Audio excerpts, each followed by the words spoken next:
everybody, welcome to another exciting stream on Motag Gaming 14. So today we're going to be jumping back into some more Persona 5 Royal. We just started the Maruki arc, because, yeah, I don't have to... I can actually say that now because he's actually been face-dropped as the antagonist of this final section of the game, so kind of just got through the introduction of the whole arc, and we're just going to kind of go from there. So, on that note, let's jump right in.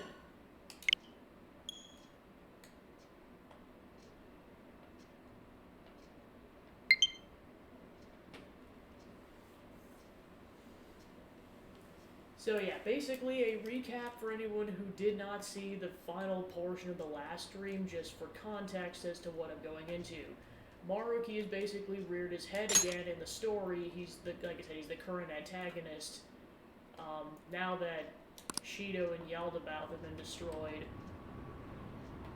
and we're just gonna kind of go from there. And currently, it's one thing revealed is that Kasumi is actually Sumire, her younger sister, and her sister Kasumi died in a car crash, which is why she had Maruki suppress her memories. And I believe it's all I can say without spoiling more of the context. Before it gets revealed later. Hey Joe, welcome in. Why is this like this? Alright, let's try that. Hey Jamie Shadow, welcome in. So yeah, long story short, that all happened, and then meanwhile the rest of the party's just trying to figure out whether or not they should help Joker. And, well, I guess they don't even know Akechi's necessarily helping. It's just basically you two that are trying to go confront Maruki and then rescue Sumire. And of course, it's kind of a relief because now that she's been name-dropped as Sumire, because there were so many times I accidentally called her Sumire. That would have been a massive spoiler if I had accidentally name-dropped that.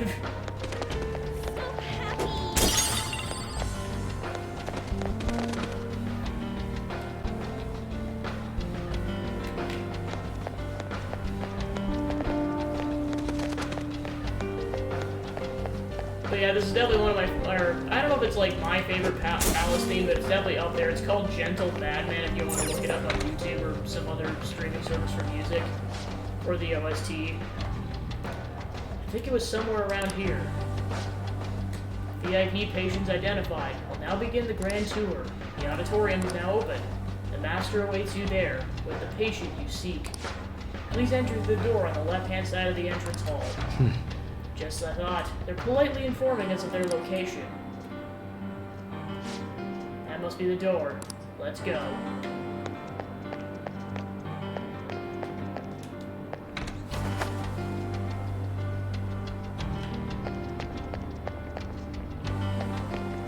Yep, so now we got shadows to... Well, I mean, we did earlier, it's just now we've really got a bunch of shadows to fight. Show me your true form!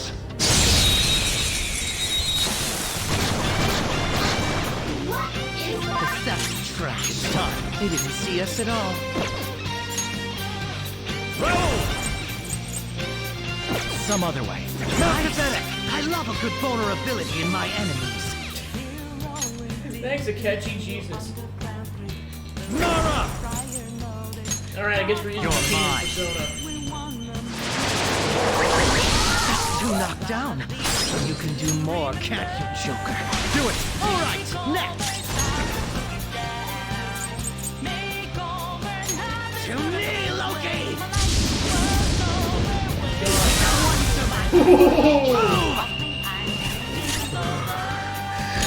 I'm getting a warm, tingly feeling from all this power of my way! Crow!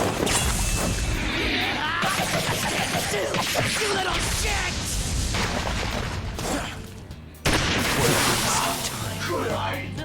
What a letdown. Well, Third time to be semester on our Akechi way. is a ride and a half. Okay. Let's just say that much. You guys have only seen a fraction of that. I am so happy. Just bless Robbie Damon, the guy who voices him in this game. Yeah, this I'll one, of reveal course, your this is true his true form. personality. Like, he's not hiding behind a mask and We've got them Persona! surrounded. like, he's really this unhinged under normal circumstances. Kekukano! Meanwhile, Joker's Go just down. like, what did I do to deserve this? That's it, Joker. It's time to kill. Do it! Slice and dice. Persona.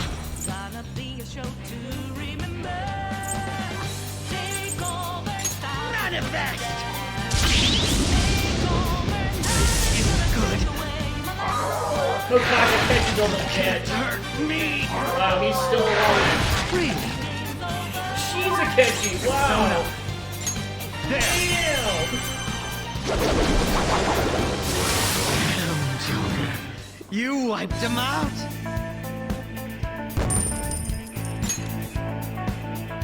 Yeah, maybe we should heal a catchy.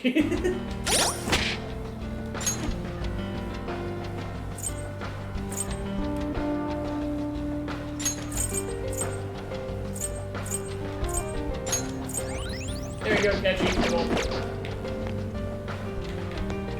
It's somewhere. Yep, so now that we know Maruki's the antagonist, his picture actually shows up.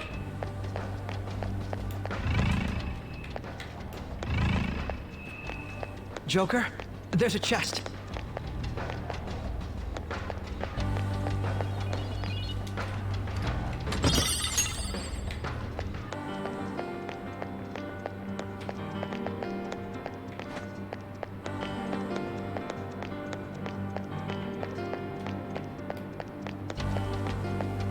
I would wager there's a safe room somewhere nearby.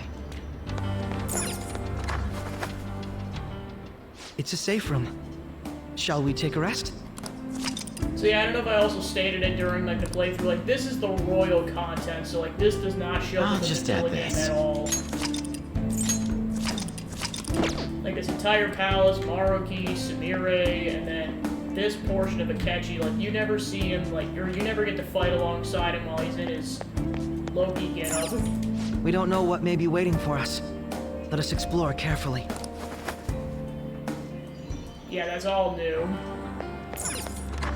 Plus a bunch of other more subtle changes and like some gameplay should write added, something. but like those are the most notable differences. We don't know what may be waiting for us. Let us explore carefully. Hey, And expect such hospitality in front of a palace. They must seriously believe we can resolve our differences in a civil matter. How absurd. Okay, so that's where we need to go. What are you doing? There's no point inspecting that right now. I'm exploring, Akechi. What's wrong with you?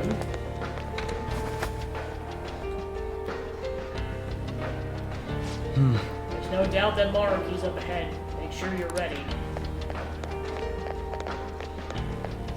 Well, we're fully healed, so just might as well go straight into it.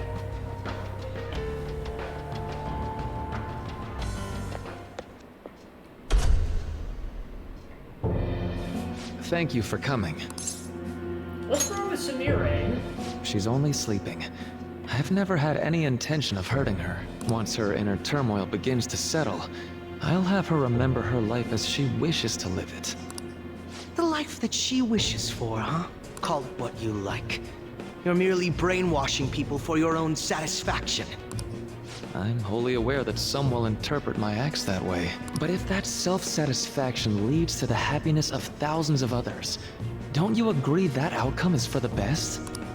If I understand correctly, you went and checked in on your friends this past week. This reality is the one that they all wished for. Did any of them seem troubled by that fact?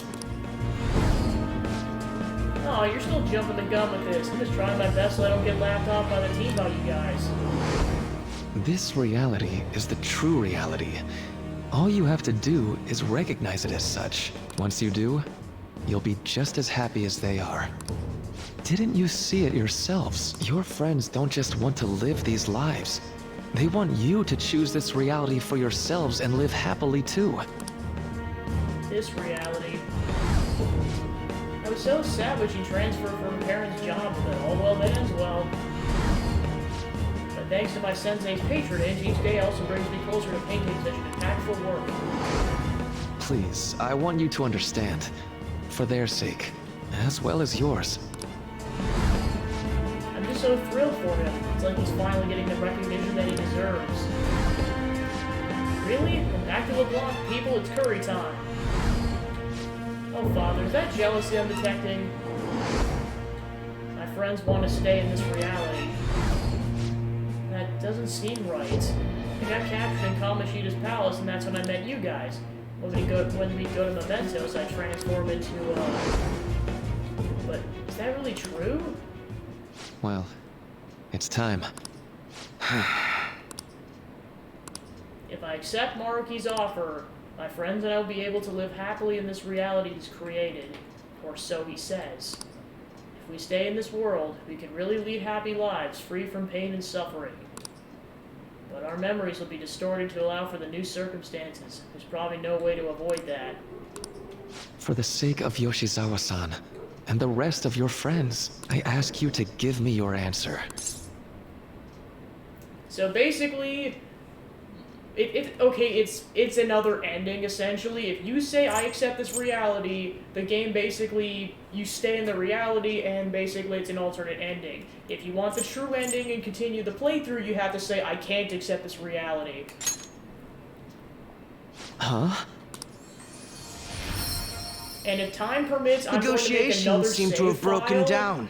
at this point in time, and then once I'm done with the game, I'll go back to this, go through this whole cutscene, and then just show off what that other timeline looks like. But I'll do that once I'm done with the game. So, like, it's not going to be for a couple sessions, but still. I see. It seems we still haven't reached an understanding. No. Well, the thing is, this isn't the only point where you can accept his offer. Like, when you actually, you talk to him again when you're about to give him the calling card, and you can choose to accept the reality at that time as well. You're not serious, right? Please. I'm begging you, Senpai. Please let me live as Kasumi. Don't hide from the truth. But why? This pain is too much. Why can't I just leave it behind me? Kasumi is gone forever, and it's all Sumire's fault. I can't live that kind of life.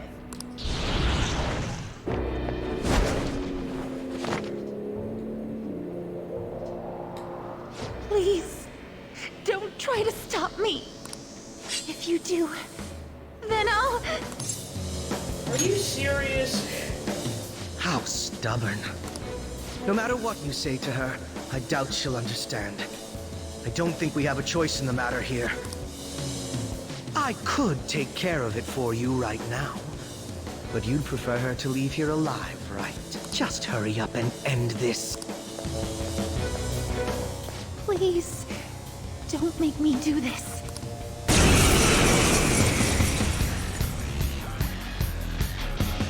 can't stop this. I refuse to live as Kasumi's killer. Chandrian!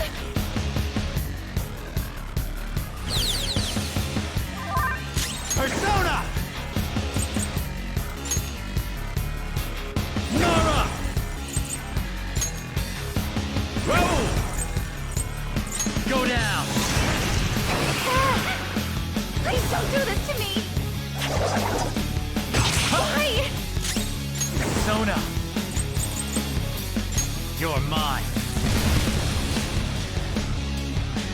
Please don't do this to me! It's time! Ravage them! Please don't do this to me! Whoa! Oh crap, you're like Chandrian! critical. Okay, we're back, cool. Never mind. Come! Nara! Yeah, the Kaji eventually decided to Yamato no Orochi! myself. Not this. Persona! Baphomet! Nakagami! Takatsu! There we go. There. Sondrian! Sondrian! Whoa! Oh god. Persona! Alright. Persona! Persona! Finally, she didn't land a critical.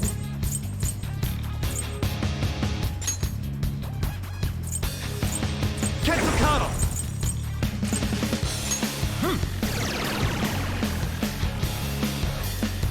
Persona! Why don't you give up? Yatagarasu! You're mine. Please don't do this to me! Like, considering that some of these, personas are animals, like, it's just like, is this Pokemon at this point? There! Like, this thing totally could pass for being a Why Pokemon. are you doing this to me? Please, just leave me alone! Sondrian! I can't Okay, go so back. that's why her critical rate went up, is because it let her do that.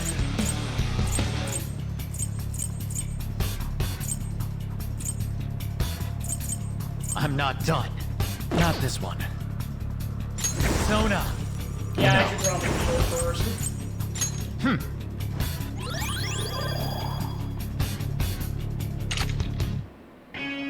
Sondrian! No! Persona! Ravage them! Sondrian!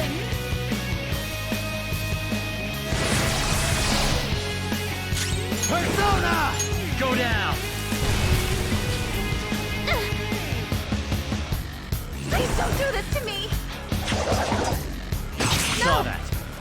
Let's go. There! Please don't do this to me!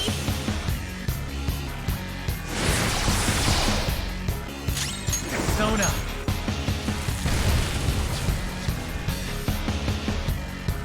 Why?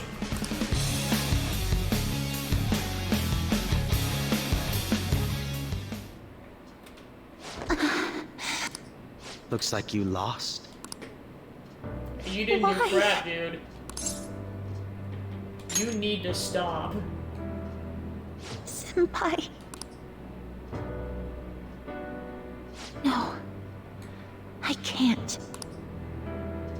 I can't go back to being Sumire. You saw it all for yourself, Senpai. It's my own fault that my sisters... Why don't you understand? Please. I beg you. Yoshizawa-san.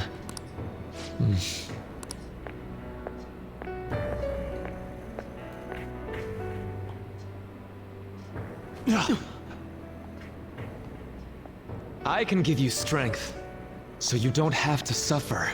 Doctor. Tell me, if you want your pain to end, and desire to live as Kasumi, I'll actualize it!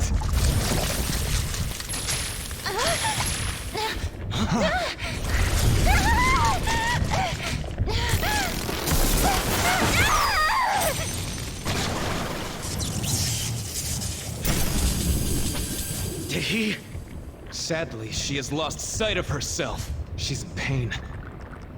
Now, be her guide, and together, escape from the nightmare! No, I can't. I don't want to go back to my life in cinders ever again. What the hell? This so-called kindness of his disgusts me. Let's do this quick. I refuse to go back. I'm happy here. This is where I belong. Completely hijacked her persona. I'll rescue you. The only way I know how.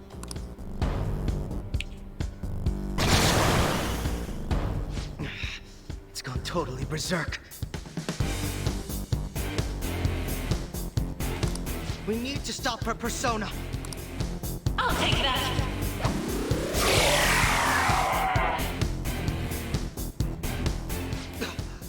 It ate the smaller one? What a pain. We'll have to beat it before it heals itself again. It's time.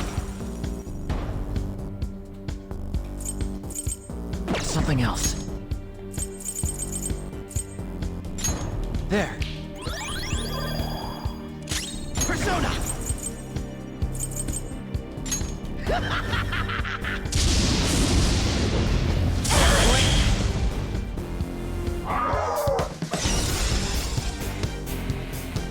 Out of my way!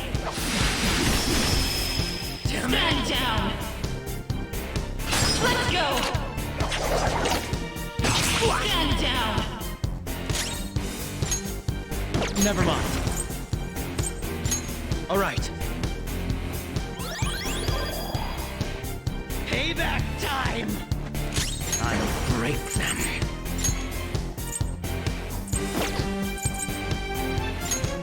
That should do it.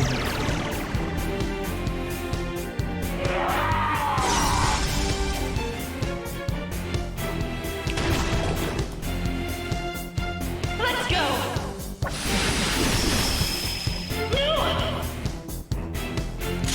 Persona!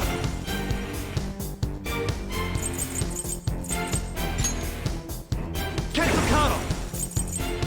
There! Fear my power!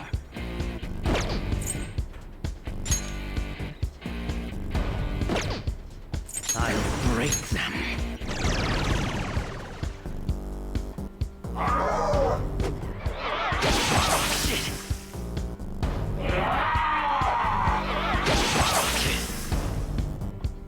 Let's go! What? Persona! You're mine!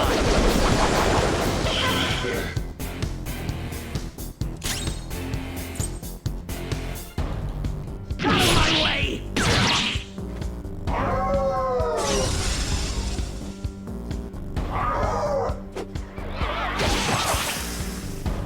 I'll take that!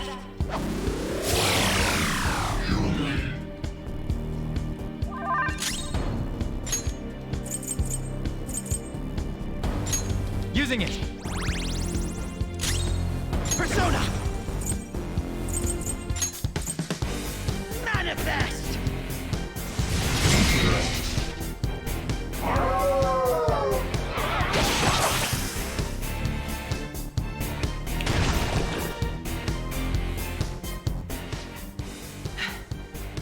Damn it! There's no end to this. Just what the hell is this thing? I refuse to return. I will never go back to being such pathetic, soot-coated garbage! You can't tell? It's her refusal to accept the truth.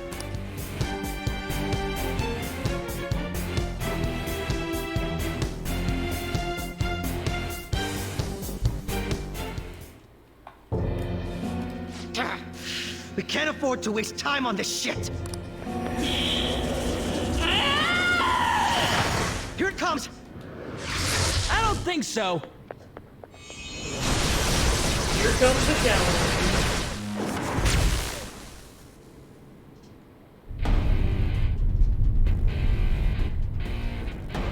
Damn it, Skull. I told you not to rush in by yourself like that. At least it seemed to work out in our favor. Game. Our apologies for making you wait so long. Is that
Alright, let's try that once.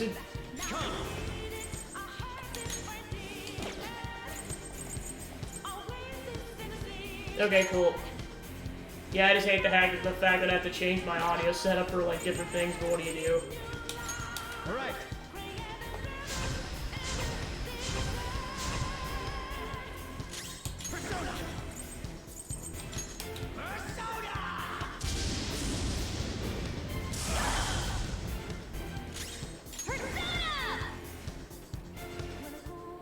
Yeah, pretty much. Alright, what was I gonna do? Ready, Joker.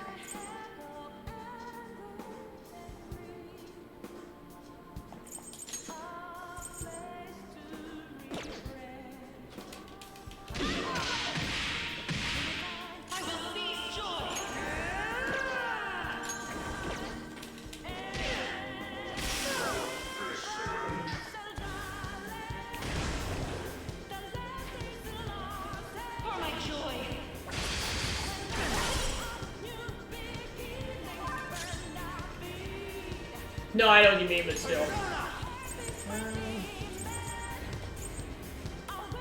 Yeah, I was gonna say. Yeah, I was gonna say. From what I've after playing both Shido's and the Holy Grail boss fight, this song is way more hype than the Holy Grail one. Than I didn't think it was actually gonna come back again, but I'll take it. Well, I think mainly it's because like you hear the vocal version more than the instrumental version in that fight. I think is what is really doing it. What was I gonna do? There we go. I will break them.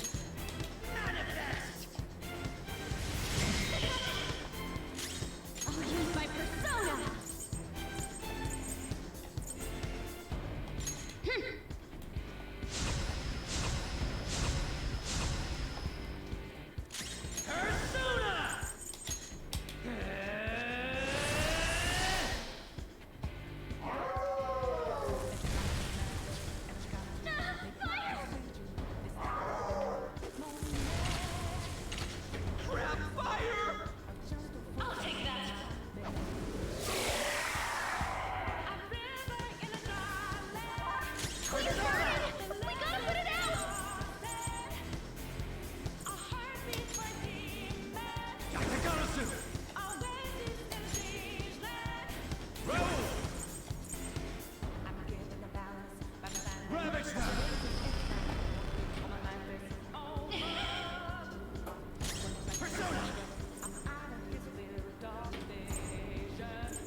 Okay.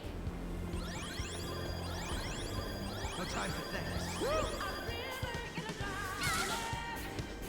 Soul on fire! Don't go around it, you'll make it worse!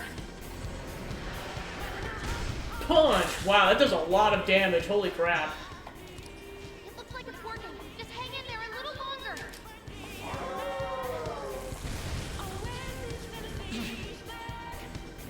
Of course he had to do nice damage. Why else would it be anything else?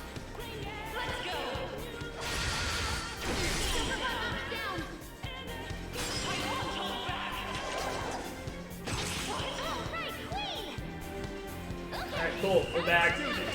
Ooh. Alright, Akechi, Jesus.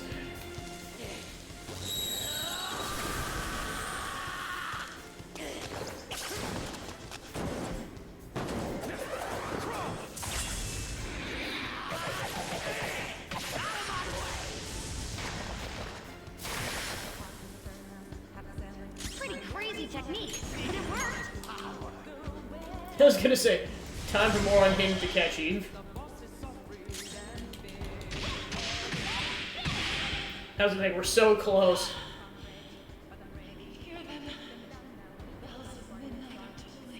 No, my dream won't be. The clock strikes midnight.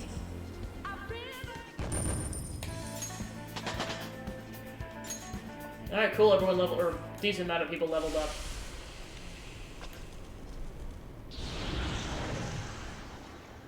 Yoshizawa-san!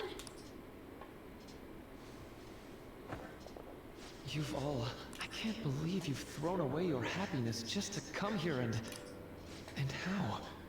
It's impossible. You're Dr. Maruki, right? That's right. Yeah, I was gonna say, most of them don't even know what's going on, dude. More importantly, why are... Dude, what the hell's Doc doing inside a palace? He's ruling this palace, is what he's doing. What? Not only that, he's the one who's generated this whole distorted reality. Isn't that right, Maruki-san? All of this was done for your own joy. Our joy. That's right. I only wanted to grant your wishes. Each and every one. Wait, you what? What do you mean? We never wished for anything like this. Is that really true? Huh? No, never mind. So, you all intend to deny the reality I've created for you. If you want to fight me, then so be it. If you plan on changing my heart, that's fine too. But before that, I think there's still room for discussion here. Also, I believe taking care of Yoshizawa-san is more important than settling this issue right now. Planning to run again? We can get back to fighting if that's what you really want. But I think you're rather exhausted at the moment. Yoshizawa-san! There's still time. February 3rd. I'll hear your final decision on the 3rd. If your views can't align with mine by then, we'll have no other choice but a physical altercation. As much as I would loathe that, I still can't give up what I've started, what I swore I'd do. On the day I lost everything that mattered to me. I've lost his reading. I want to pursue him, but I doubt that's even possible right now. Let's get out of here. Yoshizawa's gotta rest anyway.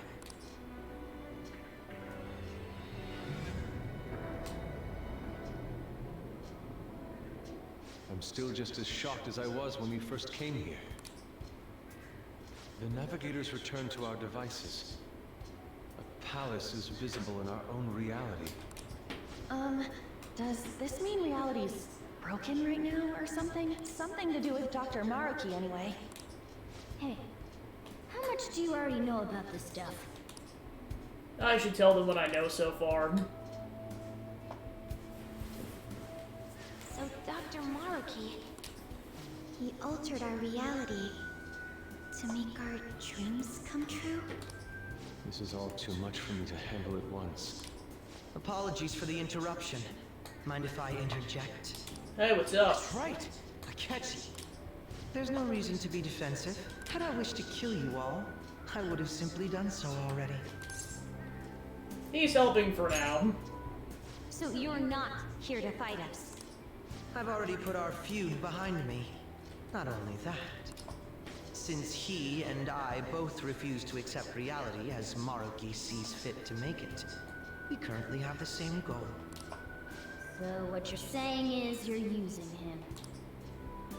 What about the rest of you? Considering how you were all living your ideal lives in that other reality, until you decided to come here. Maruki seems to be telling the truth about taking your happiness into consideration. While his heart is distorted, he is quite different from the adults whose hearts you've changed so far. Now that you know his intentions, I'm most interested in learning whether you still plan on fighting him or not. What do you mean? I'm up against someone with the power to distort reality as we know it. The more allies on my side, the better. If we all share the same goal, shouldn't we join forces and improve our odds?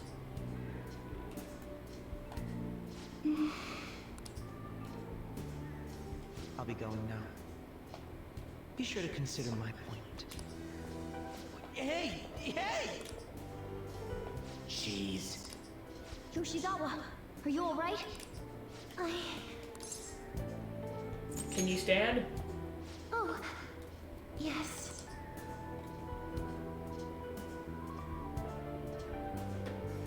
I'm sorry that I caused you all so much trouble. No, you don't need to apologize. We should probably go our separate ways for now and discuss it at a better time. Yeah, tomorrow we can... Oh yeah, third semester's starting up tomorrow, right? I guess we're going back to school, huh? We still don't have any idea what we want to do from here on out, though. We've got time. Maruki said he'll wait until February 3rd before... Let's really think it over before making our decision.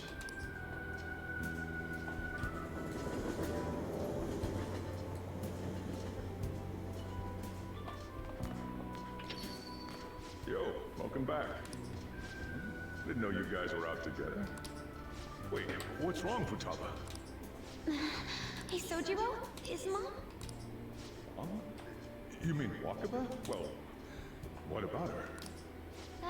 Nah, it's nothing. It's just I happen to remember something about her, that's all. I see. Okay, then. So yep, we're back in our own reality, albeit temporarily. You know, I caught myself thinking about her earlier, too. Odd coincidence, huh?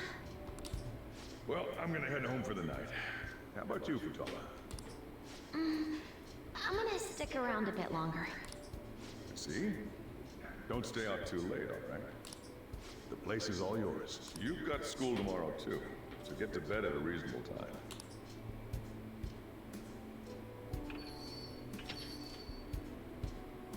Mom really is gone again. Sojiro sees it that way too now. Oh yeah, I forgot to tell you what happened before we came to rescue you. We all ended up here at the same time after you left for Odaiba.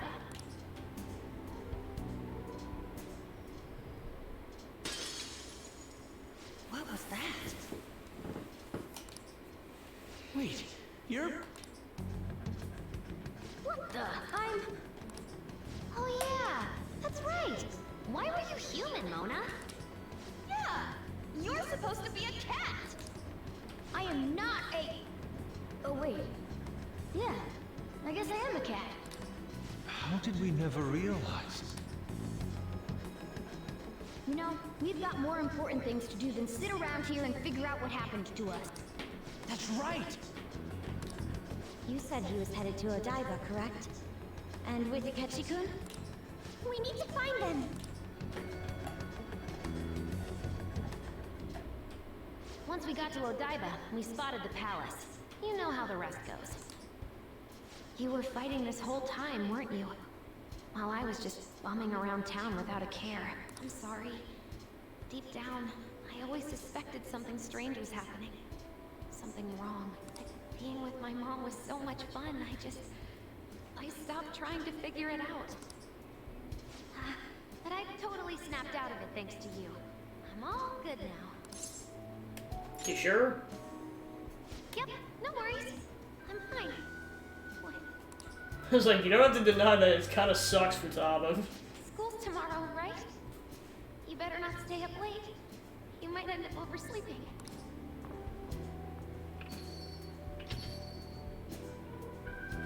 We've all been through too much today. Let's try to get some sleep.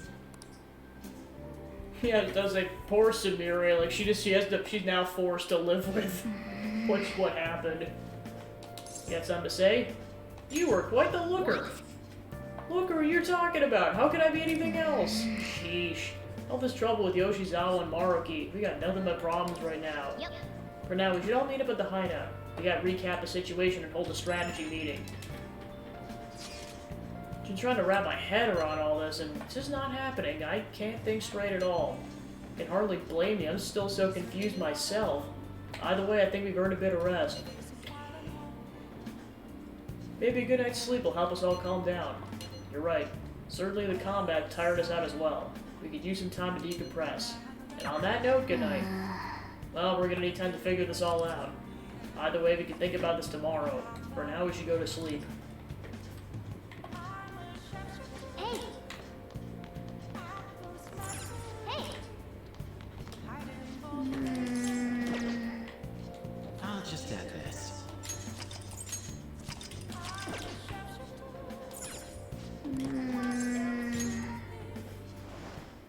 Alright, sleepy time.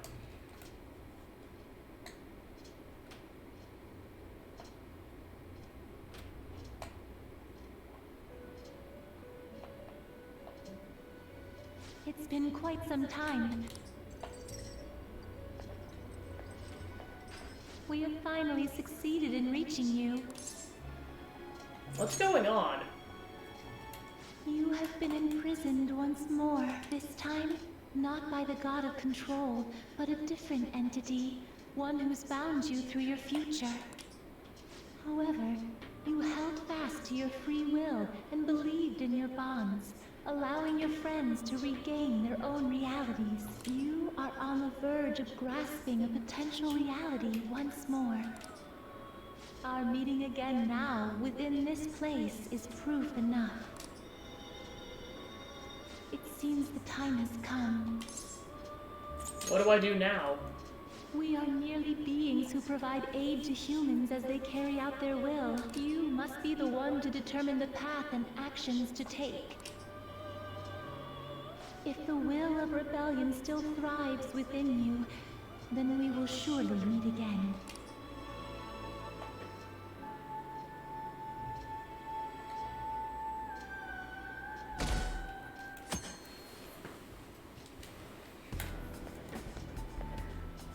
Lady Lavenza told you that? You ought to tell everyone else that too. Let's all meet up after school. Yeah, so now the entire party knows who that is. Good morning. I'm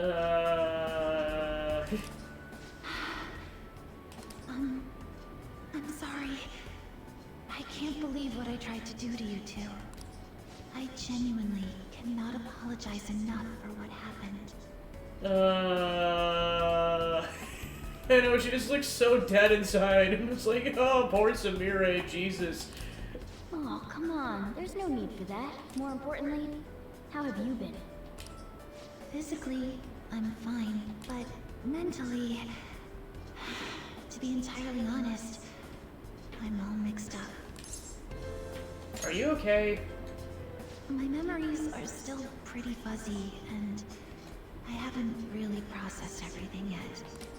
I'm going to need a little time to myself to think things through. I have to figure out what to do with myself from here on.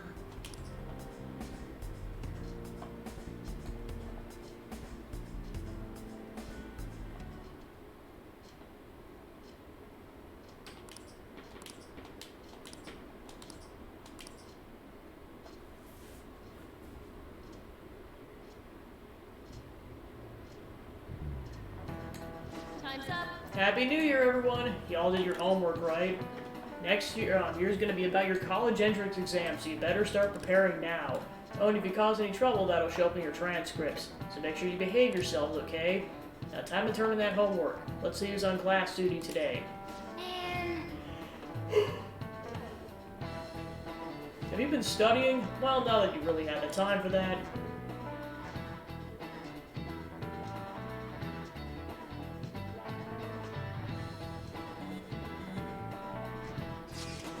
Is everyone rested up? More or less. My mind was racing so much that I passed out before I even realized it. Same here. I think I sorted through my own thoughts, but I'd still like to hear everyone else's take. Let's meet at the hideout. Sure thing. We'll come to the hideout right after school then. Gotcha. Cool, I'll be waiting for all of you. We'll definitely need to update everyone about Lady Lavenza. Cook up our plans from here on out too.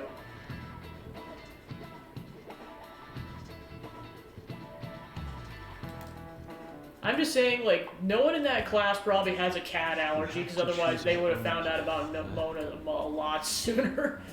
Akechi had mentioned that we needed to determine what we'll do from here on out. It seems he was right. We can accept this reality, but that means we'll have to fight Dr. Maruki, right? That's right. We have to confront Maruki and steal his desire. In a way, it's business as usual for us. Dr. Maruki is an adult with a warped desire. But that desire is just a wish for us all to be happy, right? I admit, it's nothing similar to the desires we've seen in the likes of Shido and Kamoshida. The Phantom Thieves only change the hearts of evildoers. Dr. Maruki is quite different from our past targets. Well, I think we already know what we gotta do. Haru's right. Dr. Maruki ain't a shitty adult at all. There are probably plenty of folks out there living all happy in this reality. Who knows? Maybe Dr. Maruki is actually doing the right thing. But we all still feel like this reality's wrong, right? We decide what's right for ourselves. That's what we all agreed on when we went after him in the palace. Changing Doc's heart fixes our reality, and I'm gonna do it. So... somebody say something? Sorry, I was just thinking about how right you are, Ryuichi. So we're going to change our target's heart not to reform society, but to acquire the reality we believe in. That doesn't sound bad at all. Then it's unanimous. Well, that means our next step is pretty clear. Check out the palace. Right. Maruki said that he'd be willing to fight if we are too. It's safe to assume he's expecting us to infiltrate his palace. That reminds me. You know that, reality bending stuff? Why is Doc able to do that anyway? I've been wondering the same thing. Even if he was the top cognitive science expert, that wouldn't be enough for him to do all of this. If we're going to fight Maruki, we'd better dig up some more intel on him first. Good day. This is Lavenza speaking. Lavenza? Huh? Your will of rebellion has reached new heights. We would like to aid that will, if you find it agreeable. Yeah, that'd be helpful. Wait, how is she even calling you? And how'd you know how high our wills are? Did you tap your line or something? Her timing was just too perfect. Maybe she actually did. I have performed no form of electronic surveillance whatsoever.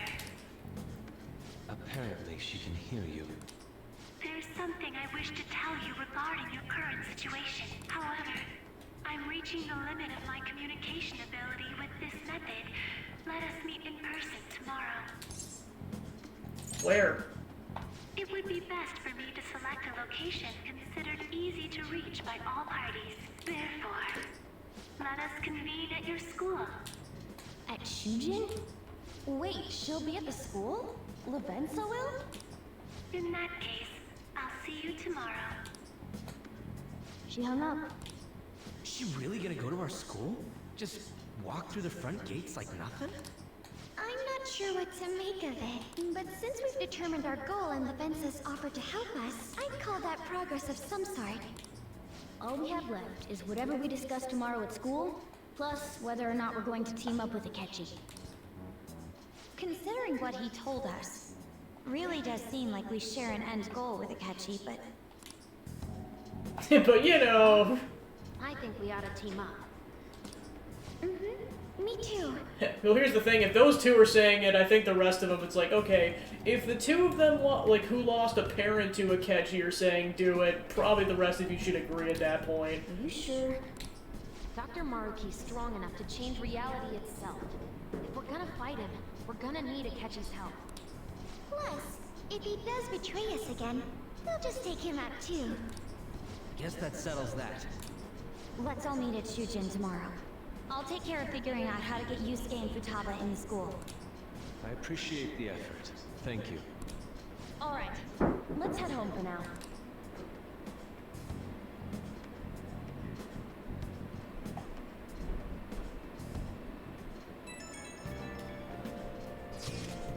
So you think Lavenza will make it to the school? Hope she doesn't get lost or anything. Yeah, don't you think it's a bad idea her wandering around in that getup? That's true. Hopefully no one gives her a hard time. If someone does, you better come up with a good excuse for her, Pancake. I'll handle it. What do you even say? Your options are kind of limited as a transfer student. Just say she's your little sister or something. At any rate, certain she would reach out to us if something were to go awry. That's true. We can put our faith in Lavenza. Agreed. Let us know if anything changes, Pancake. Good night, everyone. Yeah. Why would Lady Lavenza want to meet up at school? Sounds like she just wants to check out the place, right? Well, and of course, this whole time we were hanging out with the twins, so we know it's definitely within Lavenza's powers to do so. Hey. Alright, 24 days until Maruki acts. I'll definitely want to make sure I stock up on supplies and get infiltration tools before we go to the palace. Hey Dominic, welcome in. Doing well, just kind of getting like the we just started the Maruki's arc last time, so we're kind of just continuing that, like, and then we'll probably get to the palace infiltration probably within the hour. Hey, Sorry, it's nothing. Come on, what's up? No. I was just remembering what happened that night. You remember, right? The night before we went into Mementos to erase it, before we dealt with Shido? Hey! Remember how I said I finally found the place where I belong? Even though I said that, and really believed it, it still fell right into Maruki's hand. I know I made it obvious how much I wanted to be a human. More than once I thought it would give me a chance with Lady On, but what I did was just so lame. I can't believe I was off having a blast while you were trying to help us. But you came back. Me, Mentos. It just basically turns into one of those, like, soda Mentos, like, volcanoes. Whoosh! That was the final boss the whole time. Well, yeah, that's true, but I mean... Yeah, I was gonna say, what the heck? Did you seriously forget about that? Well, to be fair, that's where his priorities lie. It's becoming human over the poop water business. That was just the right thing to do. That's the special attack that we just never saw. It has a 0.00001% chance of happening, and it's insta-kill if it does to the entire... Oh yeah, we probably gotta give Dominic the backstory of that. So basically Haru's confidant, at one particular point, she's like very interested in, like, coffee and everything, so she basically has you try this, like, really fancy coffee, which is basically the beans are, like, I think, like, basically they're, like, incorporated with elephant dung. So then the protagonist makes a joke. It's like, how about we just use Morgana's poop to ferment it instead? So that's where the whole because like jokingly I called coffee dirty bean water. So we kind of just combine all that. We're just saying now we're just making Morgana's poop water. Now that I think about it, you've been helping me from the very beginning. So yeah, that's the context. Hell, I was locked up in a prison where we first met. Nowhere near cool. So then the other part of the context that we were joking around was like, that was the whole point of like the playthrough was after that. It's like, oh yeah, we're gonna start a business where we start like making a bunch of like poop, like Morgana coffee is how I'm gonna phrase that. But then because the God of Control took over in Shido, they were threatening our business. So then we took them down. We're like, heck yeah, now we're in business. But then in this alternate reality, they're all so happy the business can't exist anymore. So we're like, we gotta take Maruki down so we can get on that business crap gone. No, that'd be too obvious. People would catch on.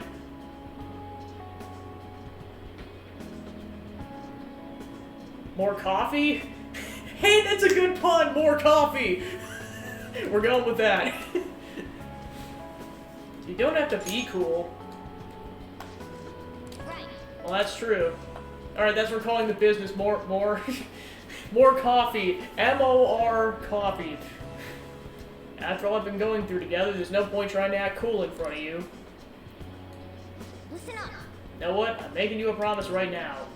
From here on out, I'm gonna be more independent. I just kept relying on you for everything because deep down I thought you could figure everything out for me. But that's all changing. I'm gonna stand proud on my own 4 feet, and I'm gonna be the one to protect you. I promise I will.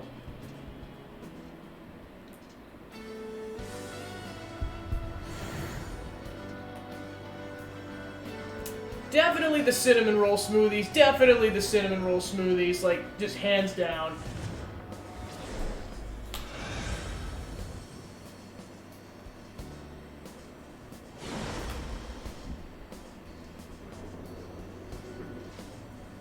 I discovered a new, no, my original power.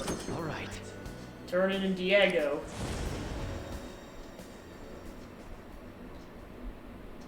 Okay. Alright, time to serve Maruki is just desserts.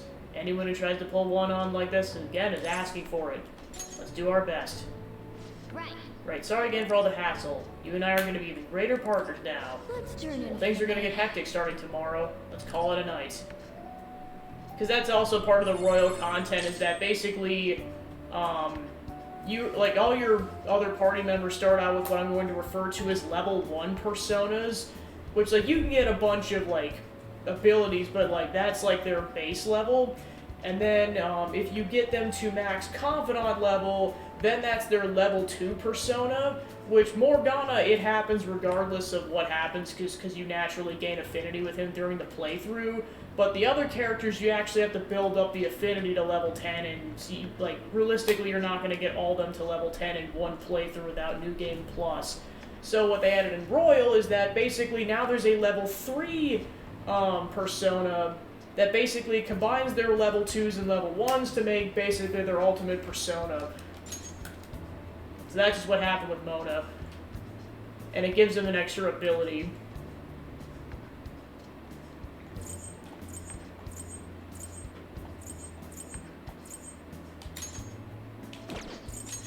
Nope. Yeah, pretty much. Alright, so Morgana's got his final persona.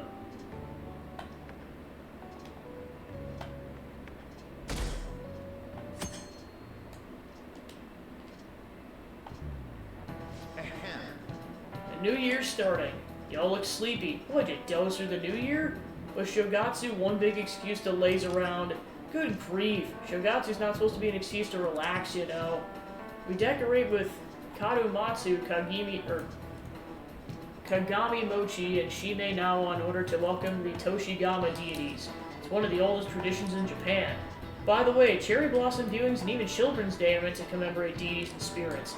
Japan's got a lot of gods, so naturally there ended up being a lot of events and rituals to accommodate them all. There's a phrase referring to all the Shinto gods as a collective. Anyone know it offhand? Alright, Takamaki-san, I bet you slept through Shogatsu. Oh, yeah, I mean, hey, Lady Ann's obviously panicking. Be a good guy and help her out. Seriously? I'm so unlucky I didn't even sleep through Shogatsu. Pancake, are you awake? Can you give me a hint? Some phrase about the gods, but it's kind of abstract, right? What's the phrase that's supposed to illustrate about the gods of Shinto?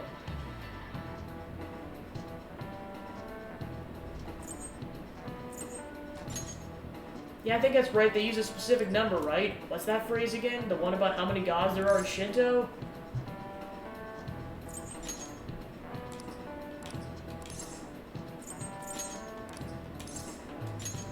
The 8 million gods!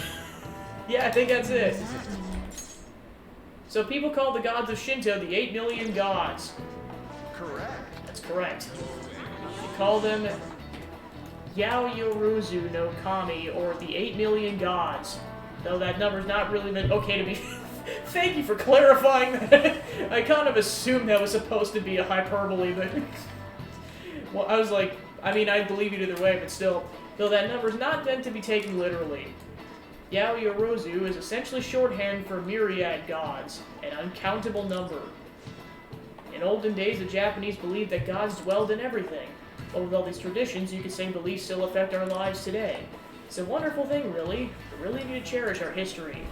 Nice. Go. Nice. Lady Ann really seems relieved.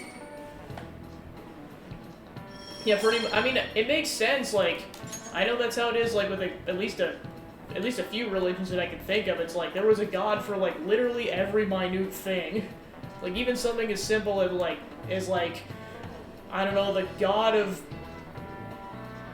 I'm just making this up, but like, let's just say the god of pizza. I know that wasn't a thing, but like, like literally, it's just one thing specifically. It's not even just a general thing, like the god of like solving hunger, or the god of famine or something.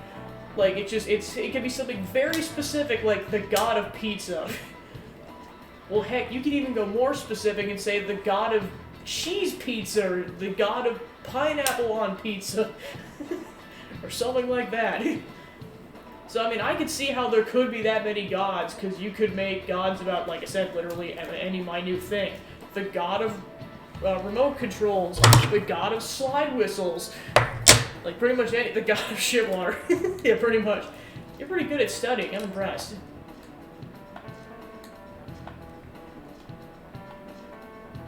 I know they all would have been way more practical in nature back in the day, but like, you get my point. Don't forget to eat lunch. As for myself, be sure to order some jelly-filled bread and...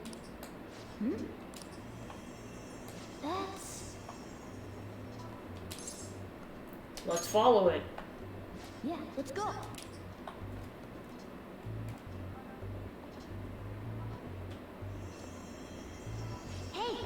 Chase it down so you don't lose sight of it.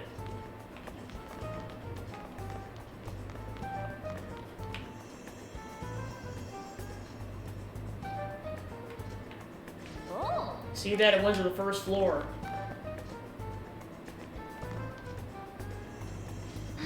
Where on earth is it trying to go? Come on, we gotta follow it for now.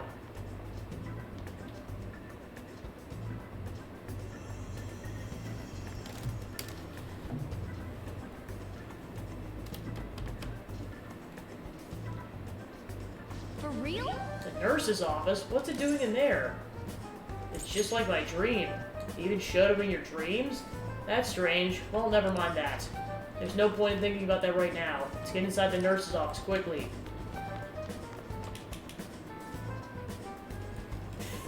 There's lore? Oh my god. Pretty much. It's an alternate dimension where it's Lady Lavenza. Ren and Morgana in their place. Hello. Thank you for coming. I mean, it makes sense. This is where he did, Black Chef. Not gonna say it until this cutscene's over because I don't want to spoil anything. almost said something. Thank you for coming. I see. Oh yeah, I heard about a gacha game that got, I don't know if it's like on release, but I know that the announcement trailer got announced like I think today or yesterday for China. So I know that was the big thing that just dropped. Exchanging common expressions upon meeting like humans do, it has a rather pleasant feeling, but that is irrelevant. Let's turn to the matter at hand. Yeah, I guess. As I told you yesterday, there's something. And they're probably just like, it's cheaper than buying a figurine. But first, in some cases. Please gather your other friends here. Here? You want to meet in the nurse's office? This place is filled with the cognition of bed rest. Maintaining my existence in a reality controlled by someone like Maruki is no simple feat, but the exhaustion that it induces is limited by this place's $1,000? cognition. Jeez. So I will That's converse with you all in ridiculous. person here. I see.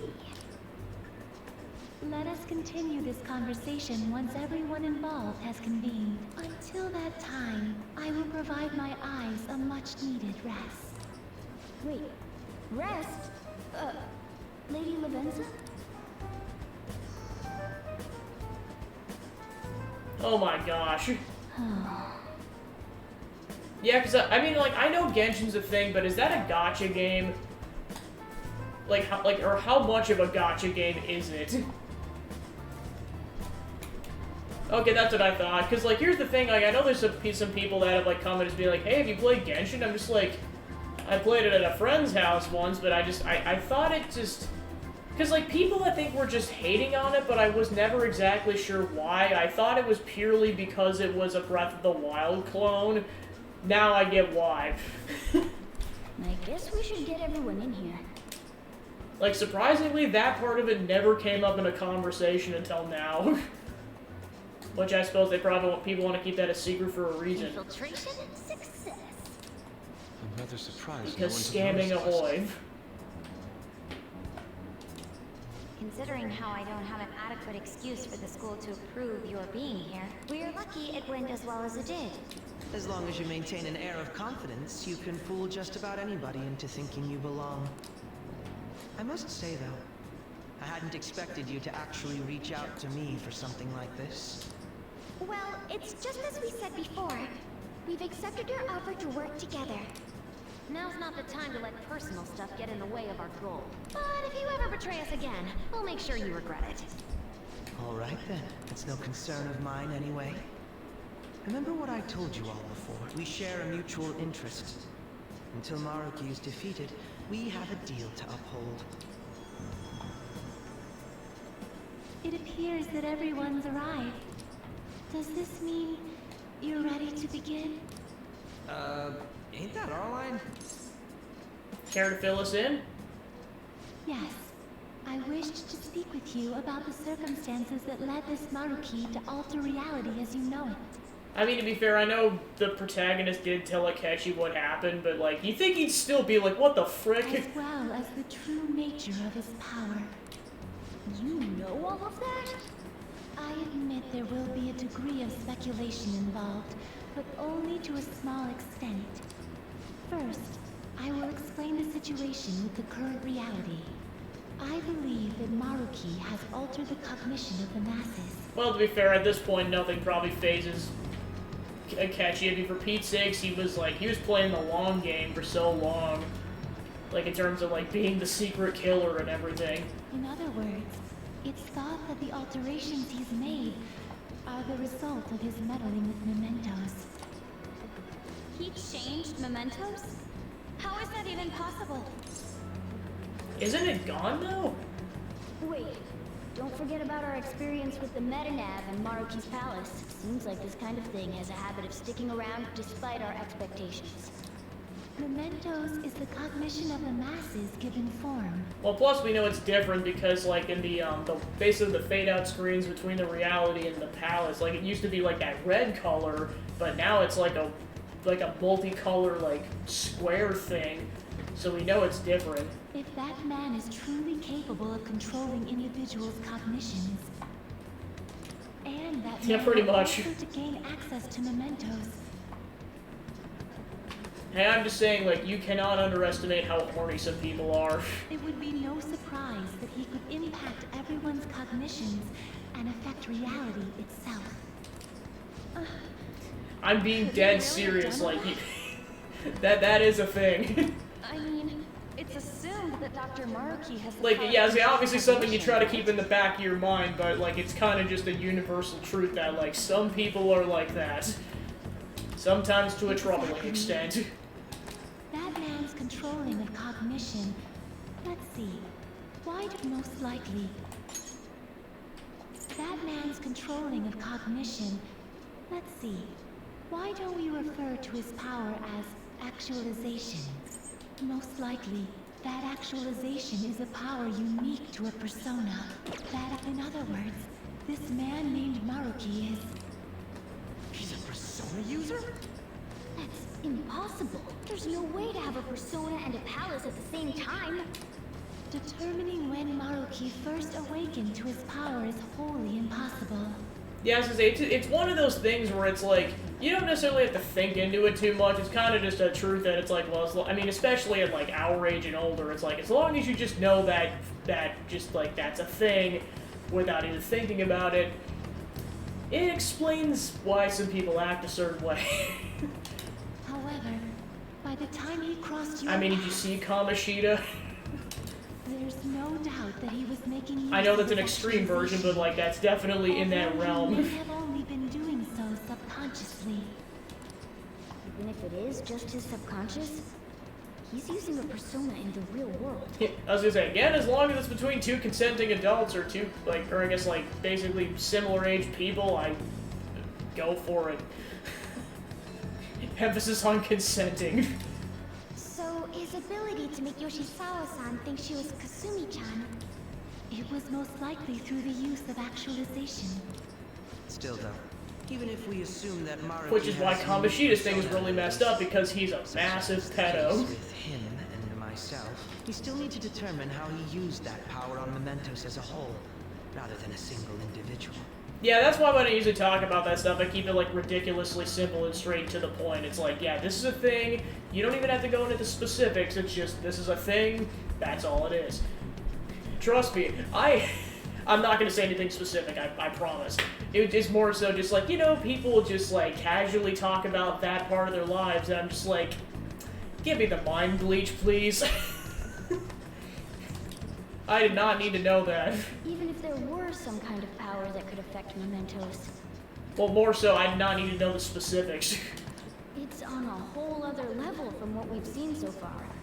A single person just shouldn't be capable of all that. Because the thing is, there's, like, some people who, like...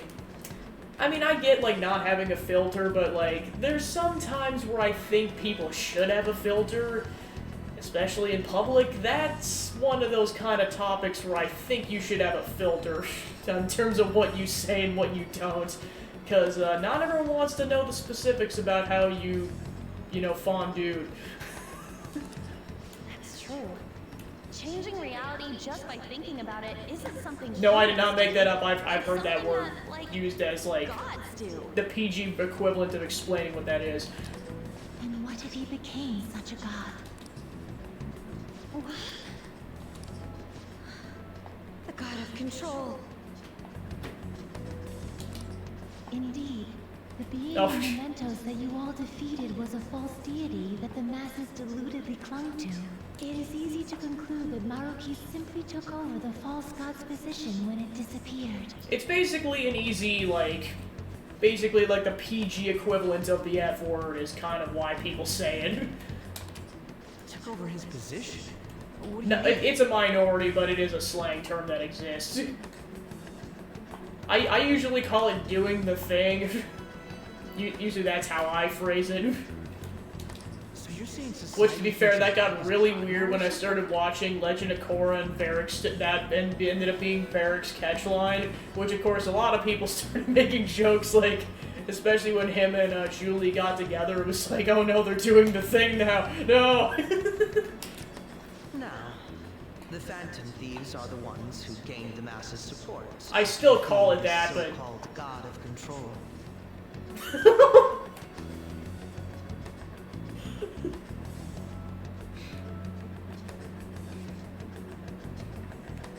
I didn't even think about that. Well, like I said, just I hear that actually more frequently than Fawn doing, like, way more frequently. In fact, I'm pretty sure that's how my entire immediate friend group refers to it. I think some of my family members, not all of them, but the younger members. Yeah, I think that wraps it up. Like, definitely not into the end of the older adults. Yeah, I guess, yeah, doing it, but I guess maybe that just sounds dirtier in my head, whereas I just say doing the thing, I don't know, maybe sounds cleaner in my head, I don't know. So it would follow that the masses would turn Doing- to the Phantom they Thieves probably next do, let's as be their honest. savior. In that case, why did they instead turn to Maruki, who did none of the work the Phantom Thieves did? The masses were invested in the Phantom Thieves, not Maruki. Wait, you what? What do you mean? We never wished for anything like this. Is that really true? It's most likely because Yeah, how the heck did we get on this conversation? I gotta go back.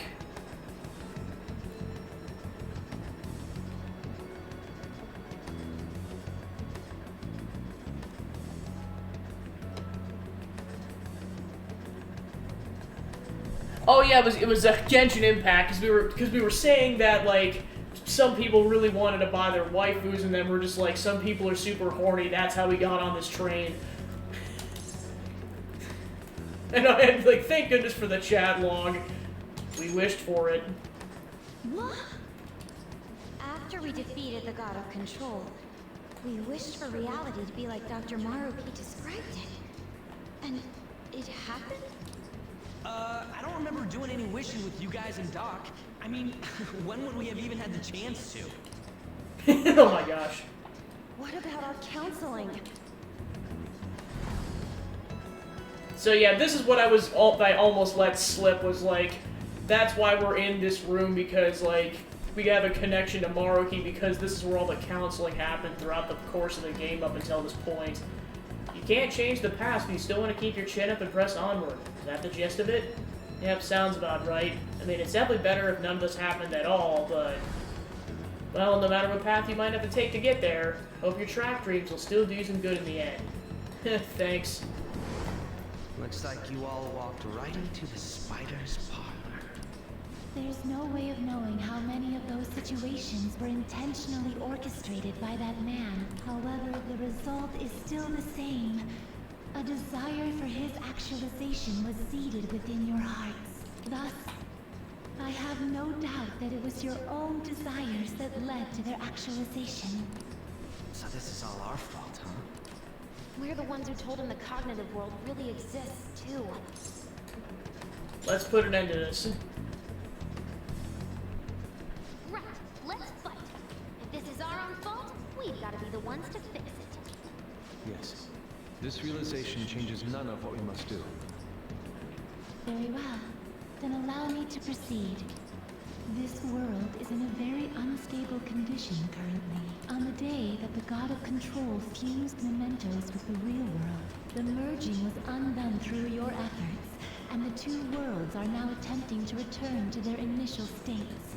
Yep, all versus one dude. So, what you're saying is this world has reverted to a state where the fusion with mementos hasn't been totally undone. That explains why Maruki's palace was visible in Odaiba. Even as we speak, Maruki is still influencing this world in places where its boundaries are blurred. As slow a pace as it may be, he still continues to actualize the world of the masses as a whole. Should this continue, reality shall merge with mementos once more.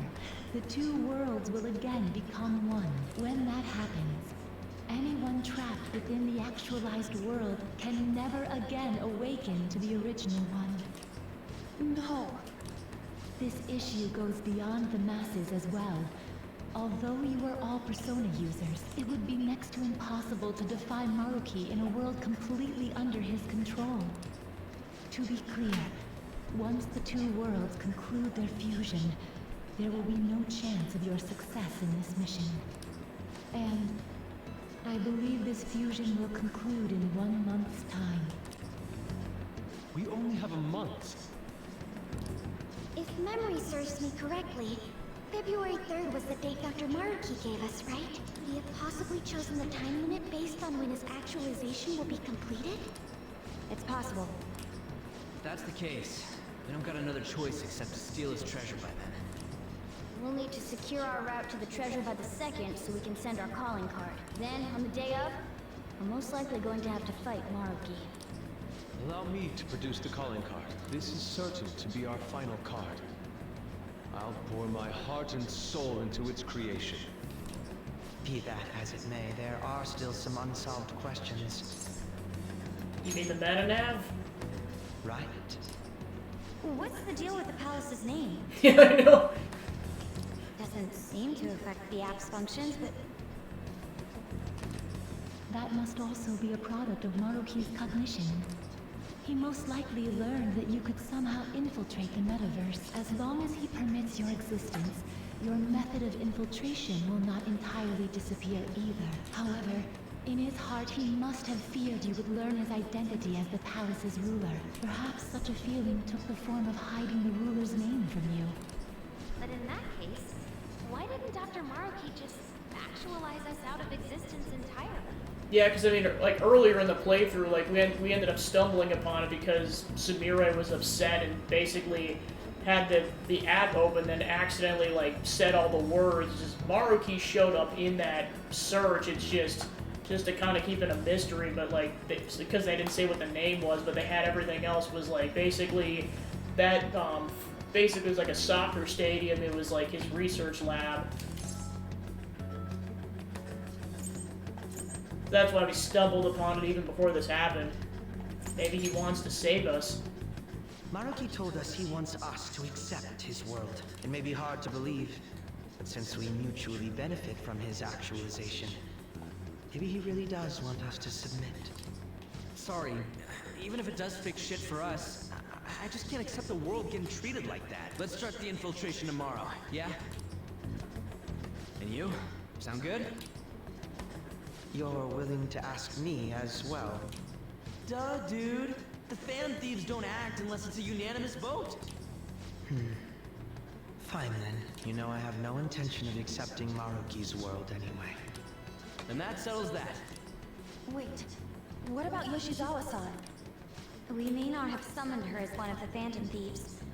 This definitely involves her as well. Maybe we should fill her in on our situation once she comes to terms with her own. What she does with that information, though, that's up to her.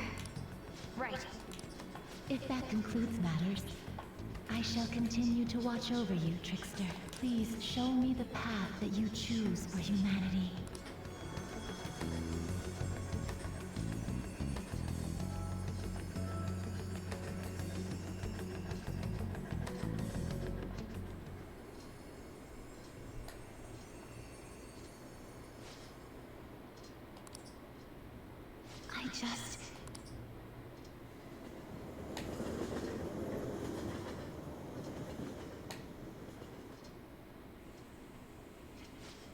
guess we might as well close up for the night. Hey, once you're done washing that, you can go ahead and call it a welcome. Yoshizawa? Have a seat. She's here to see you, right? Now, don't worry about finishing up. I'll take care of it later. Sorry for coming over so late, and thank you for the coffee.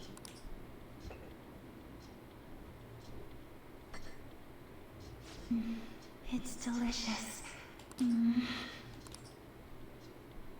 Would you mind if I got something off my chest?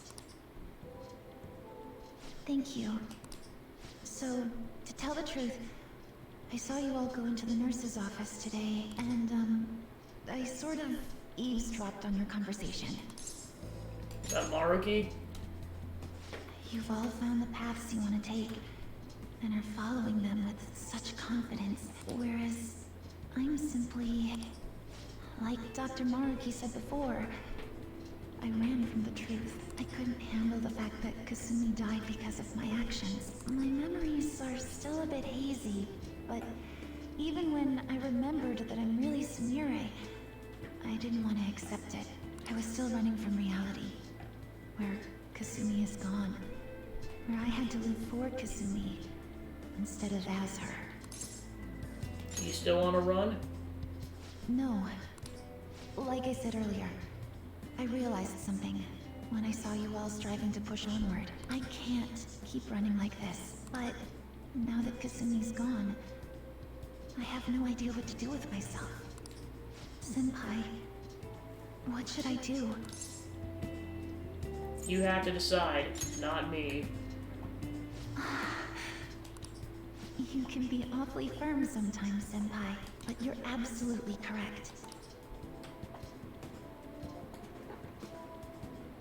I must thank you for allowing me to unload all of this onto you. I'm still not completely sure what I should do, but I plan to think more on it. Senpai, oh my gosh. She's been doing it this whole game. I've got to figure out what to do with my life now.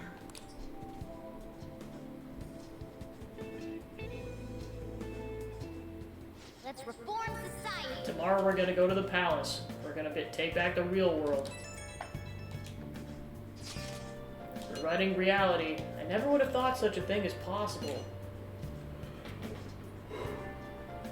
Not only that, but this palace is ruled by a Persona user. How does that make any sense? I know god moding when I see it. At this point, he basically is a god, right? That shit makes Shido look small time. We gotta come up with a plan. That's a good point. We should meet up tomorrow. Sounds good. Speaking of which, how should we contact Akechi-kun? Guess we could let him back in the group chat, right? Yeah, that'd be quickest. Agreed. Alright, I'll take care of that. Thanks. 1 month to go, huh? Better come up with a plan. That time's gonna go by fast. I should write something.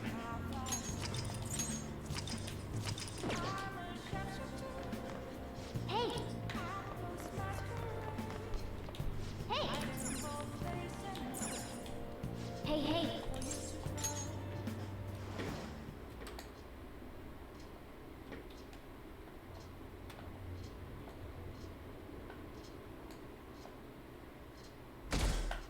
Don't forget me.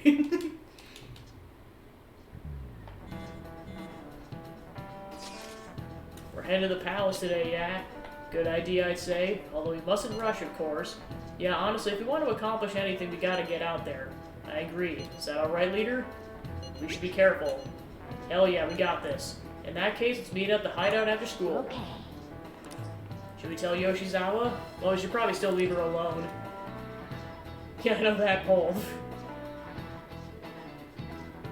When did Captain Pondra get here? Tell everyone to meet at the hideout. We should all talk this over before we infiltrate the palace.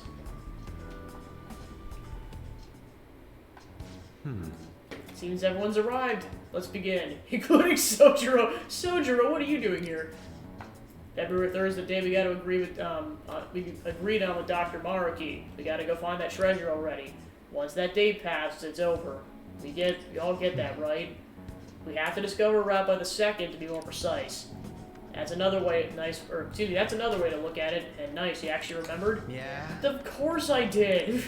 Wouldn't be a terrible idea to secure our route sooner rather than later. We must be deliberate, however. We have no idea what's gonna happen. Right. Yeah, Dr. Maruki's pretty much got the power of a god. I doubt anything's gonna go smoothly. We better not let our guard down. Well, let us go. Sojiro's like, take me with you! Alright, see you later. Hello, everyone. Why are you here? You're going to fight Dr. Maruki, yes? Please, take me with you. But you can't go in dressed like that. Please? I'm done running away.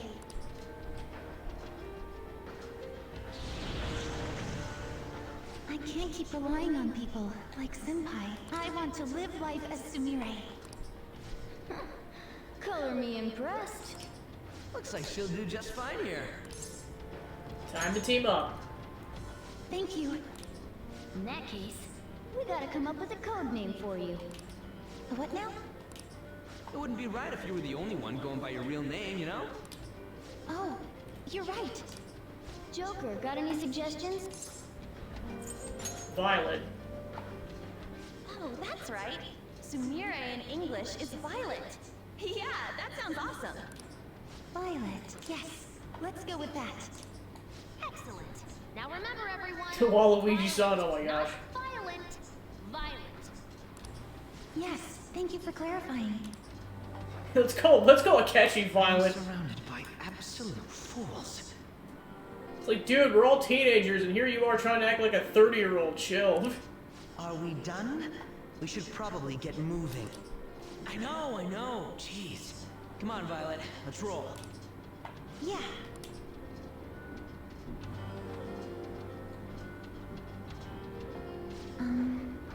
So what are we supposed to do now? First, we secure route to the treasure. We gotta know what it is before we can steal it, after all. We've already checked most of the places on the map, though. Looks like we'll need to go even deeper into the palace. Let me take a look real quick. Yes. There's a locked security door here. I'd say this is the best place to investigate, except I'm getting some weird shadow readings, so be careful. That's over in front of the auditorium. Let's get going.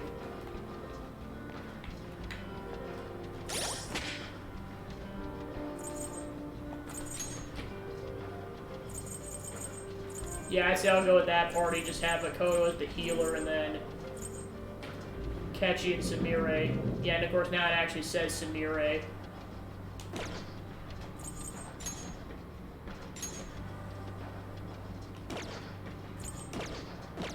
Let's do it. Yeah, I was gonna say we have Queen, Violet, and Violent over here. Sorry, you're no longer Crow, you're Violent, Akechi. Because you're very violent. I mean, you straight up murdered a lot of people. I mean, not even just mental shutdowns, you were straight up gonna kill Joker in real life. He's a violent crow. I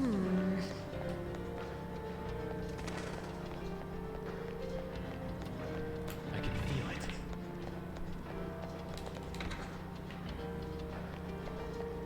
it. Personal, oh my god. Oh yeah, we gotta go back to the entrance so that we can warp.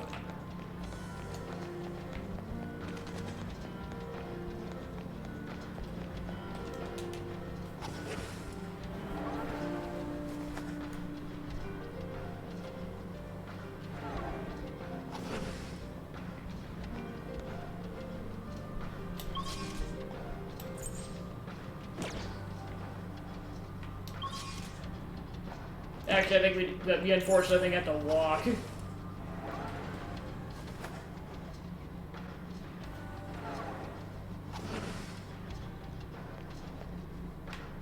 Alright, we're going in cold turkey. Well, at least we can run.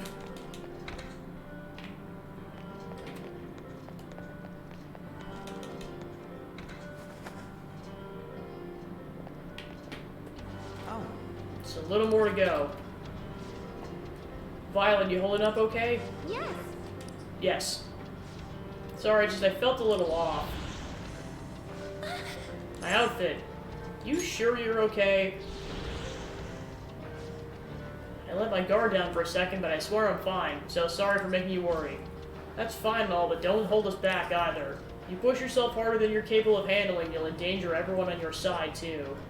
Security level crazy. Enemies approaching. They're fast. I don't know what the heck they are, but we better move for it. Should we get back to it? If things start looking bad, we'll retreat right away. Until then, we'll back you with everything we got.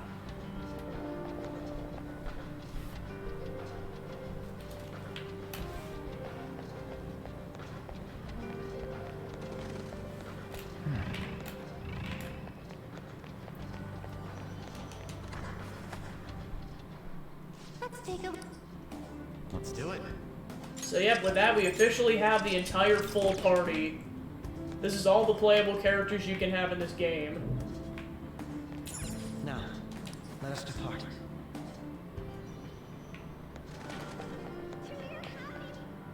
Wow.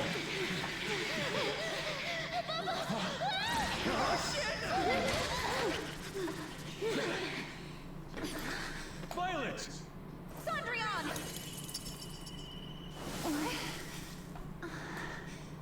Her personas! Not on my watch! Please, stay back! I appreciate it, but allow me.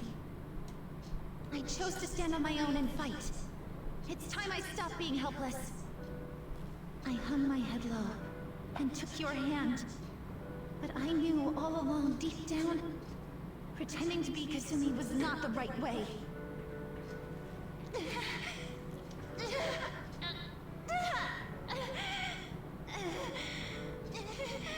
The weak, insecure spirit dies today! Violet. You were the one. The only one who stayed true to yourself. Come, Sondrian! If you don't answer my call now, how else can we make our dream come true? Such tenacity. It seems to fit you better than ever before. The glass slivers are the icon of glory.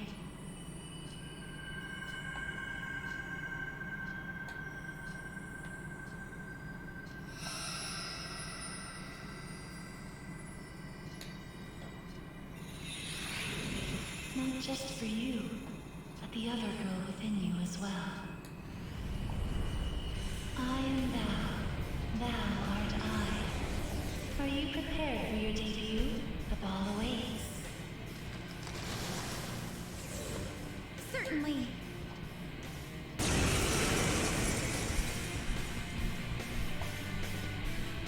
That's it. I'm done running from myself. Yeah, you tell him! Go Violet! Give him hell! Yes! Let's do this, Sondrian! Persona! Sondrian! All enemies are down! Violet! I know, it's like, there's been some cursed ones, like there's like a creepy looking like voodoo bear persona, or excuse me, shadow. And of course we've only seen a couple of them so far. Level up! Level up!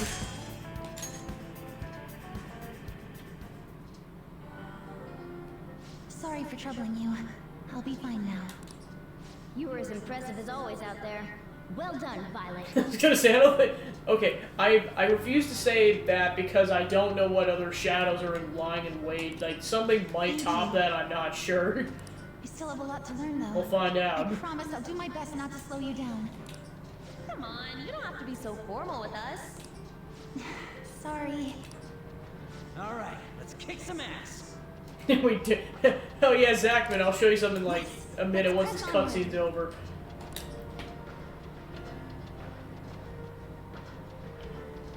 Yes. The shadows are behaving unusually because of the ambush. We may as well run through the ringer, but we have a mission here. Let's check out the door. Oh, you're right, I completely forgotten.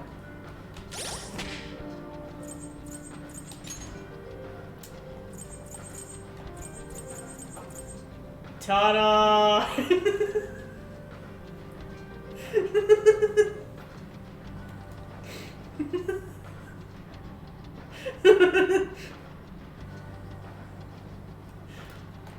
Oh yeah, so Dominic, for context as to why this is like really funny. So like this just happened like last week where we because like you get this persona in the end game in the vanilla game. So basically what happened was there was a Mementos basically a side quest we fought where basically one of the people showed, like that was the first time we ever saw this persona before it just showed up like as a standard enemy. So basically after we defeated the enemy, half of the characters leveled up to 69 and the other half were at 68. You cannot make this shit up.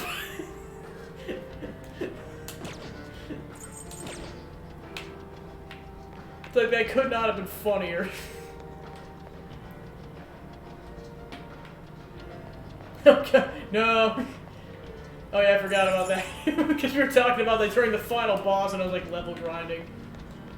Alright, let me go back and save. Oh, we got shadows now. Be prepared.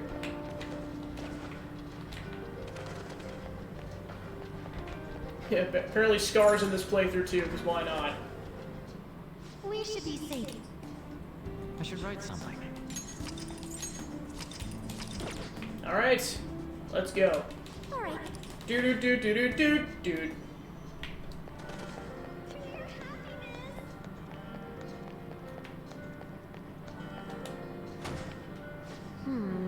Figures it won't open normally. Try checking the authentication device on the side there. Took a look around, but it looks like it was built so it couldn't be accessed anywhere else. You'll need an ID for the door. That lock means there's gotta be something important there, right? Let's go get an ID. But first we'll need some sort of clue. Oh, look. Yes, their ambush attempt failed. Now they're examining the authentication device. They're not getting anywhere without this ID, though. This is the end of the line for them. What's up, Oracle? I intercepted some communication between the shadows. Our ID hunts finally come to an end. The shadow over there has one. Yeah. Looks like you're snooping. I mean, your tech skills came in handy again. I didn't even spot that shadow. I don't think he knows I heard him. Why don't you ambush him for the ID? You can't reach him from here, though. You'll have to go around the back and through the auditorium. Yes. Understood. We'll need to take that hall up ahead. Let's go.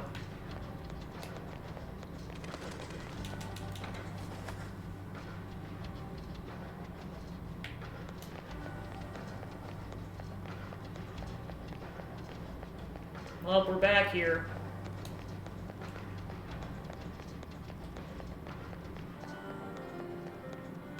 Oh yeah, they're actually... No, that one does have a treasure. Confirm map completion!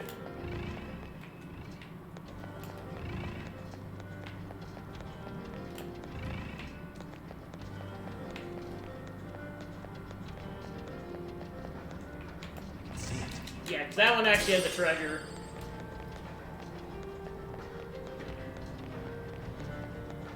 All aboard the map completion train. Choo-choo.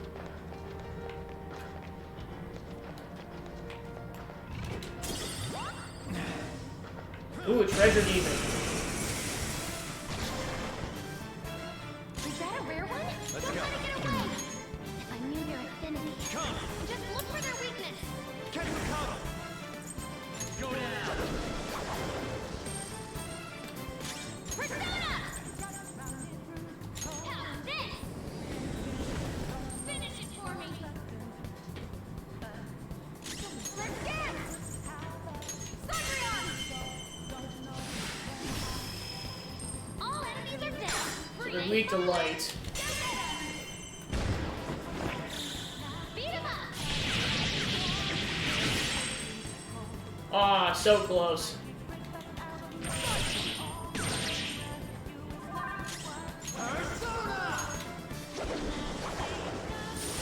There we go.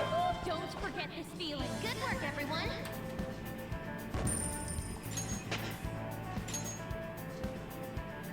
All right. Excellent technique, Joker. Why, thank you, Pancake Lad.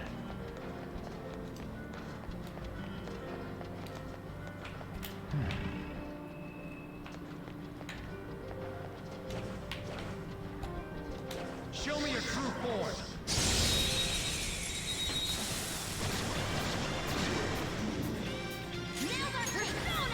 And now these things are standard enemies.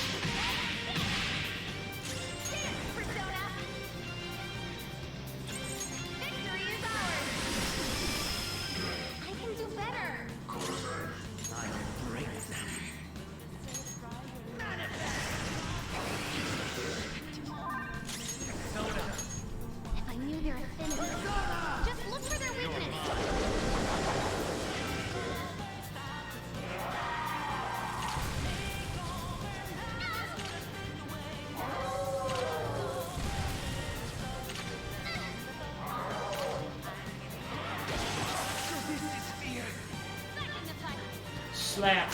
Nice time. I'll use my persona. Gun.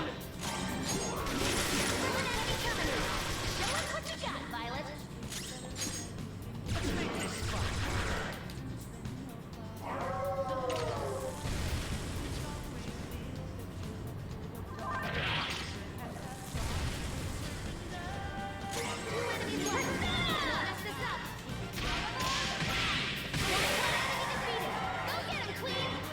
Calzan's pretty sick. Save my life!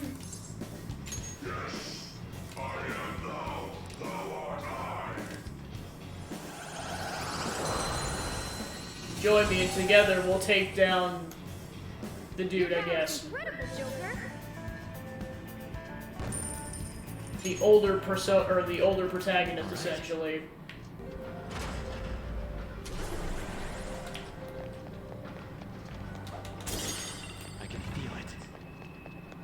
Okay, then we got another shadow over here. Alright, so it's over there still.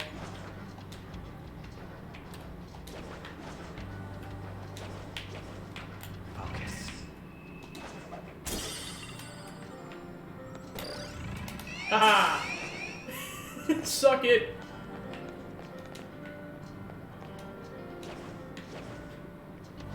I'll reveal your true form.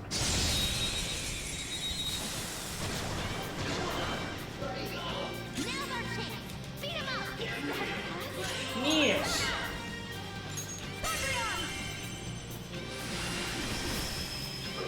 All enemies are down. Stay forward. And you die. There's that door. A perfect 10.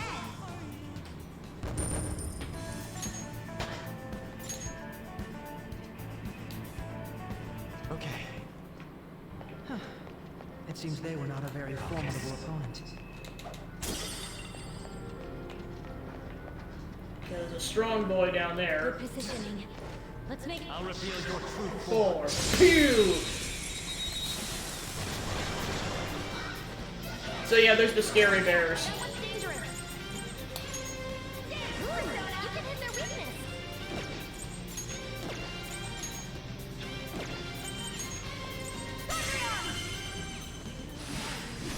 Oh gosh, the flashbacks.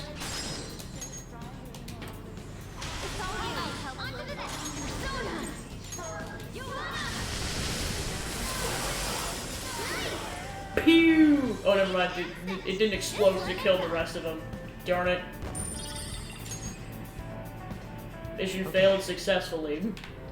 Don't you stand a chance. Bored now. Go find a strong enemy. Alright then, fine, Jesus. A shadow. And a strong one at that. Treasure chest. Ooh. Oh!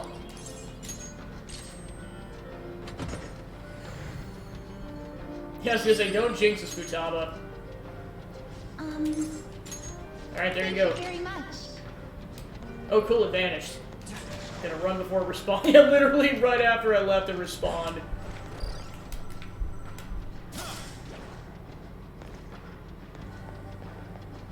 Good. Show me your true form.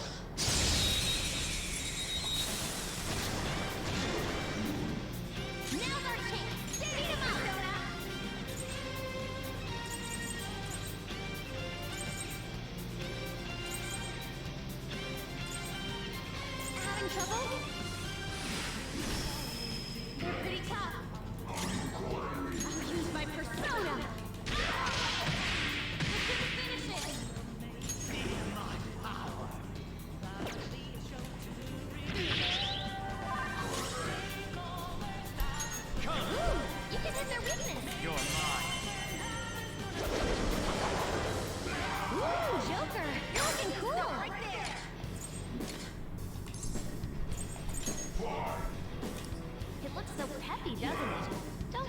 serious or you'll kill the mood.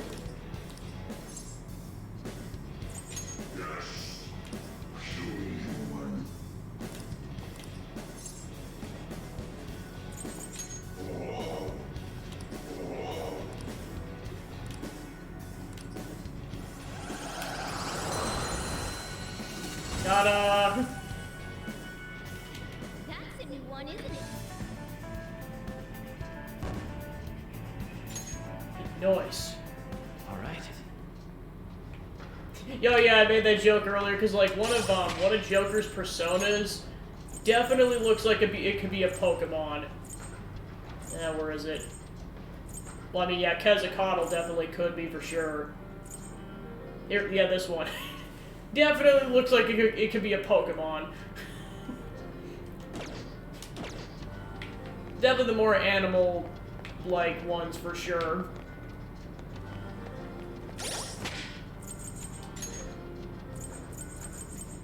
Yeah, then here's frickin' Asterius, just...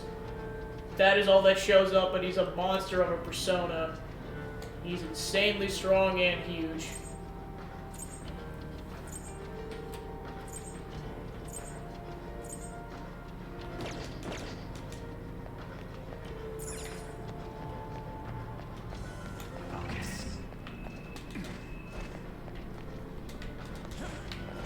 Show me your true form.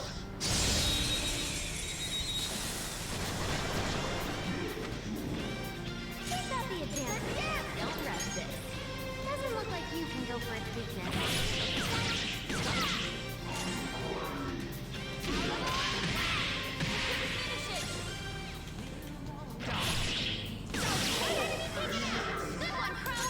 one, Crow!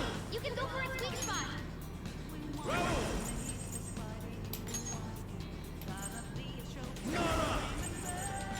Go down. Ooh, Joker! Looking cool! Let's go. It's gonna be so cursed every single time I use that persona.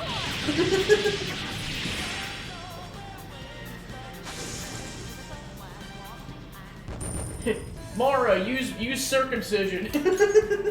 Okay. Excellent technique, Joker. I'm sorry.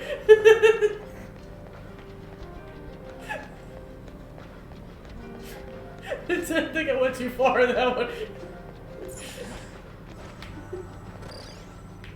I can feel it.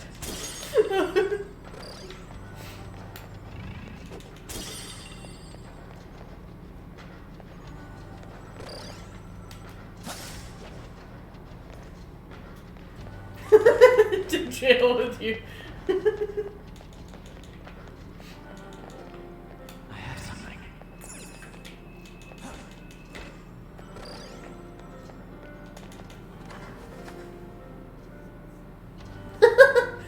Denied. What would you like to do? There's that shadow. Should we go for it? Let's do it. Wait, hold up. It's communicating with another shadow. I might be able to intercept some useful info. You should head back to your post. You're supposed to be in the observation room. And stick with the plan. Don't go acting on your own. I'm always trying to eliminate any potential risks to our master, but I guess I should keep my idea out here. Fine, I'll return to my post. Huh? What? Sorry, Joker. That shadow's about to head out. Ambush it quick. Go, go, go.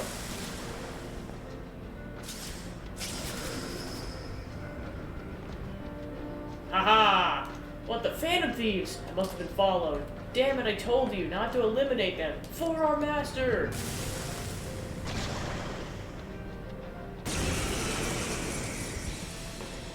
Yeah, I was gonna say that whole thing where it's like, oh yeah, it's Pokemon. That's apparently that's his Pokemon ability.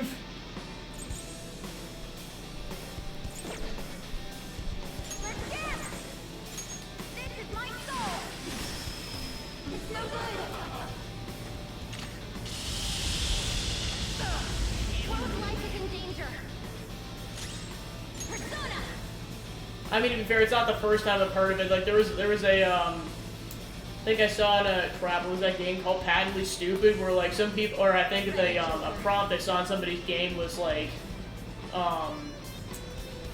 basically just that, you can't stop attracting wild penis. It was a Markiplier video. So then, yeah, penis Pokemon came up multiple times. It was one heck of a prompt. Yeah, like everyone, like half the people came up with like things that weren't that, but like half the people that were like hive mind, they're just like penis Pokemon. I mean, like, Mark has had a lot of really good videos, but that's just still one of my favorites, was that badly stupid video. I was laughing my butt off the whole time. Alright, what was I gonna do? I don't know its weak point.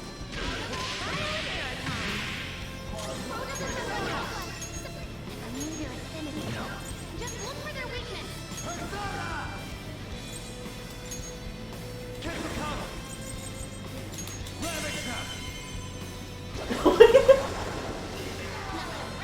Don't remind me about that video! I mean, it's not that bad, but it's just like... It's like, you unlocked a memory, you unlocked a repressed memory.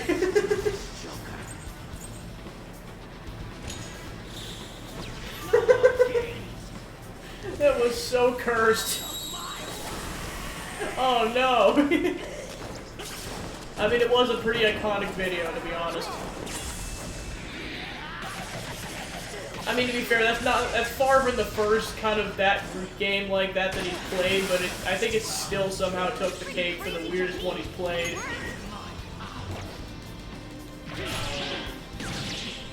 Scam.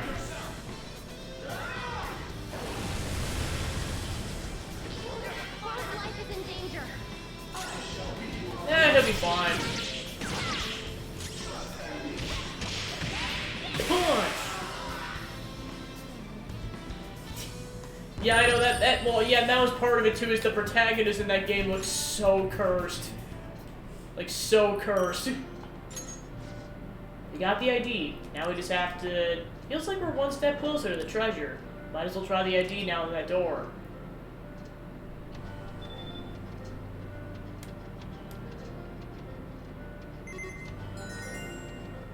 We did it! It opened. You did it, Oracle Senpai. Oracle Senpai. I like the sound of that. Here and now we're off the map. Keep your guard up, everyone. Oh, yeah, I forgot about that.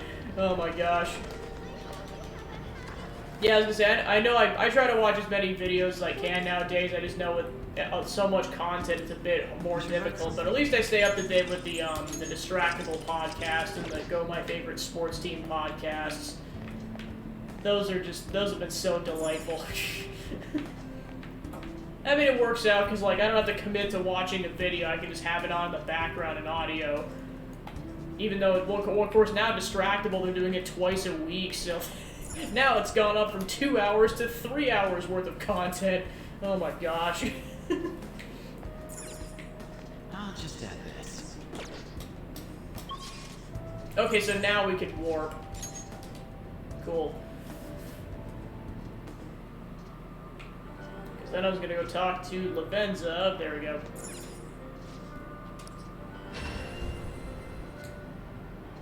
Because, yeah, this is the first time I've had time to evolve personas since the final, or the vanilla game's final boss. Prison doors open. I have been waiting. The state of the Velvet Room reflects the state of your own heart. The room changes reflects you're showing the spirit of rebellion to the entirety of the entity that binds your future. Indeed. Your change in appearance must also be due to the rebellious spirit you've harbored for so long. And with that spirit, you appear to have grasped a new possibility as well. What do you mean? Oh, Super Drink! Oh my gosh. Memories. Well, then, of course, like, the number one thing I think about nowadays with Markiplier is Lady Dimitrescu. And that whole saga. Oh my... Yes, I do. For better and for worse.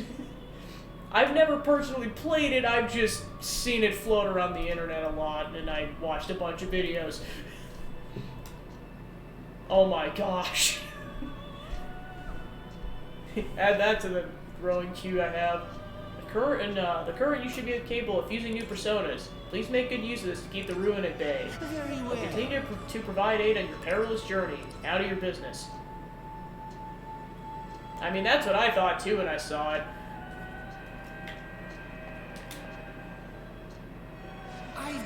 waiting for you. So refreshing to be like, this is actually Igor and not Yaldabaoth. Please be aware, be prepared for variations. Be cautious with your selections. Alright, so we can make up to level 78 personas.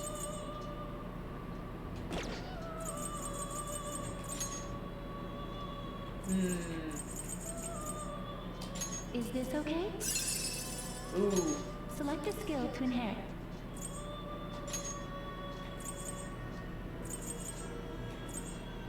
Okay, so I gotta really... Is yeah, this it's okay? fine. Select a skill to inherit. Gotta really ponder what I want to do here.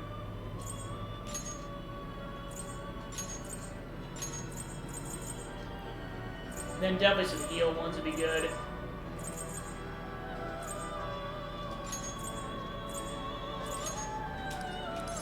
Yeah, I'll go with that.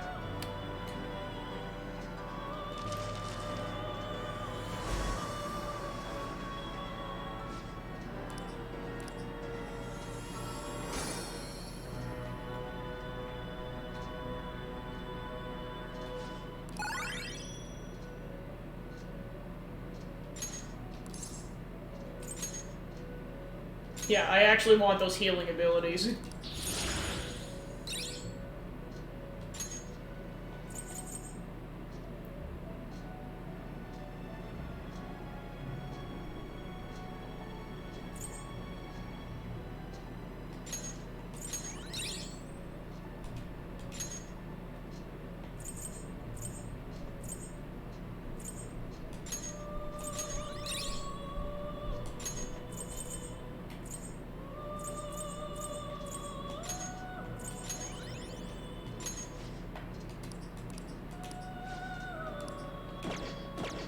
How was the alarm?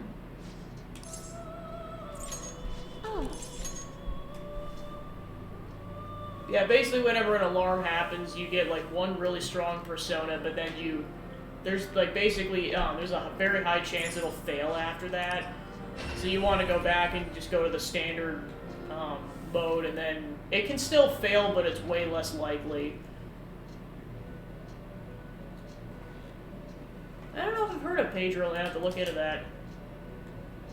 Welcome to the Velvet Room. awaken your new Where the self. only thing that's velvet is the carpet. And maybe my chair, who knows? Make your selection. I'm an anomaly human. Do you truly need this? Choose which skill to inherit. Do you truly need Yeah, they this? barely Choose which sits skill on. to inherit.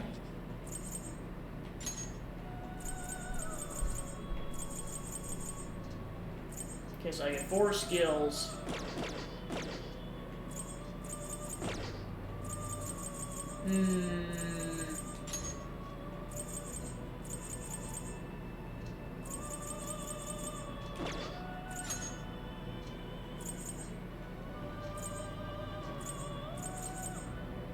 I know part of this is like I should probably wait to do some more persona fusing once I get to the low level 80s and I can actually fuse some of these personas. May Yeah, I'll luck wait. be on your side.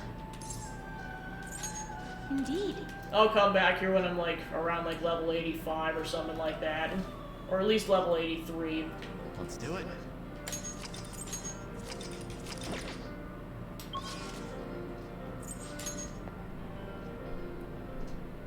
I should write something. Weaver.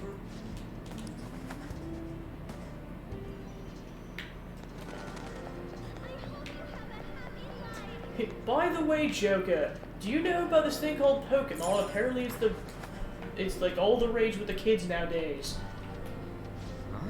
Oh my gosh, Master, what the heck?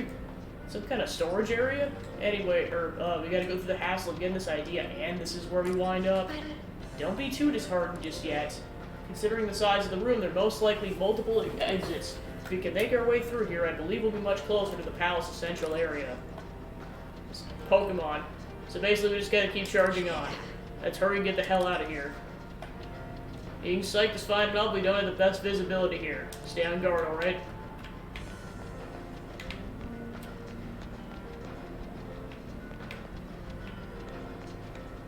Yeah, I was pretending to be Igor.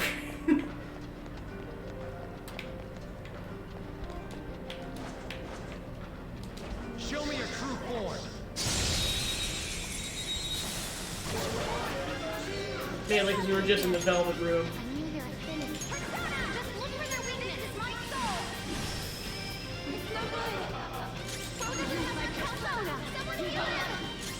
Yes!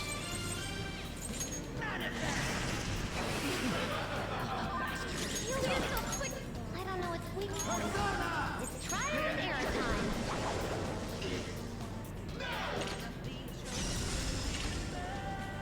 Watch your head! They're coming!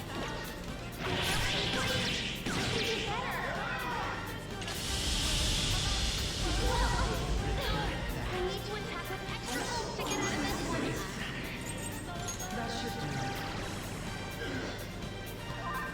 Yeah, I was gonna say, just standard Igor, because he's not a demonic god. I know that's contradictory, but Yaldabaoth really was a demonic god, or just an evil god. I'm not done.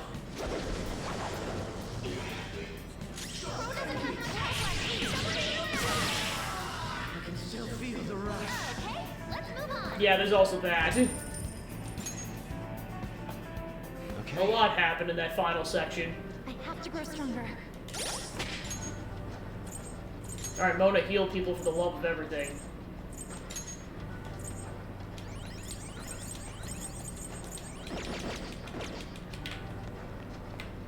Focus.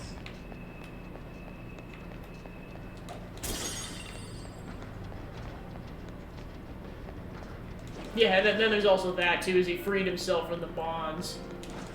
And then also his friends found out, and actually they were freaking the heck out about, like, what the heck is this place, Joker? What is this?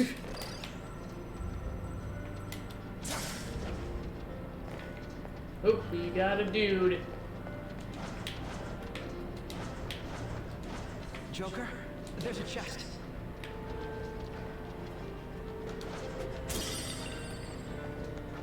I'll reveal your Ambush!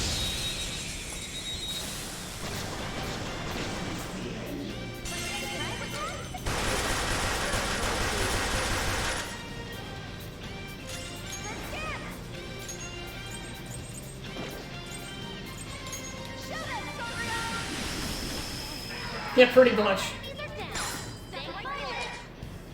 Yes, I think there ended up being 4 in total. It's just, I did the first 2 like right at the end of the previous section, but yeah, those 2 were definitely tougher.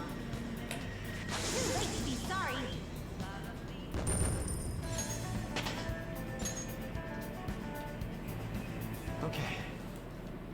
Leave the noobs and let's go. So we gotta get around there somehow.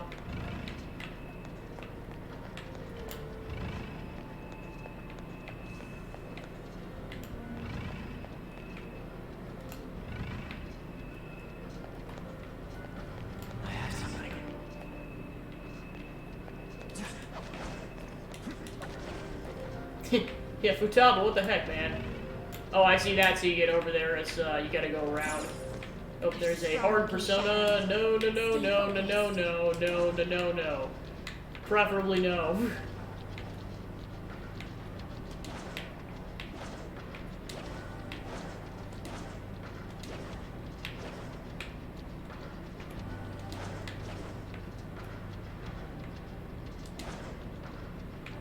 Hell no.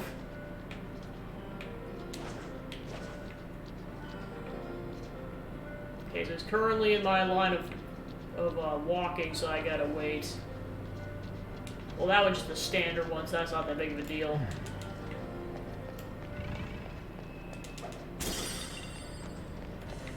It's like, I'd prefer not to get bodied.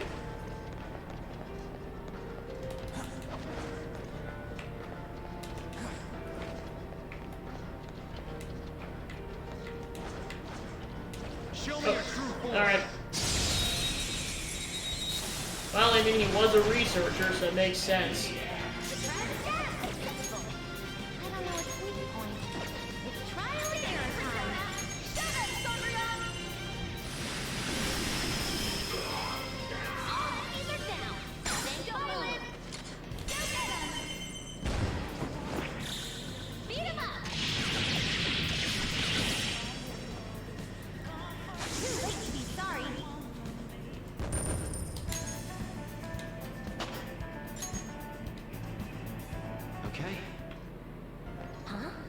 already? How disappointing.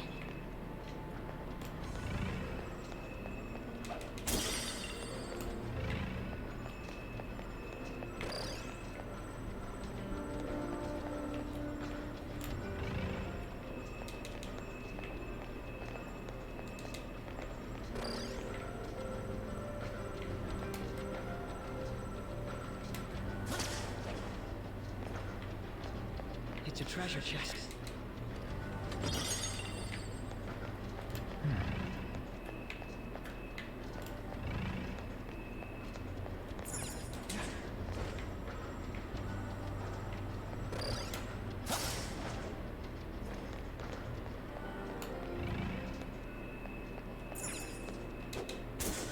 It's somewhere.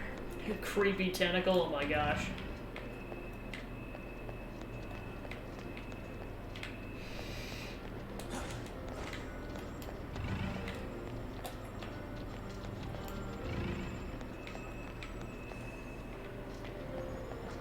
It's somewhere.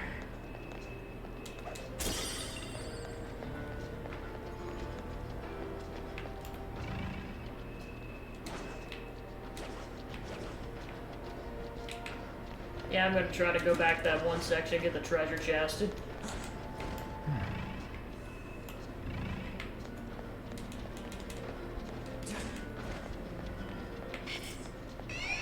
Oh crap, I got spotted up there. Gotta love ones that are in your blind spots. You can hit their weakness. Thunderon! Good job, Violet. Go for it. That's like my turn. You're up. Wow, you got two of them, Queen. All out of attack. Done and done. All right. I felt the difference in strength in that fight. I'm detecting a badass. Joker. What was that just now, Futaba? Oh, nothing! The enemies suck. See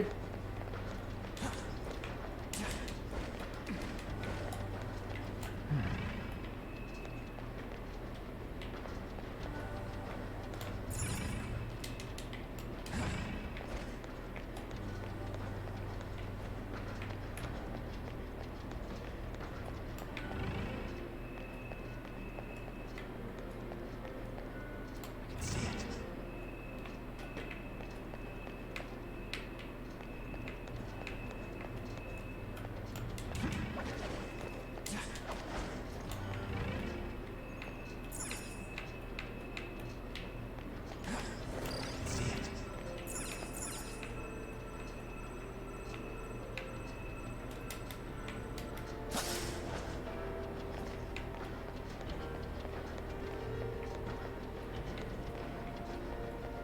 I can feel it.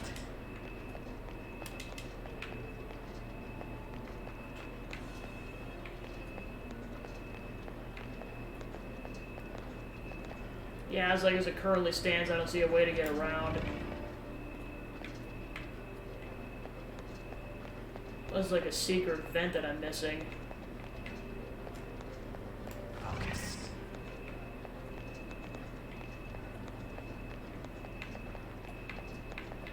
Payday time!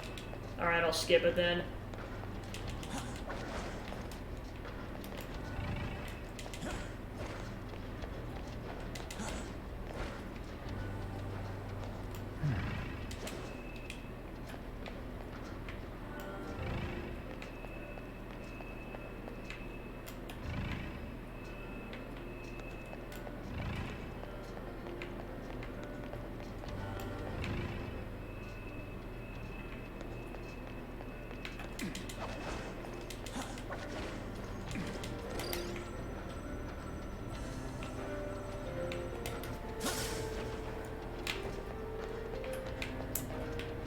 So while I'm thinking about it, I forgot to mention kind of a pretty big important announcement, so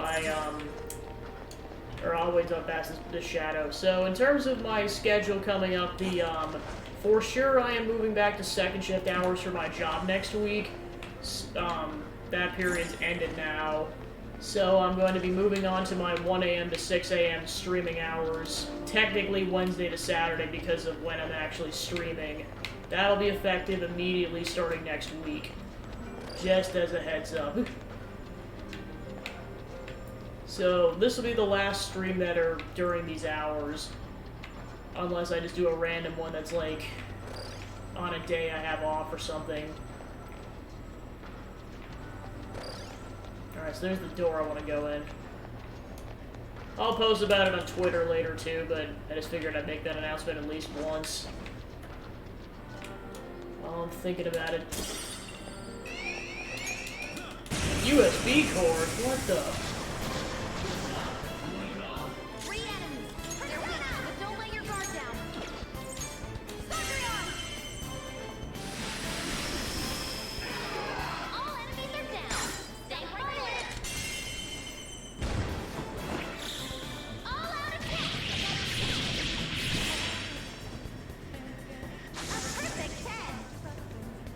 Yeah, I know this is the caveat, as I know some people are no longer going to be able to attend the streams, but it's, well, basically it's either that or I stream from 10 a.m. to 3 p.m.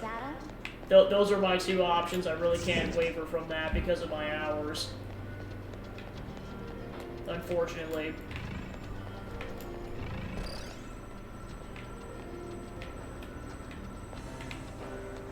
Well, and then of course, one thing I'll do too is, like, if I just figure out that those hours are just not boding well with my sleep schedule, I'll just have to probably change it to 10 a.m. to 3 p.m. by proxy, but hopefully I don't have to. Yeah, so basically initially I worked second shift hours, but I worked 2 to 10:30, and then we were incredibly short-staffed, so then I had to switch over to first shift for about 1 or 2 months. And then, now that that's no longer an issue, I can go back. Hey, look. Looks like it's getting over there. Is that the exit? But then my hours are going to 4 p.m. to 12:30 a.m. So they're not truly going back to what they were. I'm actually working later, like actual legit second shift hours, opposed to more swing shift. I can feel it. Yeah, because originally I was doing my streams from 11 p.m. to like 3 or 4 in the morning, CST. But yeah, I'm changing it to 1 a.m. to 6 a.m. CST. Yeah, I was like, yeah, technically it's not even gonna be Tuesday to Friday anymore. Like, because of technicality CST, it's actually gonna be Wednesday to Saturday, because the entire stream is gonna be the whole next day. Because I mean, I'm not even getting back until almost 1 in the morning.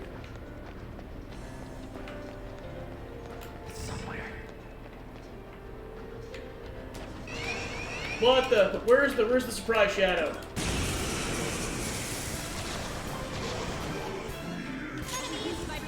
no big deal. Doesn't look like you can go for its weakness.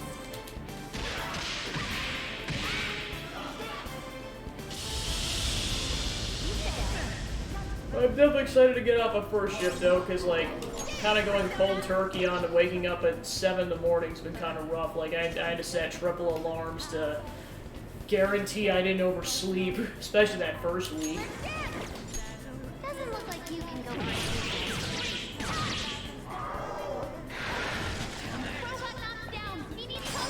Well, I mean, for me, this is relaxing, so I guess I don't mind doing it. But usually 5 hours has kind of been my sweet spot. Like, 5 hours is when I usually start to get mentally tired, so I'm like, that's why I try to keep it to about 5. Calm down. Like, sometimes I don't mind going slightly longer, but it's also so I can get a sufficient amount of sleep for work the next day. Sleep's important, yo. Between that and just drinking a lot of water, I definitely equate that to how infrequently I get sick.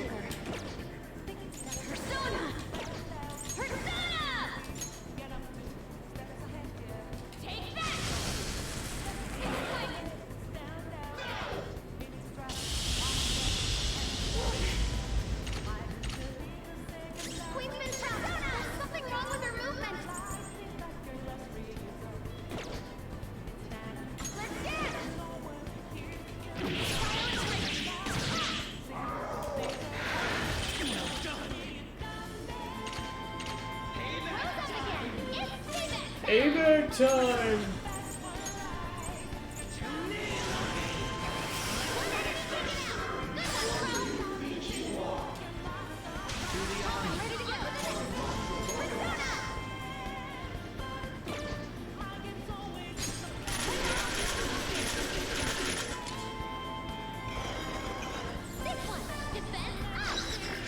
Well, like I said, this is relaxing for me. Like, I was excited to finally get to the point where I could start streaming, and yeah,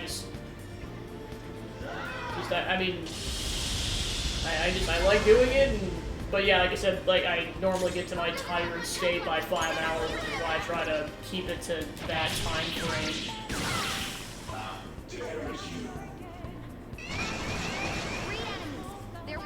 I can tell I'm used to second shift hours too, because I know I yawn a bit more frequently and with these streams, because like it's like I had to wake up at like crack of dawn. Whereas I didn't used to have to do that. I mean, like I always wake up way earlier than that, but technically speaking, if I wanted to, I could sleep it, or I could have slept in until 1 p.m. and now it's 3 p.m. If like if I really wanted to, not that I would, but I could. Oh jeez. I can't even imagine that. If I don't get at least 5 or 6, I die. Even with coffee. Like, there's a certain point where coffee becomes ineffective if I just have that minimal amount of sleep, especially if I just got a minimal amount from a decent amount of days in a row, like college and high school. Alright. That does it. Shall we continue? See it. Yeah, I try to go for at least 8 to 9 hours a night. Which basically means, like, once I'm done streaming, usually I just get in, like, my workout for about a half an hour, because I kind of break it up into 2 phases. There's the walking around kind of the local area for, like, a half an hour, or, no, probably at least an hour. Or I go on the treadmill if it's too cold, or like, you know, 100 degrees in the summer. Just because I would prefer not to die. Or I just don't want to be that uncomfortable. Like, 80s or 90s are fine, 100 is where it becomes unbearable. Where the heck is it at?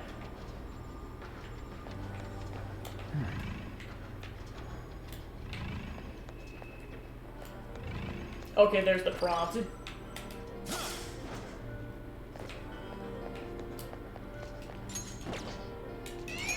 What the heck? Oh, man. Yeah, pretty much.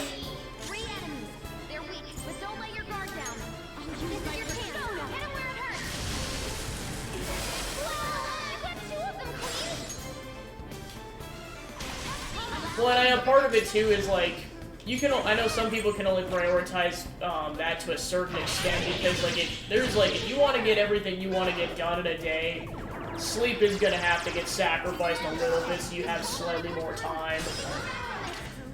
I get that that's the reality for some people. Holy shit, that was close. Alright, sounds good to me.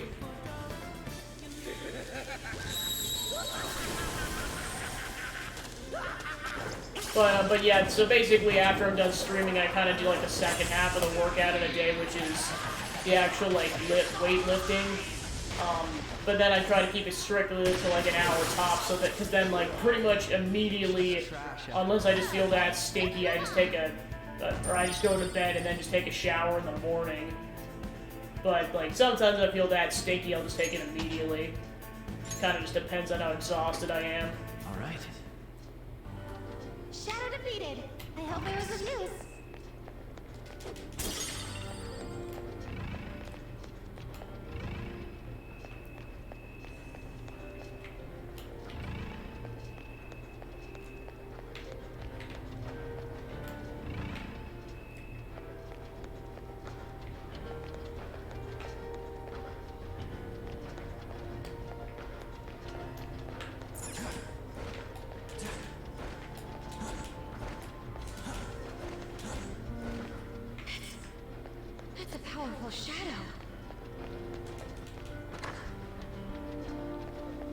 Oh, that's how you get to it. Okay.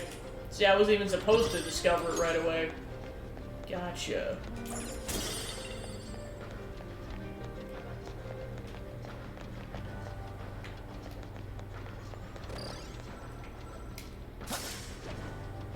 To save me, darn it!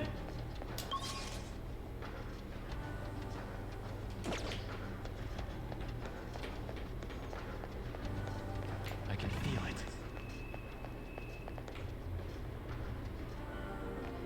Well, and that's the thing too. It also depends on the number of days you work. Like, at least I know for me, I have a consistent schedule. At least I know for some people, it's like your hours and days vary so much, so then it's like almost impossible to develop a schedule.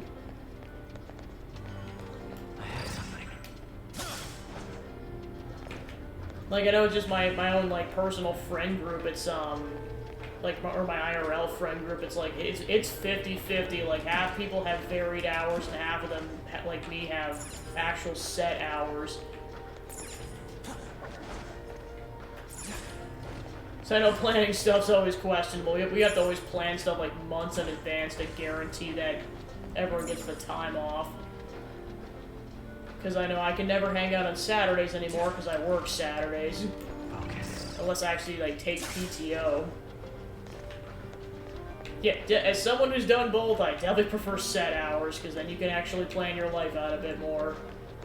Well, I know one of the biggest changes too is like, well, I know Joe knows because he watches John's streams, but like one of the biggest changes for me is like draw pile only goes until 2 in the morning on Saturdays, CST. So like now I have to pretty much like. I usually could just chill before I get onto draw pile. Now I pretty much almost have to do it immediately, otherwise I don't get a chance. Like, it's kind of just gonna be like, set my crap down and then just go. Yeah, and that's the thing, I work Tuesday to Saturday, so. Yeah, usually John's streams are where I relax at nighttime. I mean, the past month or so has been weird. Well, I know he's been gone like half of those. Just trying to figure where the door is. Yeah, like half the time, the Saturdays he's been gone or just doing stuff. I have something.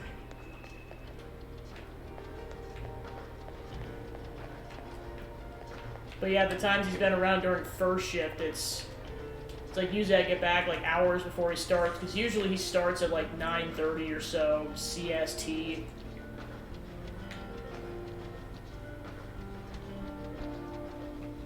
Oh yeah, I know Mike's been on a lot lately. Yeah, I was so happy to see he started streaming. I mean, I know that was like a year or so ago, but still, like, when he actually started, like, streaming a lot more and he kind of separated from James's content, like, it's like I always support people who want to just kind of get a change of pace in their lives just for, it doesn't even matter the reason. You don't need a reason. Just things happen, you want to move on. Or you just want to move on and grow as your own individual self. Like, there's no other reason. Oh, yeah, boy, do I know it. I mean, to be fair, it kind of fits him, too. Like, just because, like, I mean, just based on all the content he's been in, it's like, he's always been the wild card of that group. And that definitely carried over.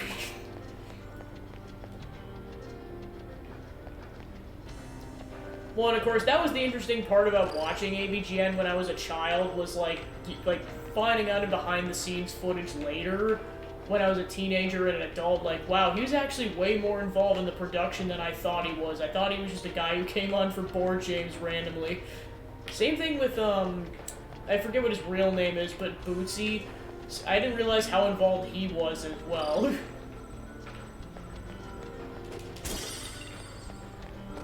Yeah, I was like, how many characters he played, the fact that he was in the bunny suit and the Bugs Bunny stuff, all that stuff.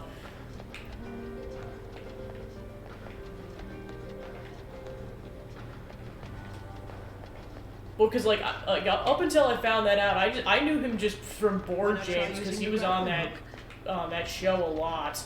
And then eventually they got Bootsy on the show. Again, I don't know what Bootsy's real name is, but... Like, because I know Bootsy isn't his real name, I only know him as Bootsy. Or Bad Luck Bootsy.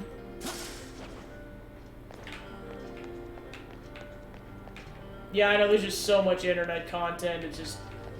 You just gotta prioritize, you gotta prioritize. Okay, I really gotta figure out where the heck I'm going in this palace, because I am stuck.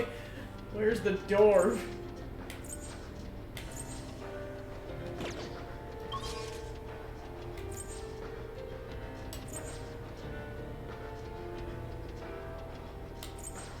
Because I am literally wandering in circles here.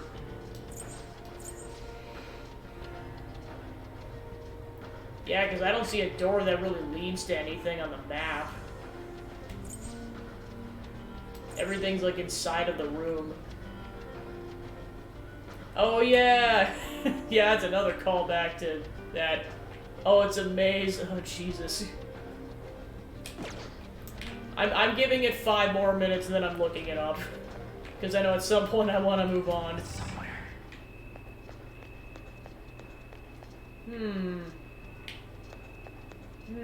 How do I get over there?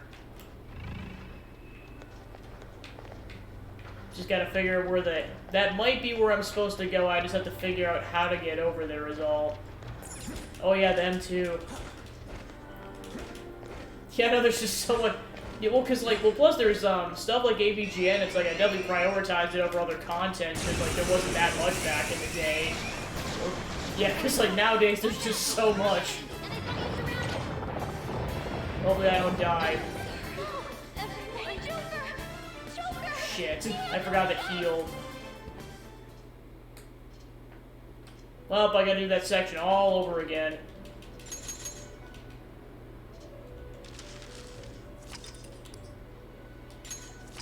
Well, it's not like it's gonna take that long to backtrack, because I was kind of mostly just kind of wandering around trying to figure out what to do.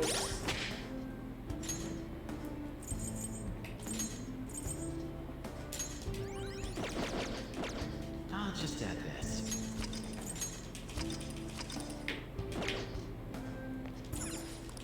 Well, especially now that I know that that one treasure chest is, you're supposed to, like, progress through the whole section before you can go over there. Oh, yeah. Huh? What's this?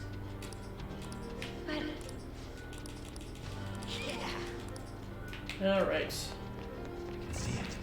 Essentially doing the speed run at this point. Watch out for the shadow.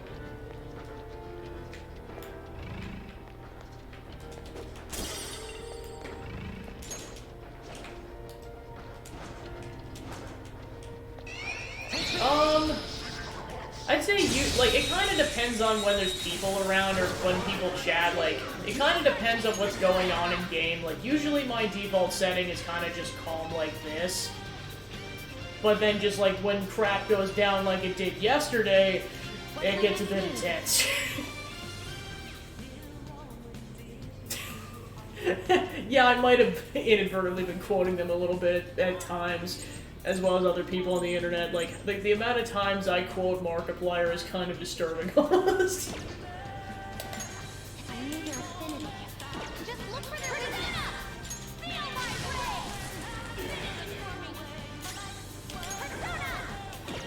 Also, just a bunch of other people, like, one channel, I mean, I know it still exists, but, like, I'm talking, like, the beginning parts of it. One channel I used to watch a lot was Smosh Games. So the one of their members' names was, or I guess let me go back. So one series they did was called Grand Theft Smosh, where they played Grand Theft Auto and just get into all sorts of hijinks. So the 4 main members where they brought on new people were Jovenshire, Lasercorn, Sohinki, and Mari Takahashi. And then Ian and Anthony would show up a little bit. So basically, there was one particular episode, it was like, learn the ABCs with Smosh Games and Grand Theft Smosh. So, like, there were so many quotes from that one episode alone. One of which is, the actual quote is, D is for die, bitch. But for me toning it down, I say D is for die, so I quote that so many times. D is for die!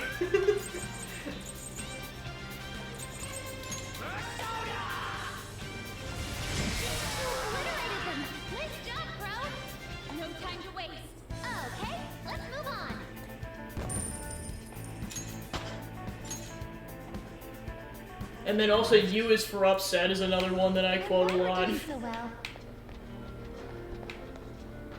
Like, some of them were actually just, like, items in the game, and then, like, some of them were just, like, phrases like that were more quotes.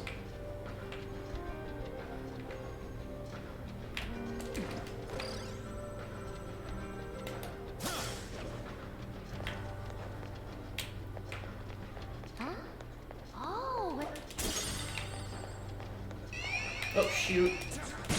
That is kind of disturbing how they roll on the ground. Have a bad feeling about that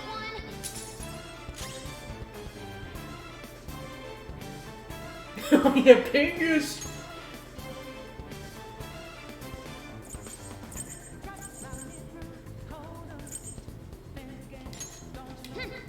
You know, it's like, we really need to get her SP back.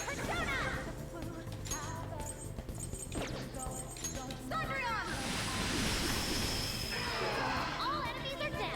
Big bullet. Beat him up.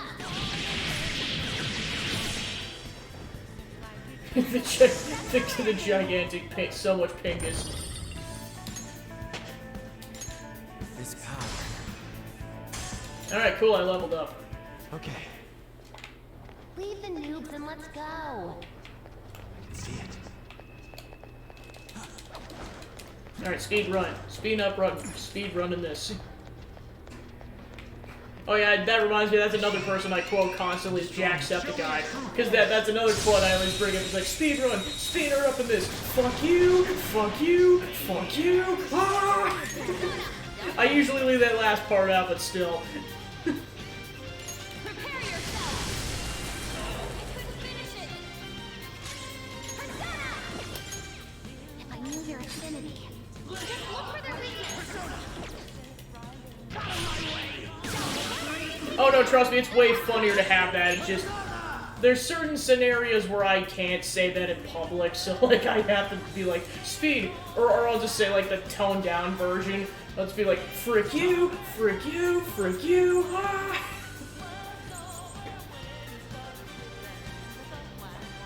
Well, plus, sometimes I'm like, I only have time to say the quick version, so that's why like, whenever I have, like, those long quotes, I always am like, I try to keep it to, like, the more condensed version of it, so I'm like, oh, because if I try to focus on quoting something for too long, I die.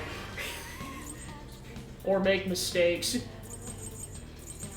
Well, because I know initially when I was streaming, I didn't have I mean, not that this is a massive audience, but, like, it was very minimal, or, like, no one would talk in chat, or be, like, maybe a person.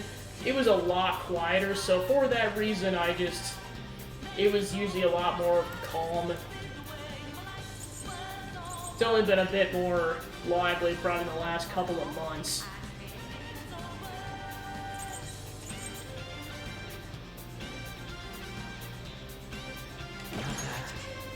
No.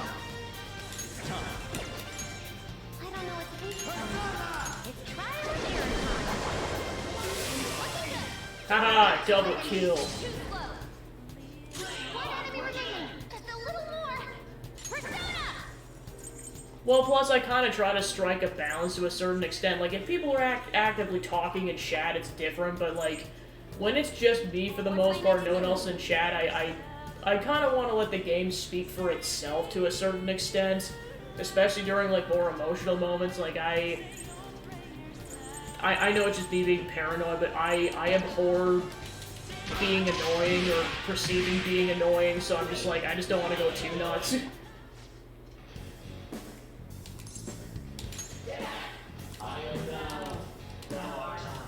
It's mainly just me kind of projecting because, like, whenever, like, basically secondhand embarrassment hits me so bad. Like, it doesn't matter if the person's, like, being annoying or if they're just, like, they're intentionally causing the situation or not. Whenever I feel secondhand embarrassment, it's, like, one of the worst feelings on the planet. Like, I almost feel anxious. Like, Joe, you probably remember this. So remember Jules's panel at MagFest?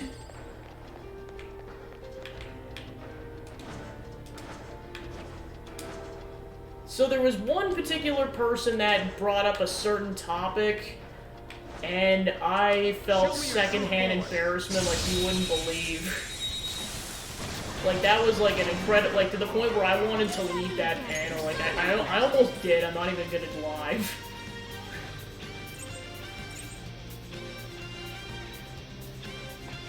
Like, I mean, like, don't get me wrong, like, the guy was clearly trying to improve himself, but basically the long story short was that he was, I'm gonna say he was contemplating prejudiced thoughts, is how I'm gonna phrase that. Like how he can try to be more understanding as a person.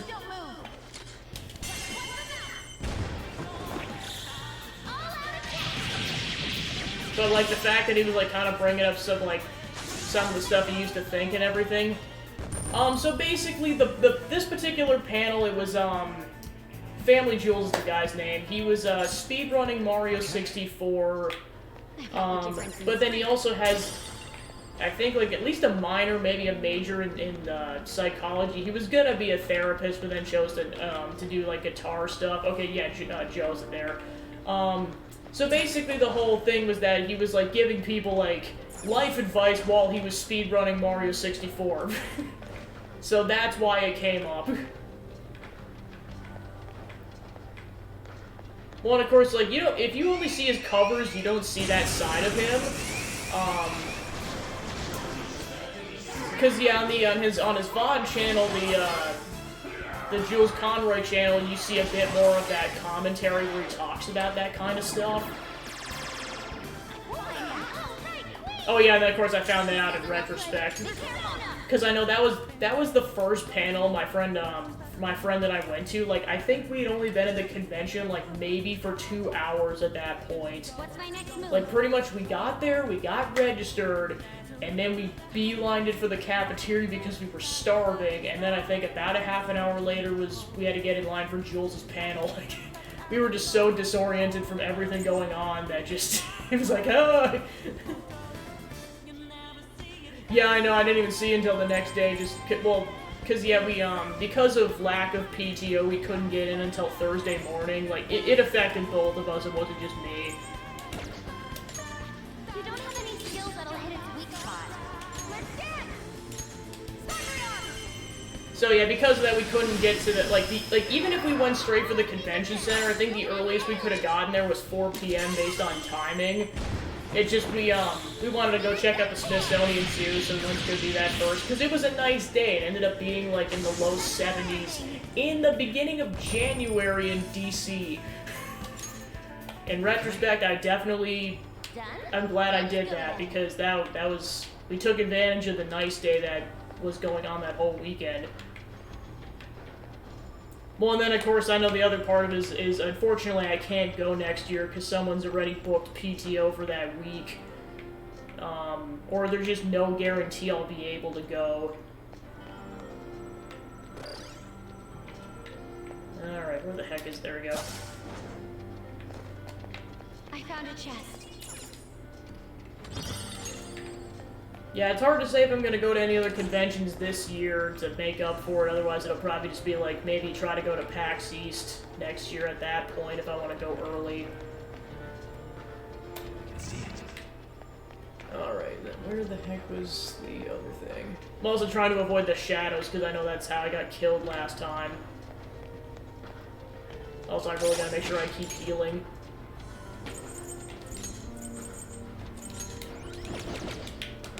Because that's also how I got killed last time.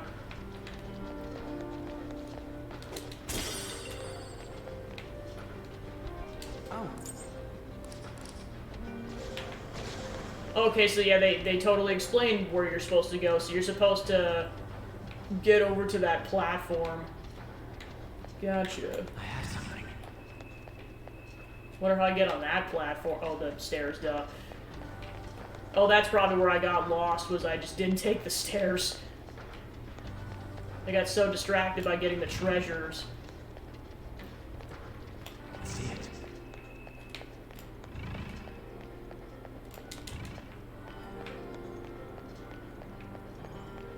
Aren't you going to use your grappling hook? Catch you figuring it out, Jesus. I'll reveal your true form. Yeah, I know. Well, of course, that's one thing I also discovered at PAX East, was that, like, some people I just don't think have had enough, well, especially with, like, the pandemic, I just don't think people really had opportunities to socialize in person. And it kind of shows a bit.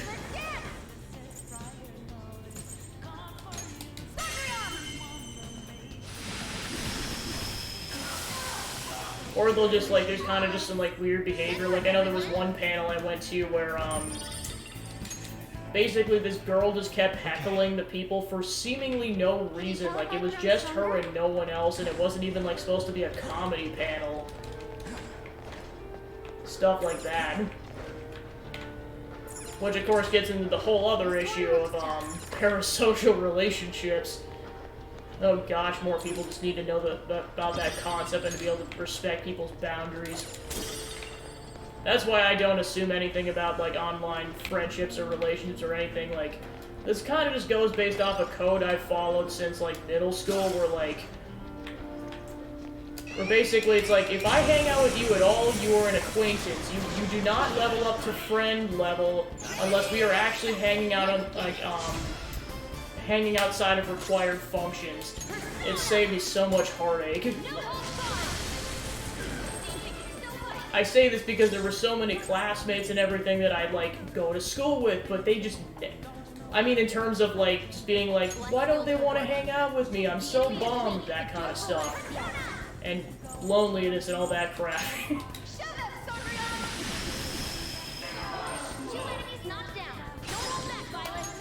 It just helped me feel happier as a person. It's just like, yeah, just don't take it personally. It's just, they're gonna prioritize the people they want to prioritize in life, and you can't do a thing about that, unfortunately. You can try to help it to a certain extent by inviting them out, but they have to reciprocate. If they refuse to reciprocate, there's nothing you can do. Okay. If our enemies really are this weak, they won't even... I mainly say that I had to figure it out at that age because I, basically, long story short, that was kind of around the time I pretty much entirely switched IRL friend groups to the one I currently have. There was one I had, like, up until, like, 8th or 9th grade, but then, you know, hormonal teenager stuff, and basically I got ostracized by that whole group just because basically the person who I thought was my friend, this is probably just how deep the abuse went. Like, it wasn't like it was that bad, but it was, like, subtle stuff, like kicking me under the chair or punching my arm when it was inappropriate, that kind of stuff. There was, like, subtle physical abuse or just, like, subtle, like, mental or verbal abuse, like, you suck, or just, like, kind of just trying to put me down kind of stuff. It was things, I guess, I didn't realize the concept of, like, what that stuff was when I was younger in retrospect, and like, oh yeah, totally, that's what was going on. I just thought it was friendship bonding, because I didn't know better. That was an easy win. Because, I mean, this friend was, like, the first, like, friend I actually made on my own. And honestly, probably well, because everyone else was kind of just part of her friend group at that point. And then I finally snapped when I got to be 9th grade, because, during a band trip, we all had to, like, basically 4 people of, like, or, like, 4 girls or 4 boys had to, like, room together in a room, and you had to, like, pick your people you wanted to stay with over the weekend at the hotel. The plan was that I was supposed to stay with her and, like, 2 other people, but then they booted me out, and I'm like, what the heck, man, we talked about this months ago. And basically that's when I snapped. I'm like, okay, something's not right here. Well, and then of course, like, that's also when I found out what gaslighting was, because she was pretending that that wasn't going on, even though it's totally what was going on. I mean, honestly, just learning about the whole concept of gaslighting changed my life, because I definitely experienced it a lot with her. Like, it's not even funny.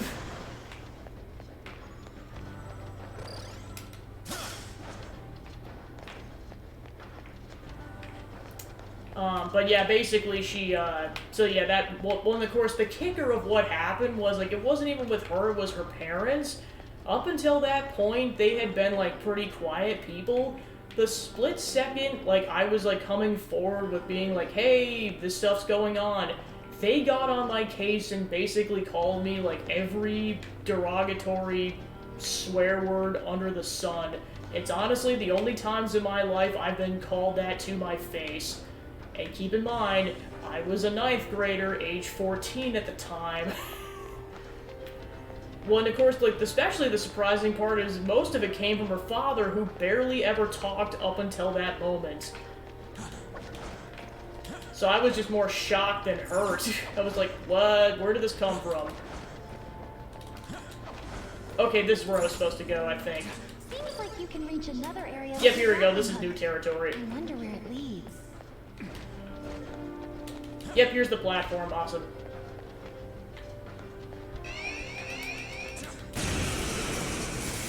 Yeah, I know. But yeah, again, well, and of course, like, to the point, and again, it was the whole gaslighting thing, because I was just like, was what I experienced actually real or not? And again, I was like a young teenager, I didn't know any better. So it took me a while to, like, trust people again, and just kind of understand that, like, this is what people are normally supposed to be like, and when they're not buttholes. Kind of just messed up my ability to, yeah, like I said, trust people and, like, discern who is, like, well, and of course, it also led to that whole thing of, like, I refuse to call somebody a friend unless they actually want to hang out with me outside of required functions thing. Because I was like, yeah, I don't want to be hurt in a friendship ever again if I can help it. Just preferably never again.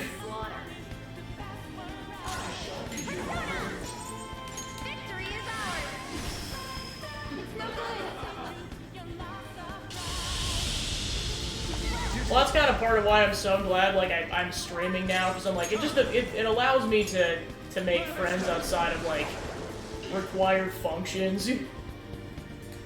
Because I know, it's like, meanwhile, just because of how it worked out with, like, personalities and schedules and everything, all of my friends were able to, like, maintain their friendships with their college friends, whereas I nothing stuck, unfortunately.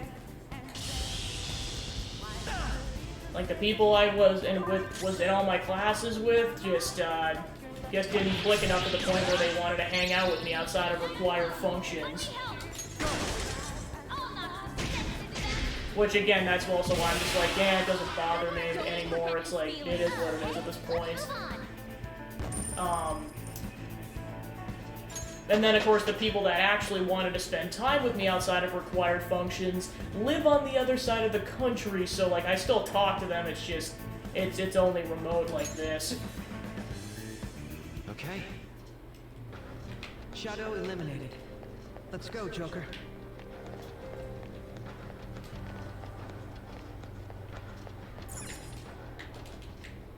Come on. Press the button, Joker. There we go. But, yeah, I didn't mean to go on that tangent. Sorry about that. I know we were just talking about, yeah, just kind of that stuff. And of course, that's the other part, is, like, I try not to trauma dump on people, because I'm like, yeah, some people are just here to watch the game. Okay, cool.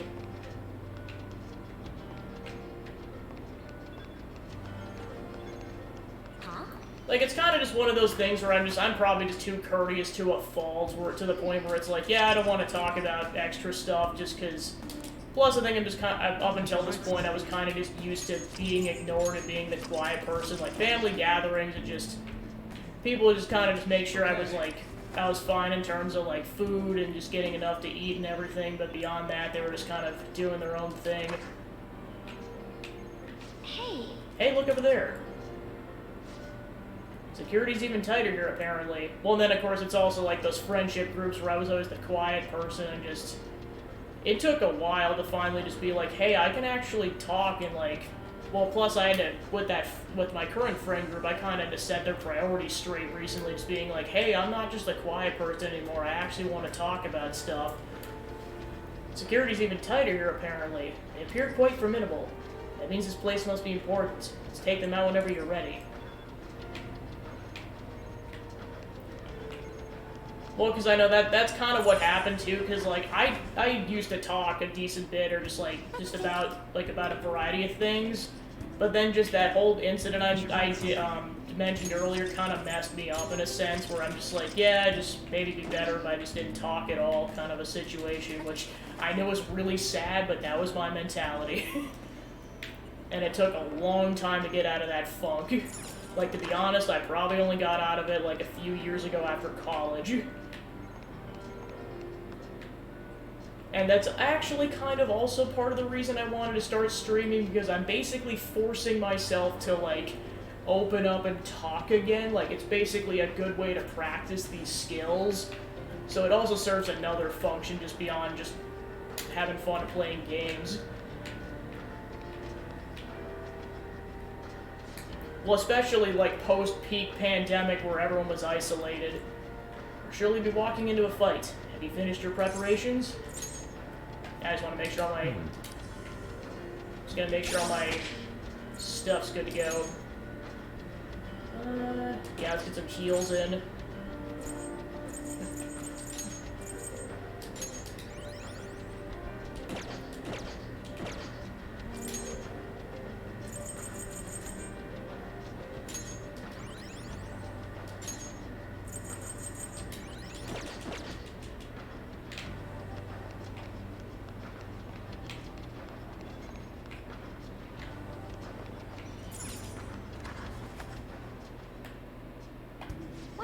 Well, then, of course, one thing that I honestly struggled the most with up until pretty recently was, kind of in cahoots with that whole situation was kind of just the whole, like, it was probably just the result of those friendships and then also just people not wanting to hang out with me outside of required functions.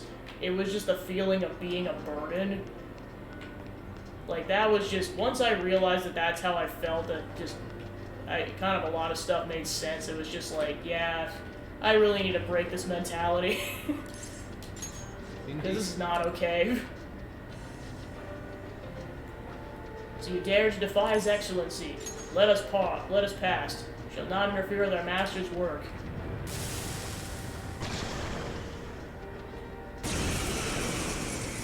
Well, because like I said, it just kind of went hand in hand with like the whole... Whenever I try to talk, people would just kind of brush me off or just like it was honestly, there were some times where like I almost had to physically pinch myself to like confirm that I still existed. That's how bad the ignoring was.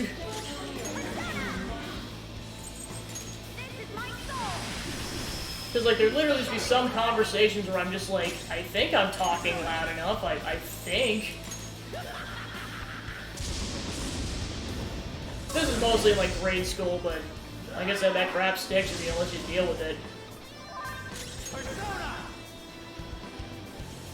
Thanks. Well, like I said, it's not something I currently struggle with anymore. Like, it was kind of just something I had to work through a few years ago, but, like, I try to be honest about it with people, just being like, I went through these thoughts. This is something I actually had to deal with.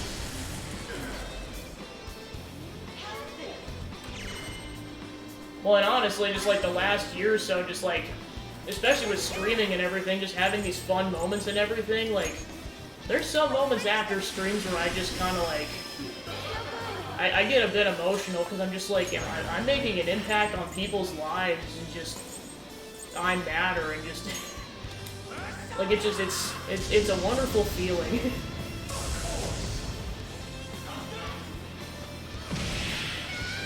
Yeah, boy did it.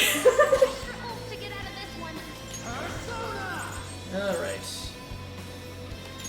Alright.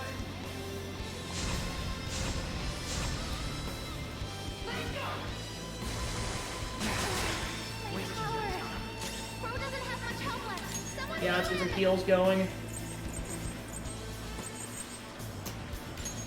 Can I use this? Thank you. Yeah, I know just, unfortunately, that's why, like, middle and high school necessarily aren't the best situations to be in, because it's like, I swear you just, depending on your circumstances, you can go through so much trauma. Like, it's not just about the physical bullying and, like, shoving you in the locker, it's the mental stuff, too.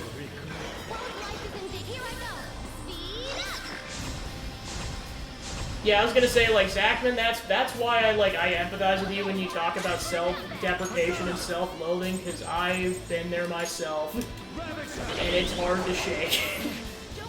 Like I said, I had to get to this point where I no longer think that way. It took a lot of effort and, like, basically just, like, self-reflection to get to that point. I mean, to be fair, I am also a few years older than you, so I've had a bit more time to ponders such things.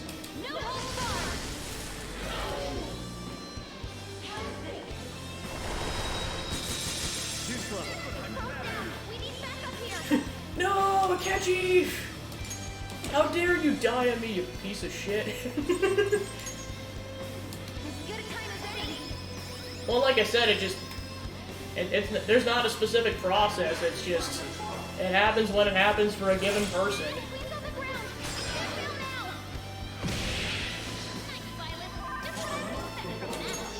Yeah, I'm trying to get people back to life. Yeah, let's get Akechi back to life. They've got a deck.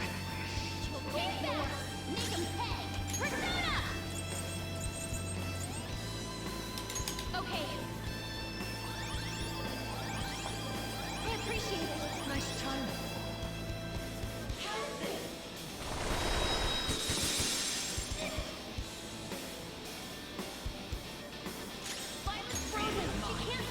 I guess I just never mentioned him while you were talking about it, because, like, again, it's also just comes down to, like, I don't want to make everything about me kind of a thing, just because I despise people that are like that, to a vain extent.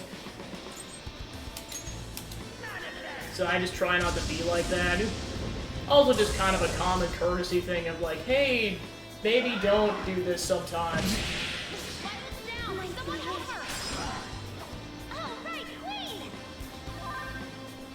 I was frozen today.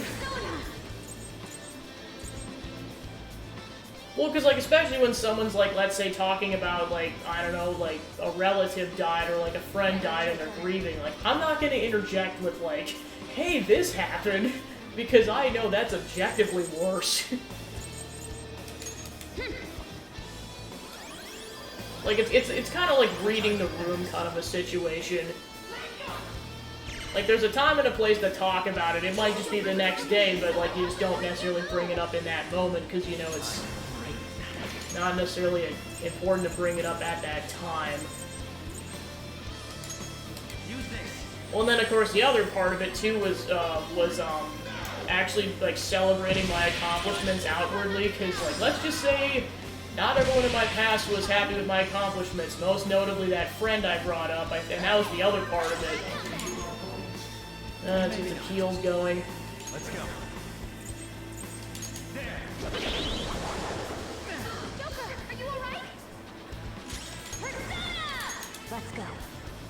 Yeah, because basically, like, and of course it made a lot of sense in retrospect, because I wondered where the heck this behavior was even coming from to begin with in terms of that friend.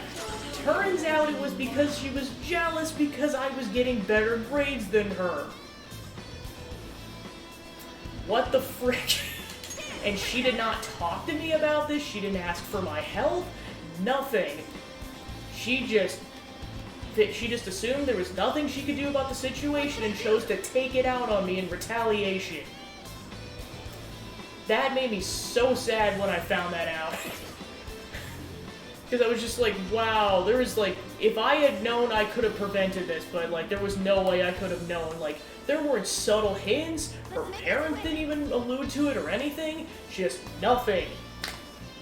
Absolutely nothing, because the thing is, I even talked to other people that were in that group later on. I was like, were there any signs that this was a thing? And they're like, nope. I'm like, alright, then I guess I don't feel bad, because there's nothing I could have done.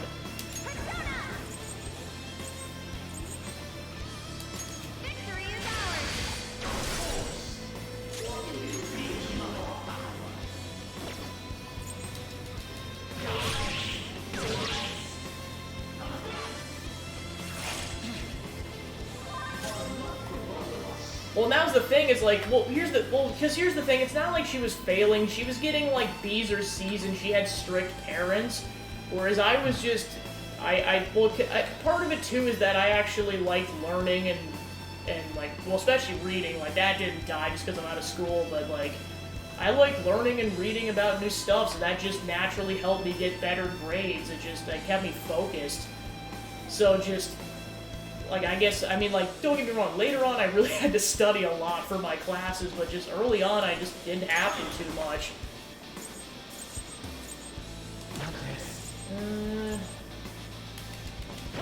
And meanwhile, she just wasn't as good at it from what I could figure out later, and just I was in a bunch of honors classes and she wasn't, etc. And like I was a little behind in math until I took like a summer class, and then I got ahead because of that, because it basically filled in a bunch of gaps and then some. That kind of stuff. Like, she just retaliated in the dumbest way possible. Or for the dumbest reason. Like, I would have been, like, I was her best friend at the time. There's, like, plenty I would have been more than willing to help her improve her grades. Like, it would have been a duty or a moral obligation at that point because she was my best friend. Which was nice when I moved on to my new friend group, because like besides just actually wanting to hang out outside of school, we all were getting like A's and B's, so just like it was a good group to be in. Well, I mean, still into that's my primary friend group now.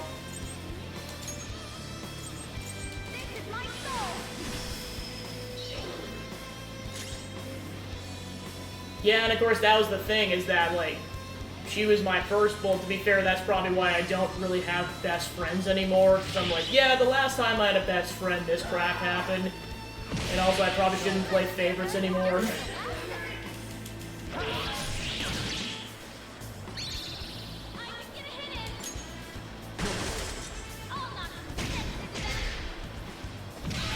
Oh my gosh. They're still not dead? Oh my gosh. They're still not dead. Yeah, and I guess I never did best friends either, because it also still felt like favoritism.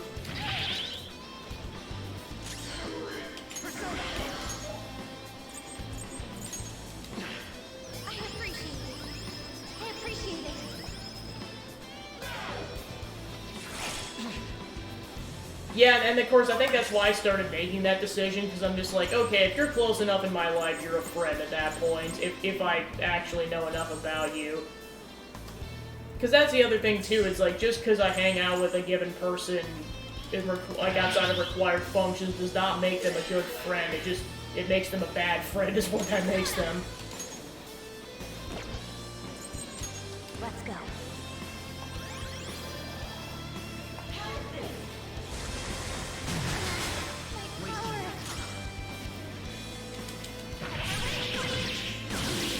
Finally, one of them's dead. Jesus. That took so long.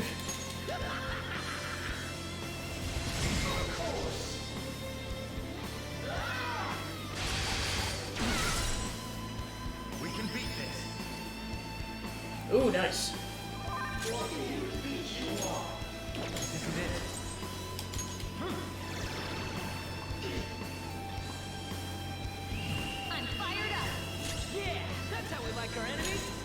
Because, I mean, like, I know people are busy and everything, but it's like, if they truly, like, were your friend and wanted to like, continue being your friend, they would make time to hang out with you at least, like, even if it's infrequent, at least sometimes. Even if it's just for, like, 10 minutes for a phone call or something. Just anything. That's how low my bar is.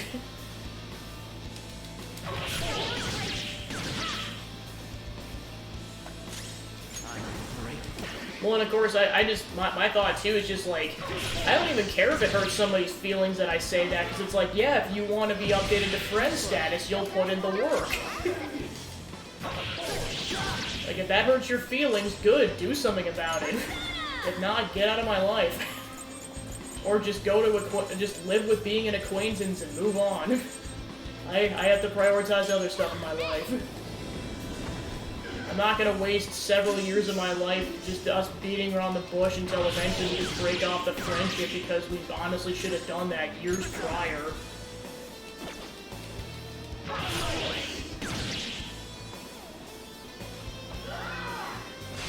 Yeah, and of course, like, yeah, just like I said, something as simple as a phone call is just, it's great. Well, especially if you live remotely, it's like, I know you can only do stuff like that. Which honestly, I think it was worse with the people I knew, like, actually close to me, because a lot of that entire college friend group that I mentioned, they all lived in the Twin Cities area, and they still didn't want to spend time with me. Meanwhile, the people who wanted to spend time with me lived, like I said, on the U.S. coasts.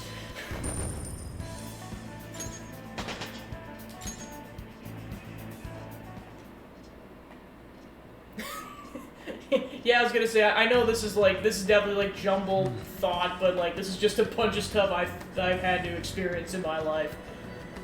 I believe that takes care of that.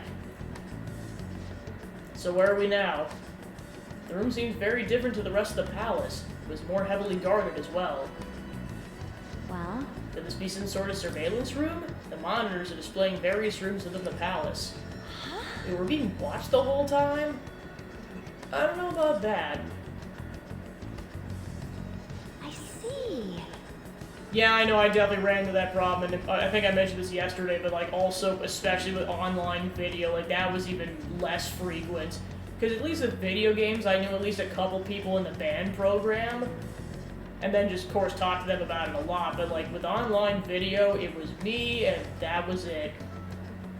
Because it turns out that, I mean, don't get me wrong, I know people my age and older are into that thing. I just didn't grow up around said people. From my personal experience, all the people that were into that thing ended up being younger than me, because then I fast forward a couple of years and I'm just like, and I end up talking to people that are like, you know, like 4 to 5 years younger than me, and they're very much into that stuff, and I'm just like, wow, again, the dilemma of being a zillennial. I live in a time paradox. Yep, I knew it. The room's more of a mainframe than a monitoring system. All sorts of information's being collected here from across the palace and getting converted into raw data. Oh? Data collection? But for what for? Wait. You know, this room ain't got any sort of way forward. Think we gotta find some path somewhere else?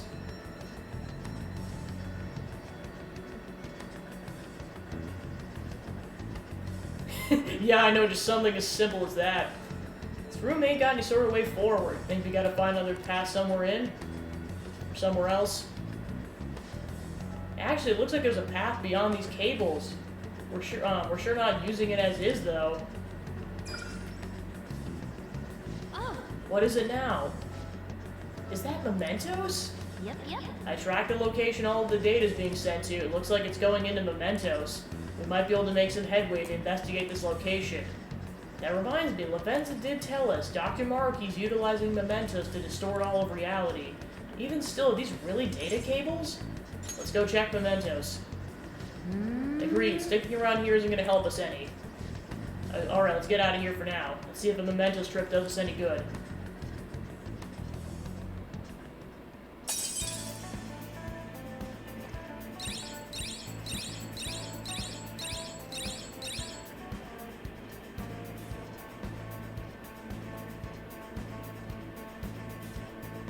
Oh, I can stop, Joe, that's fine. Alright, moving on then. Yep. I should write something. That's the end of the trauma dumping session.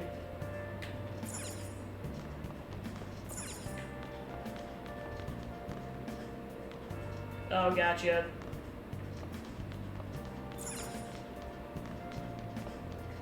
I should write something.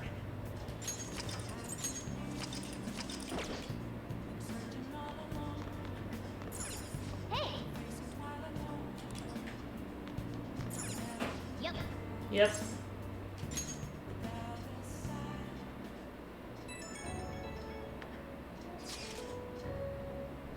I'd just like to thank everyone for letting me join the team. I'm glad to be here. I'll do my best to pull my weight. We're happy to have you. Yeah, welcome. But can you loosen up a little, okay? Don't worry about being so formal. I'm sorry, I'll try to address that in the future. Still sounds pretty dang stiff to me. 1,000 pardons. And now she sounds like some kind of samurai. Either way, we're getting another teammate now. That's awesome. Indeed. Glad to have you as well, Yoshizawa-san. Well, as long as we're dropping the formalities, you don't have to bother with the honorifics. If it's okay, I'd like everyone to just call me Samire. If you're sure in that case. Once again, welcome to the team, Samire. Thank you. Well, about tomorrow. Are we going to that Mementos place? I think that was the name. That's an option. We still have plenty of time. We don't need to attempt an infiltration if we're not wholly prepared. Yep, that's our leader's call. We'll even be counting on you more than ever, Pancake. Got your backs. Ready anytime. Got more firepower now, but our target this time is much more powerful than any we've faced so far. Should probably get ourselves as ready as possible, like Yusuke said.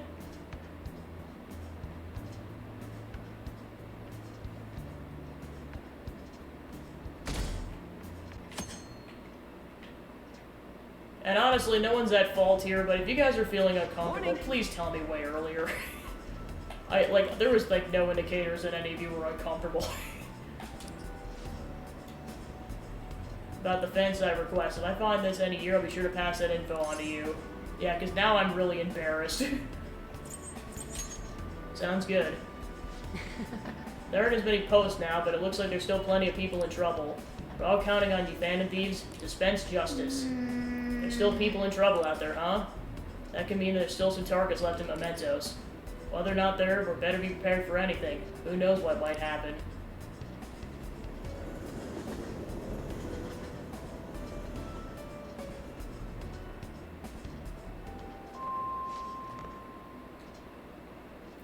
Well, it's not even just social cues. Like, if I don't see the specific phrase in the chat of, I'm uncomfortable, please stop, or something along those lines, I don't know that.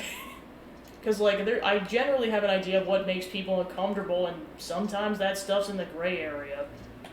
Lord Kuhn, please come to the student guidance office. Hey! Sounds like Kawakami. I wonder what's up.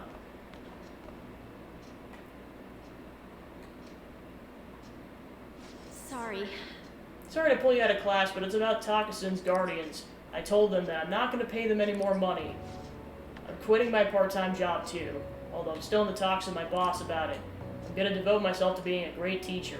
No matter what others say, I won't waver. So thank you for giving me such good advice. This thought you should be the first to know. Ms. Kawakami, you have guessed, the Takusens are here. What? They're here at school? How long are you gonna make us wait? Oh, so basically there's a whole running joke in the game where, basically Akechi betrays the team and then proceeds to try to kill the protagonist because he's working for the bad guy. So basically, the one thing that he accidentally lets slip that tips off some of the members before this is revealed so that they can plan ahead and try to prevent the assassination attempt is, basically, while he's talking to him, An, and Ryuji and Mona for the first time, he thinks he hears something about pancakes, but meanwhile, Mona's the one who said that, and the only way you can hear Mona talk actually talk, is if you've been to the metaverse before. So, Mona said that, so he's like, oh crap, we knew something was off. So yeah, it's in reference to that meme. Him again? We're talking here. How rude. I guess a student is only as good as his teacher. Obviously, you lack a proper education. You thought you could just call and say you're not gonna pay anymore? Who do you think you are? You know... That's what I decided. For Takase-kun's sake, I'm gonna make sure there won't be any more students like him who... So you're just trying to get out of your responsibility? I bet you don't even care about Taiki. How are you still a teacher? Maybe you really should just sue the Board of Education. Are you okay with that? A teacher who causes a student to die will surely cause a scandal. I'm not gonna run or hide. I'm gonna spend my time taking care of my students. If you want to take legal action, then go ahead. Regardless, I'll continue teaching. I decided that's the best apology I can make at Takase-kun. Paying money you two is not the solution, to say the least. Along with suing you, maybe I should tell everyone about your little secret. You know, about your little stint as a sex worker? What? How did you... Oh, so I'm right, am I? What? I mean, the amount of money you're paying just can't come from a teacher's salary. Well, should we head over to the faculty office? Stop, please. A teacher working in the sex industry? You've definitely done it this time. How unfortunate for you that you thought you could just leave Taiki's matter unsettled. You know what you have to do now, right? Pay up, and don't ever call us again with this garbage about stopping the payments. Guess I can't quit my part-time job just yet. You can't give up. I know, but what am I supposed to do? What about the Phantom Thieves? Would they ever help someone like me? No, that's impossible. Kawakami appears to be deeply hurting. I need to do something for her. I can't do this anymore. What are their names again? Who are the Takasons? The husband is Toshio-san and his wife is Hiromi-san. I can never forget them. I send them money every week. Wait, what? You don't intend on doing something, do you? Please don't. The Shujin teacher asking the Phantom Thieves for help would be... I'm sorry. Sorry, I was so excited to tell you what I decided, and then it ended up like this. Just forget everything, okay? If you think about it, I'm right back where I started. I guess I'll never be able to change. Yeah, class about to start. I need to go. I need to do something about the targets for Kawakami. A teacher made to suffer. Boo.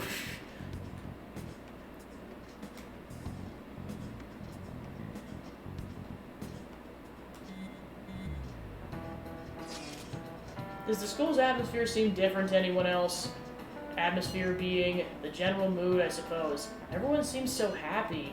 Some of them even seem like entirely new people, even. I've been seeing it too. I think this is Dr. Maruki's influence. If their stories and circumstances seem radically different from before, it's a safe bet. Shit, this is all so crazy. Pancake, let me know if you want to go to Mementos. We can be at the hideout anytime. Hideout? What's up? Where are you all gathering? At LeBlanc? Is that best? It's a public cafe. It's cool. No customers around anyway. We're always there anyways. Then it's settled. We'll meet at LeBlanc. Okay, I'll see you there. Make sure we're all stocked up on important supplies. We don't want to run out of something when we need it most.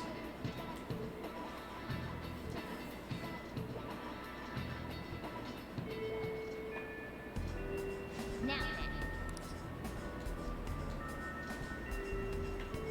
I'll just add this.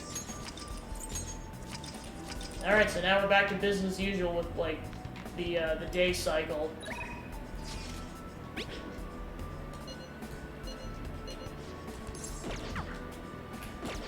Yeah, definitely I'm gonna stock up on supplies, because I haven't had a chance to do that until now.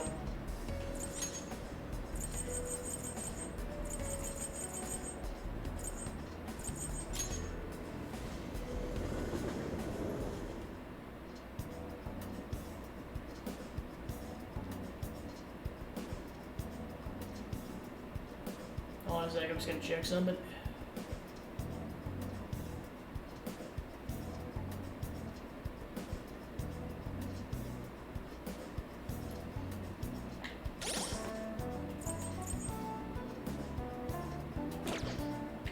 Let's do it.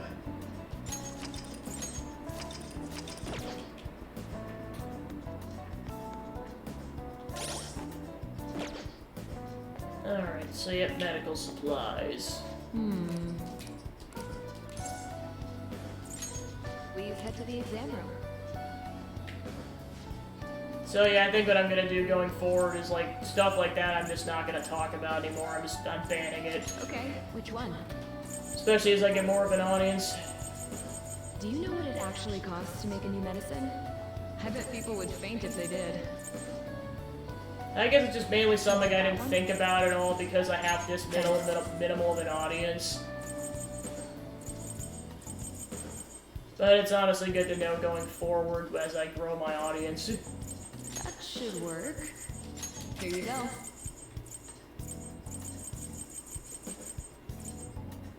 You want that one? Thanks. That should work. Here you go.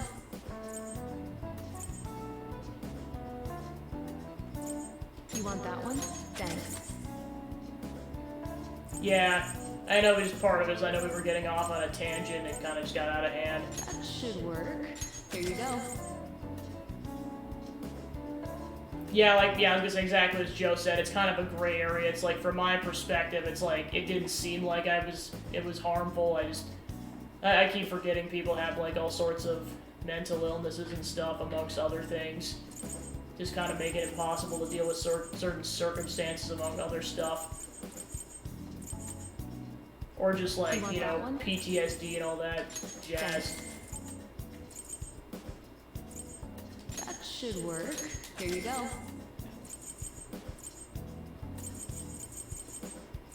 I know part of it too is just the fact that I could never really ever talk about this stuff ever. Just for this reason, or just like, I mean, even with people in my actual life, because then they get uncomfortable. Even if it's just the minor stuff, so I guess it's probably just like me just being like, oh, I'm just gotta keep bottling this, I guess. Oh no, like I said, it's stuff I worked out years ago. It was just like, it's just something I'm just gonna have to continue to bottle, and that's just reality. You want that one? Thanks.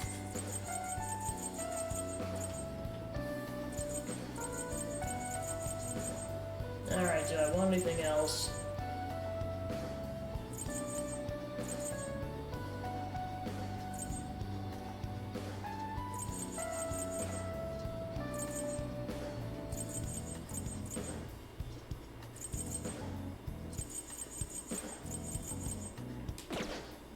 Yeah, I'll go with that for now.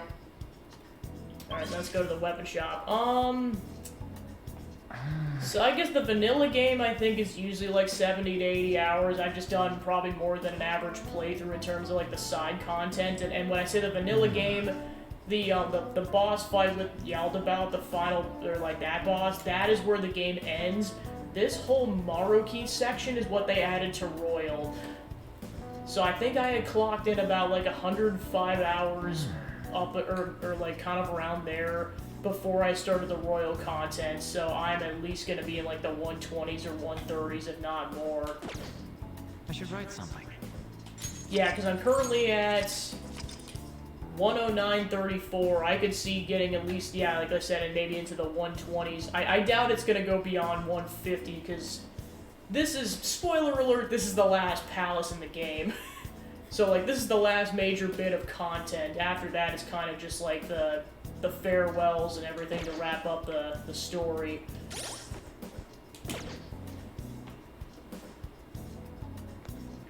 It just, now that we're on the final dungeon, I'm like, okay, now I can actually say this is the final dungeon. Because I couldn't say that on the last one, because I'm like, technically, for this game, that's a lie. There's technically another one after this.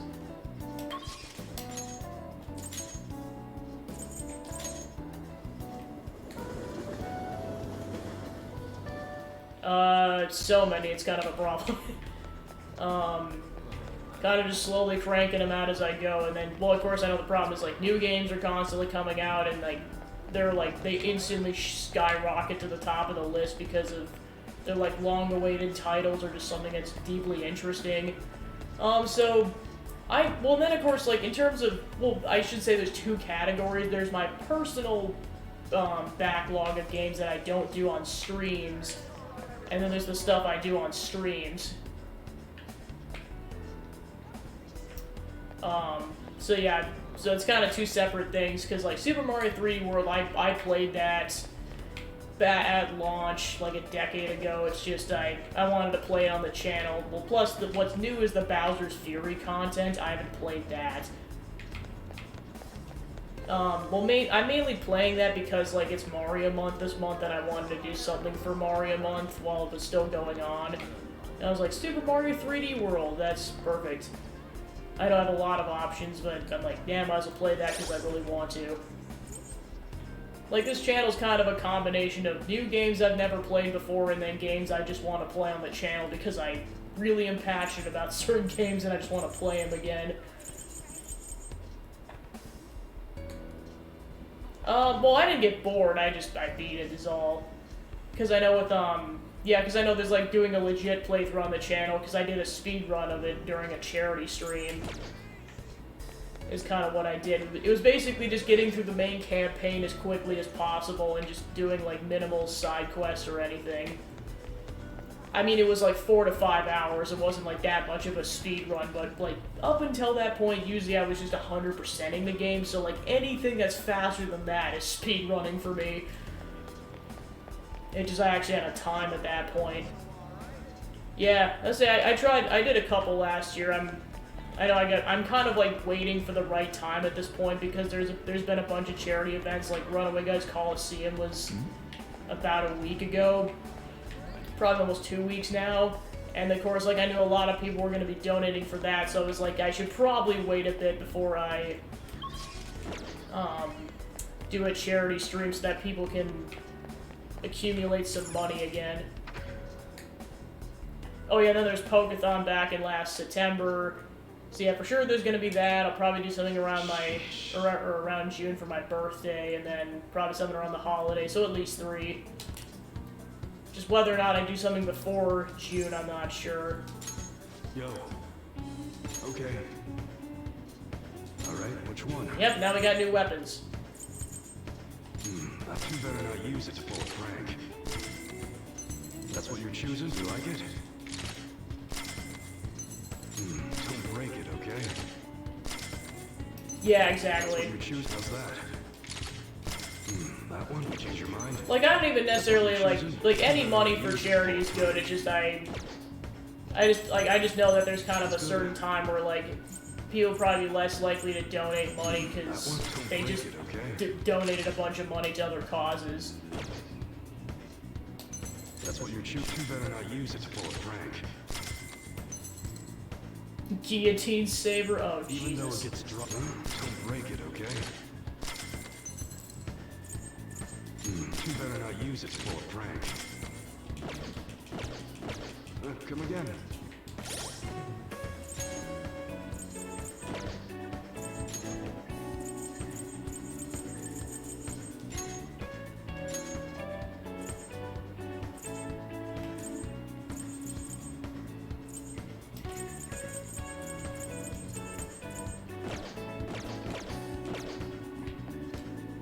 What's up? Yeah, pretty much. Yo. Alright. You should be grateful. I guess that's fine. You should be grateful. I guess that's fine. You should be grateful. I guess that's fine. You should be grateful. I guess that's fine. You should be grateful. I guess that's fine. You should be grateful.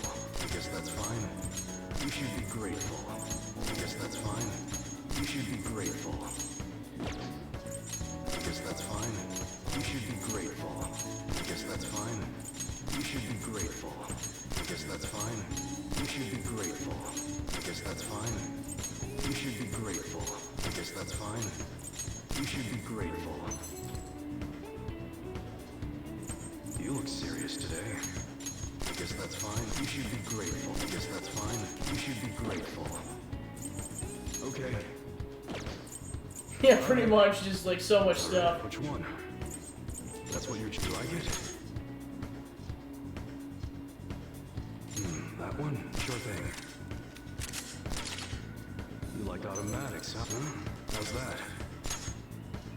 That's what you're choosing? Take your time. That one? Don't break it, okay? That's what you're choosing? Good. The slingshot sold here can be used. You gonna change your mind?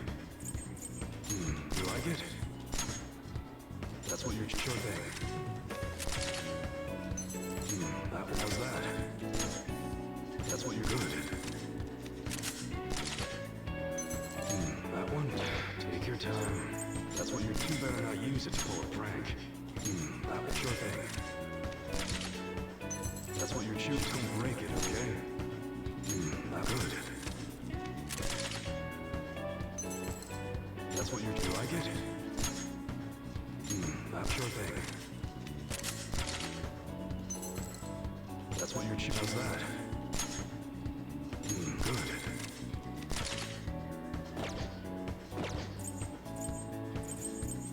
Okay.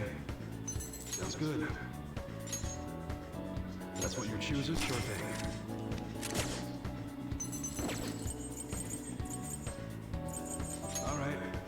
Alright, which one? You better not use it to pull a prank. That's what you. Don't break it, okay? You like it? That's what you're. You better not use it to pull a prank. Don't break it, okay? The air's dry, so. Yeah, it's like that's how quickly your money flies if you want to get good gear. Okay. I guess that's fine. You should be grateful. I guess that's fine. You should be grateful. guess that's fine. You should be grateful. I guess that's fine. You should be grateful. I guess that's fine. Yeah, I was gonna say EY's a pretty cool dude. You should be grateful. I guess that's fine. Yeah, which it's been discussed during the playthrough, just cause, so it's not a spoiler, but he's an ex-member of the Yakuza. Like, these are supposed to be like toy weapons, but this is what he kind of does. His side gig was kind of waiting for things to blow over. All right.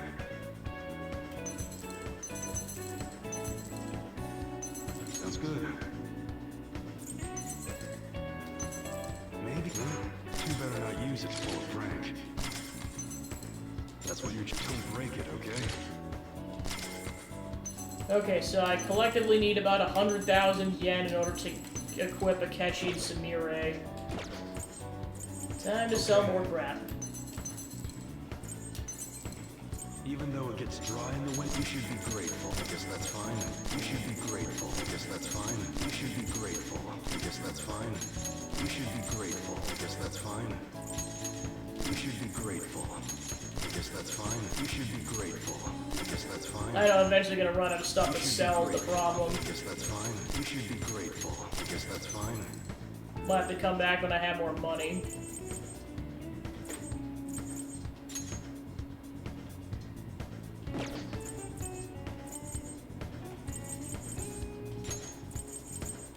You should be grateful. I guess that's fine.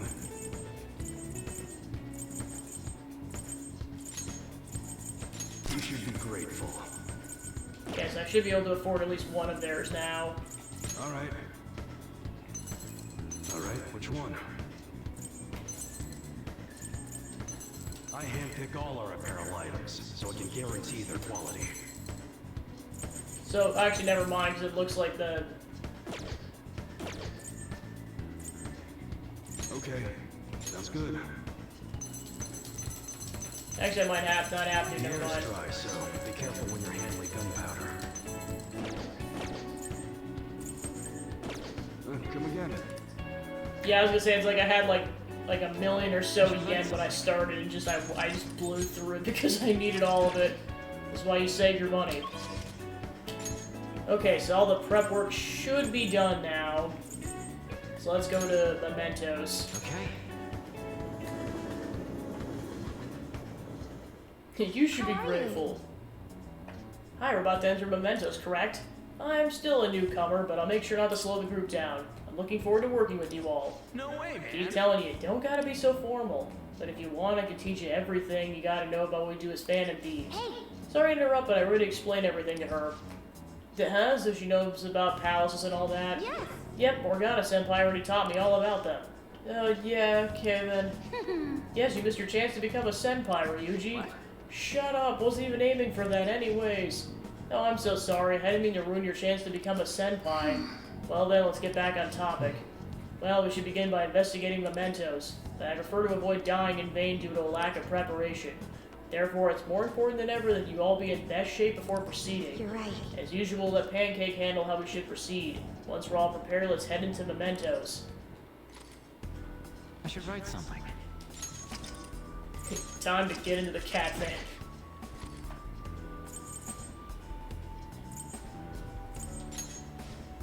Hold on, if I remember correctly, we have some intel on a possible target. Well, everyone's here. It's a good opportunity to sort through the Mementos target info we have. This intel's on the couple related to Kawakami's former student. They're quite the foul pair of people. They're using the incident where that child died to try to extort money from Kawakami. What? Threatening her is bad enough by itself, but using a deceased child to do it? That's just too much. We have to do this. I'll show off my skills in front of Lady On. Okay, so we're ready to do this. I already left the calling card at our target's home. No objections, right? Okay, if we're good to go, if you're good with it, it's a unanimous decision. Okay, all that's left now is to take down the target in Mementos. Teacher, I forget that's what they called it. I'll just add this. So yeah, this shouldn't be too bad because it's level C. Let's go. Let us depart. Into the trippy zone. Oh yeah, this definitely looks different. Like, you can see those wires now.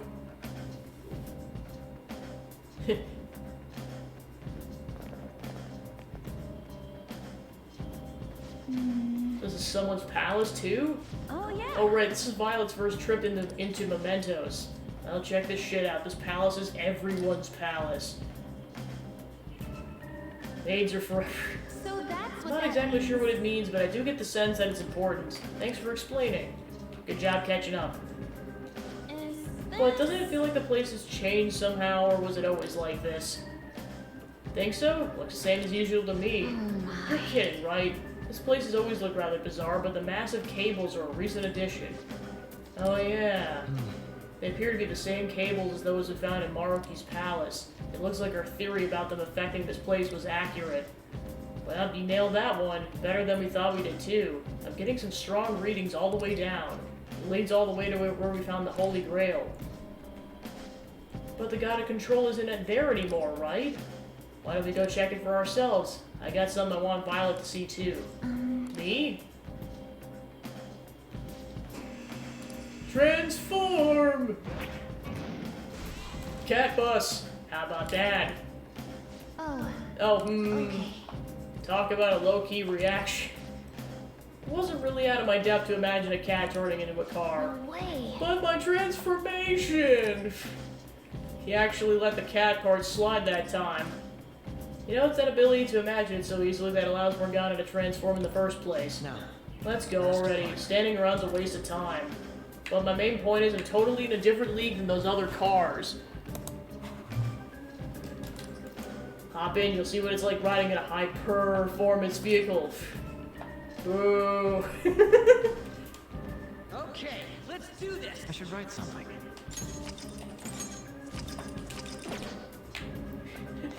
Now I'm just thinking back to Dokapon Kingdom with that,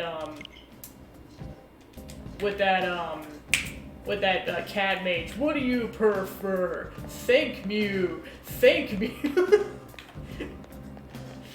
Which of course just devolves me into saying, thank Mew. Thank Mew. Think you can take me? I play too much Xeno 2.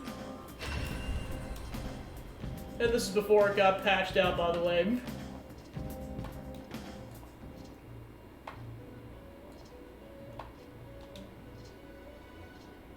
Welcome to the Velvet Await Room. you performing if you'd make your selection.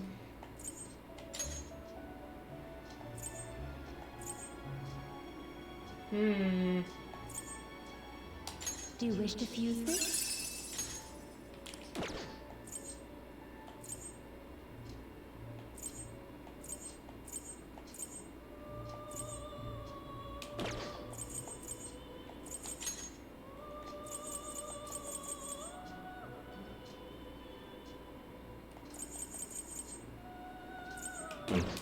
Yeah, I'll May wait. luck be on your side. Indeed.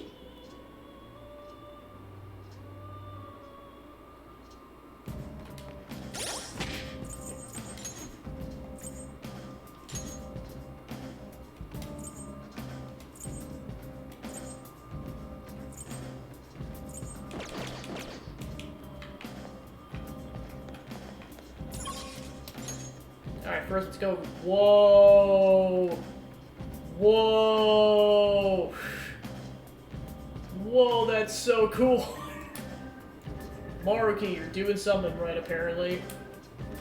So much color.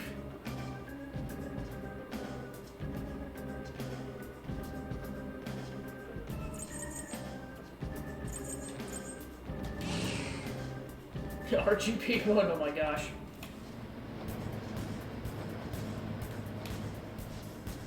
Alright. This is where I gotta troubleshoot which section it's in.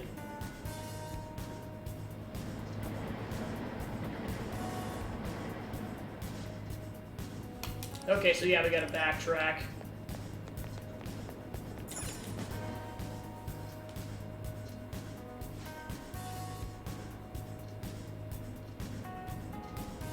Alright, this is it, cool.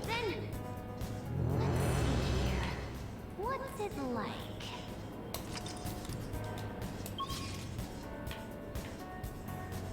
This is just for this particular section of Mementos. This isn't necessarily new, because each, section of Mementos has its own, like, variant of the soundtrack. I'm not sure if you were around for this particular one or not. The new stuff will be all the way at the bottom.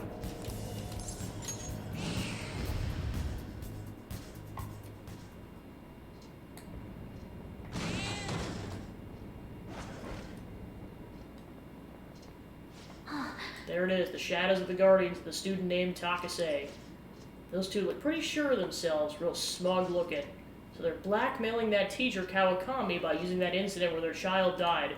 Well, and, I mean, not that it matters anymore, but, like, the child was also adopted, so, like, that adds to that whole layer. Those Kawakami did nothing wrong, right? We have to help her. Okay. Because basically what happened was the kid was just getting, like, too tired from, like, all his stuff going on in his schooling, and he died in a car crash. So it's not like she even killed him directly, it was just an accident. It's just, he was just so tired from all his schoolwork and his job. But that's not her fault. Money, money, money. Hurry up and pay us your money. It's your responsibility. Clothes, handbags, makeup, there's too many things I want. Who the hell are you? Oh, you're one of those Phantom Thief guys. There's no reason for me to be targeted, though. I don't need no change of heart. That incompetent teacher's so worthless. She should be grateful to be a source of income for me. You're incompetent. You little twit. Shut up. Kawakami got in my way. I was gonna use what happened to my son to get back at people. I'm not gonna lose. I won't lose to elitists like you.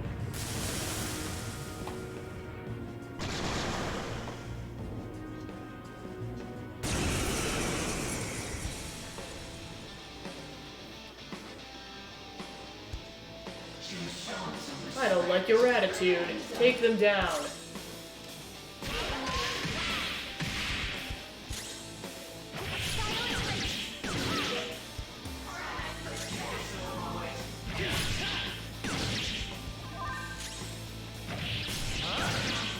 Alright, done. You bastards! They took us down! So I figured we were way too over-leveled for this, so I was like, I'm just gonna do it. We're like, basically a no Persona run. And 2 people level up anyways, that's hilarious. You're looking down at me too. Deep down inside, you're laughing at me, aren't you? Name brands, aesthetic appointments, without them people will laugh. No one's laughing. We're terrible human beings. Our son, Taiki, and his real parents were different. His parents are both high-level elites at big-name corporations, always looking at us coldly. That's why I let our son experience what it's like to be forced to grovel. It felt nice to see him gradually What the fuck? Wow, these guys are assholes. Felt nice to see him gradually break down from working so much. You are terrible human beings. I guess this is why everyone's looked down on us. Yeah, plot twist. Yeah, apparently the parents were the one. I mean, if they're still not technically 1000% at fault either, because again, he died in a car crash, which is either the accident or if it was a drunk driver, it's on that person specifically for the actual death. But like, the fact that they also played a hand in it, it's like, wow. I'm not sure if his birth parents really looked down on us. I was happy as long as I was with Toshio, but I forgot about it. I became obsessed with money. Taiki really was a good kid. Wow, they're assholes. Seems the Tase couple had a change of heart. Should call Kawakami to my room.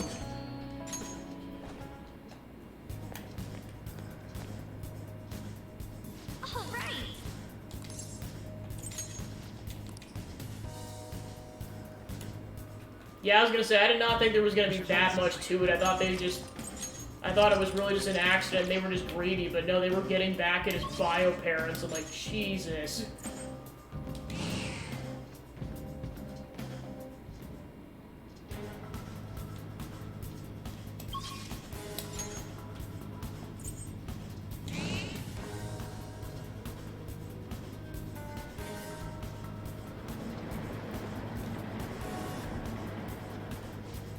We made it. I'll let you decide what we're doing going forward, Joker.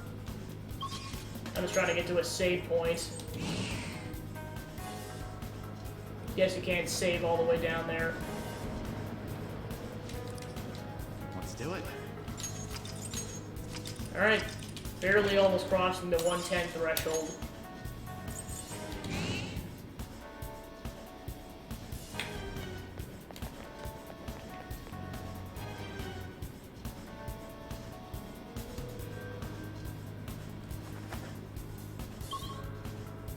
The Hall of Grail.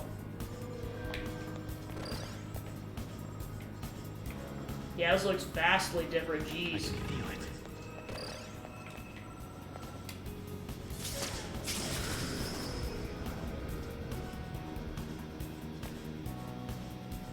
Yep, a shortcut all the way down to the bottom. Because that was a whole dungeon before. This room. It's where the Holy Grail was. Yes. Indeed, I can never forget. But this is all... There's more cables, right? They must be coming from all over Mementos and gathering in this spot. That's not right. Actually, it's the opposite. They're not gathering in Mementos, they're spreading. This is the point of origin. After all, this place is the core of the masses' consciousness. If you want to manipulate Mementos, there's no better way to start than the very heart of it. So it intends to reach its roots from here to every corner of civilization. Such a desperate move, it makes me sick. Hey, look at Hey, this! look at that. The central cable seems familiar to me. That's the one handling all the data from What do you Marcus got? Palace. What's our next move, Joker? Should we follow where it leads? Let's see where it goes.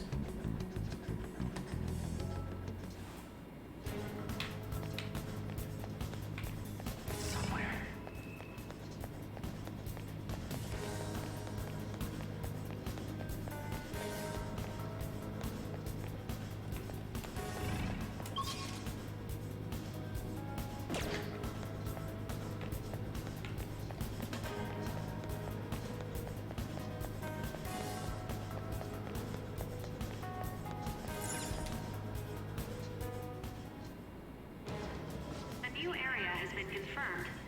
Updating guidance information.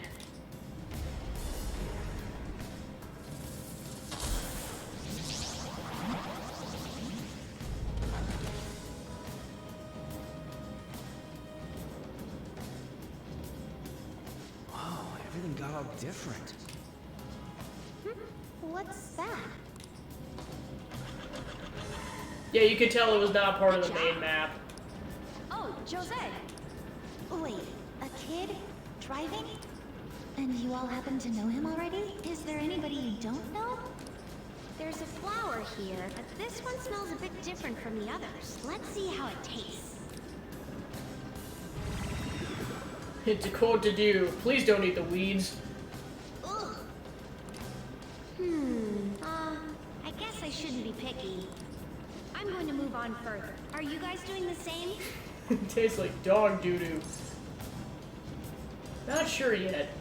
I see. Whether or not you do, let me know if you find any more flowers. I'll reward you well for them.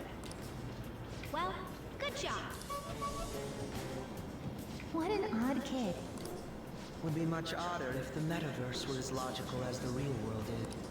Be careful if you're going any further, all right? I'm getting all sorts of strange readings.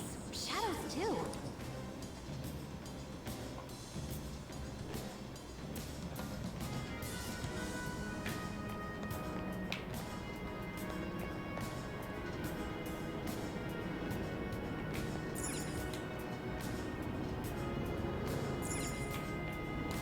Run! The shadow sees you!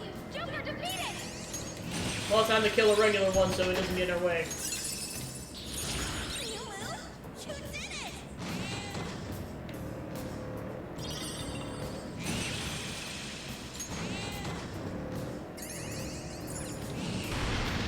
Yeah, it really is. Oh!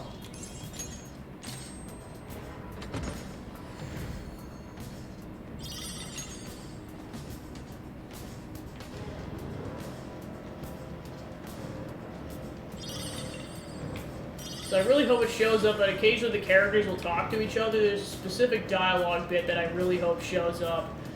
I'm not going to spoil what it is because it's hilarious. Okay, there's the platform. Nice find. Oh yeah, I suppose we're going up now instead of down.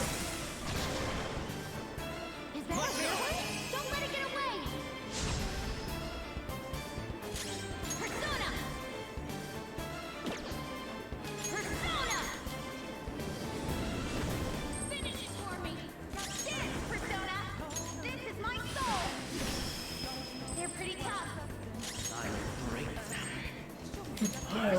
fix them.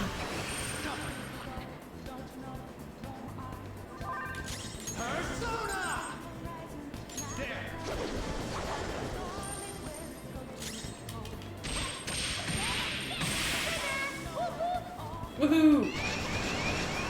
Or incoming. But don't let your guard down. Doesn't look like you can go for a deep. Persona! You have something to hit their weak link? Well, guess not. Hey,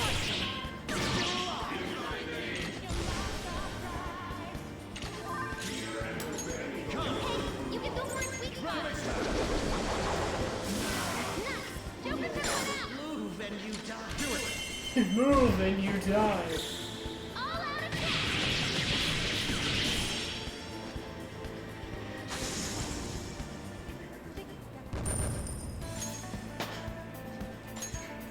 Yeah, they were not left with much of a choice there, unfortunately. For them, haha. Okay, so we skipped about half of that, so let's go back. Level 80! Level up.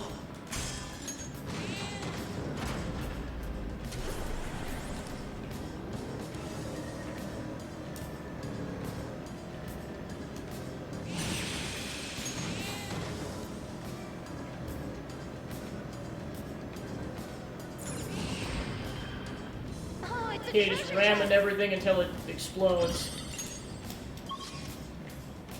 Okay, and then I gotta go back to this section.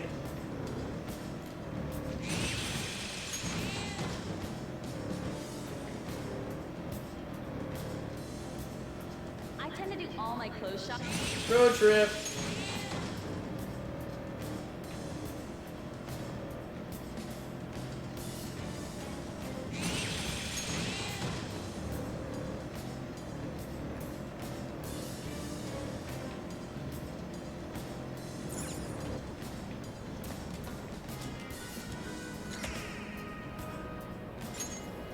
Yeah, this section's definitely massive. Yeah, that's why I'm like trying to make sure I don't accidentally skip that one section I was just telling you about. Or the bit of dialogue, rather. So I'll see how far I can get. I'm only gonna go another hour, so like the palace is likely getting done next week. Maybe the rest of the plot line. We'll see what happens. I can't imagine it would go significantly into April, but we'll see what happens.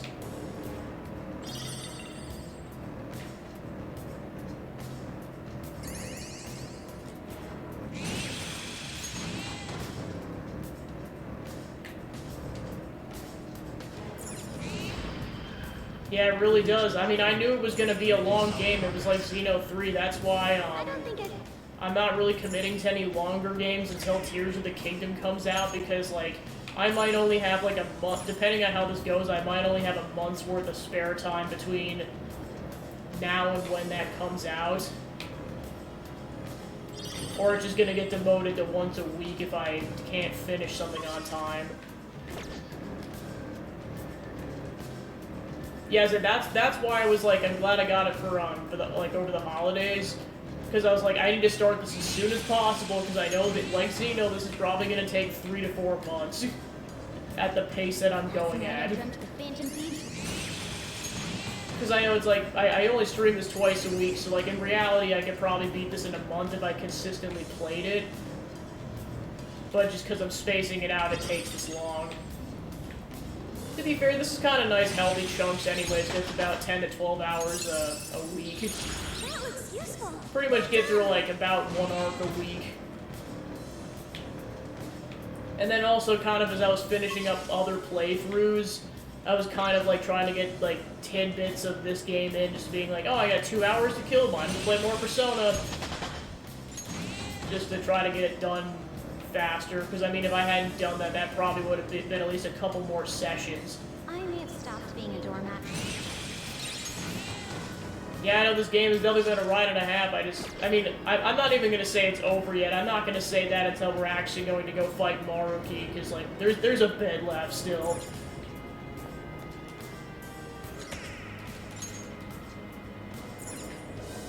Oh, trying to remember the first time I don't know the exact reference But I've been saying it's, like, as long as I can remember, it's a ride and a half. It's probably a reference to something, it's just nothing specific comes to mind. Because I've heard it in a lot of different places, like, whatever place I'm thinking of, I know it's not the origin of the phrase. I detect a shadow.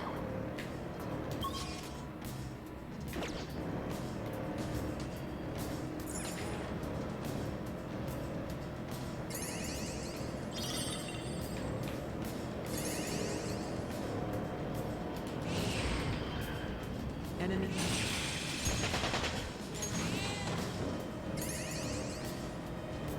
Yes, one nice thing about Futaba's abilities is that she, at random, she'll show the location of a Mementos floor, so you don't even have to guess.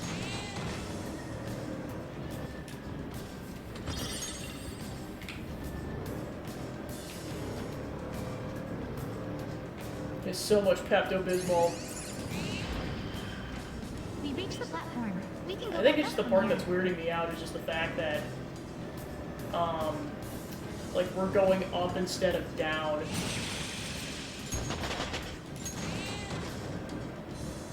Because for the longest time we were going up.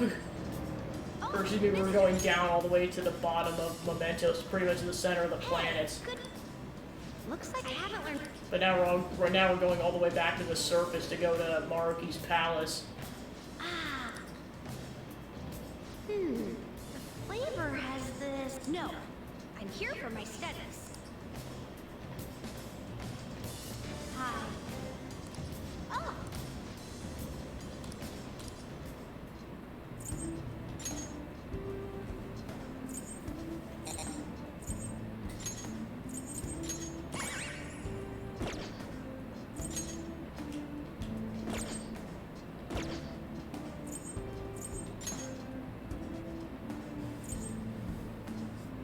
520 flowers.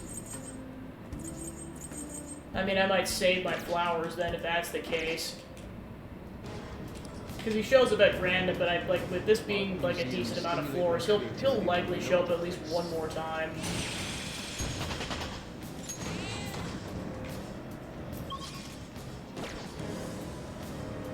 Yep, watch out for that shadow.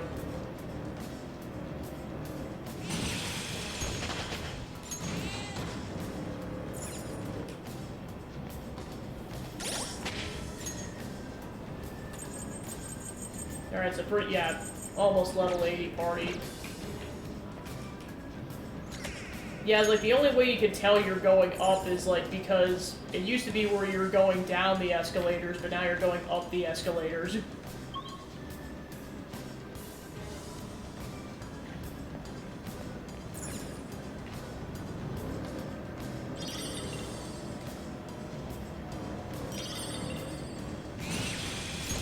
Well, and then, of course, once it gets to, like, I'm not going to look it up for a bit, but, one thing I will look up is, like, what the recommended level is going into the Maruki boss fight once I get to that point. Just in case I need a level grind. Yeah, pretty much. Oh gosh, it's been a time since I've done that.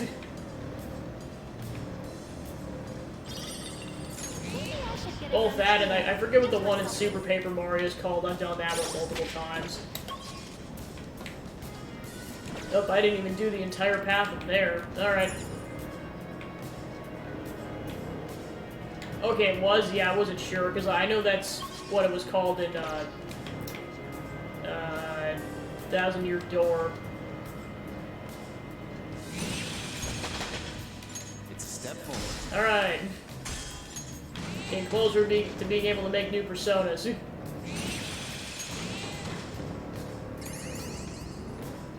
Yeah, I was gonna say, because, yeah, kind of my backstory with the Paper Mario franchise is that, like, I briefly played the original game when I was a kid at somebody else's house, but the first one I actually played, like, that I owned, that, like, just the whole way through was Super Paper Mario. When it wasn't even when it came out, it was, like, I got it a few years later at, like, I think discounted.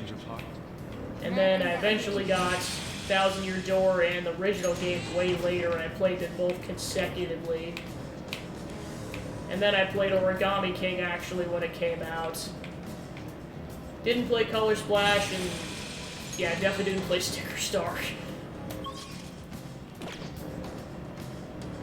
The Origami Kings, I mean, honestly, what got me to play Origami King was, Jared and Jules doing covers of it, because I was like, I wasn't sure if I was gonna play it based on what people were some people were saying, but then I was like, oh, the music's good, and then I'm glad I played it, because it had a good story. Yeah, for a Sticker Star!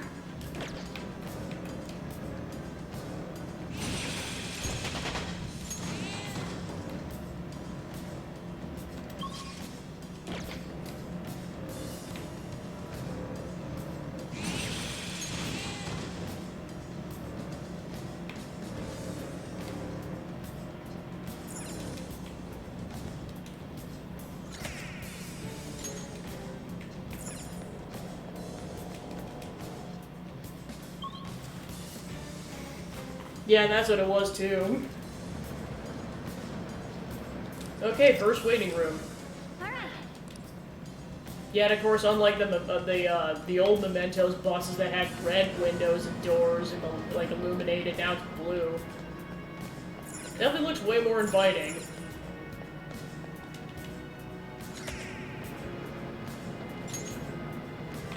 I should write something. Yeah, because I know it's Super, you were going all over the place, like, basically just trying to take the quickest path possible to where Bleck's castle was. So just kind of whatever dimensions you ended up going in. Yep, there's Yosei again.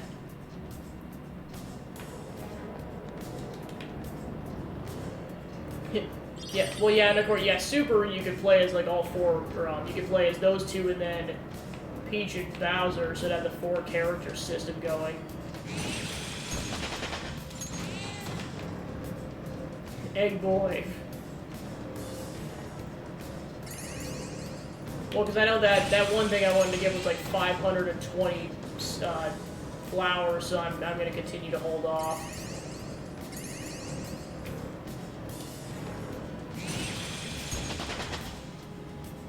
Yeah, I know, that's the caveat, too. You know what? I guess Mona does have a mask. Well, okay, until the final boss, when you know, he becomes part of the final boss. I learned a new skill.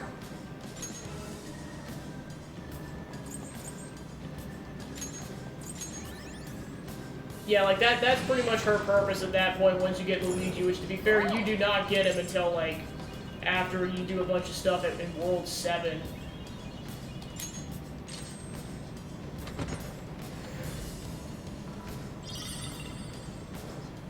Yeah, it's hard to say.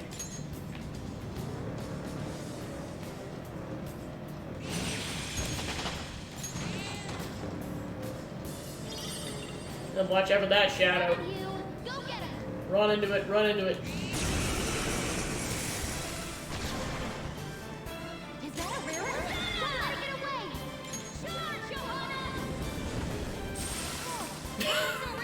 Johanna! Alright, go Queen! Insta-killing the treasure demon like it's nothing. Okay. I have never seen an insta-kill in that thing, that's hilarious. Like, usually it takes a bit of effort to kill those things because they have a lot of health. There seems to be a treasure chest. I mean, I know that was a severe attack, but even then, like, if you get strong enemies, it usually still takes a bit to take them down. It's not that instant, usually. Okay, so the area I haven't seen yet is over there. Over there!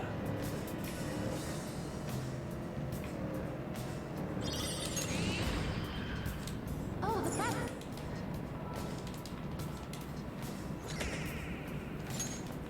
Yeah, speaking of Luigi.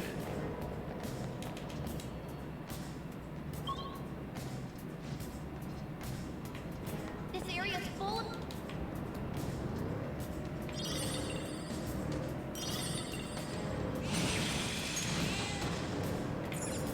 Ooh, breakable wall. Yeah, because kind of how it works with getting some of these stamps is that, like, the number on there doesn't match the number of floors, so some of them are hidden in the walls like this, and sometimes you have to do, like, I don't know if it's actually required to do multiple runs of mementos on in a given area to get all the stamps, but it almost seems like it is. Oh no! Strong-looking shadow. Hopefully we won't have to fight it. Well, then, of course, the other caveat of mementos is that if you stop for too long, an enemy called the Reaper will show up, which is, unless you're just fully prepared to fight, essentially, a god, you're gonna die. So you do not want to stop in mementos for too long.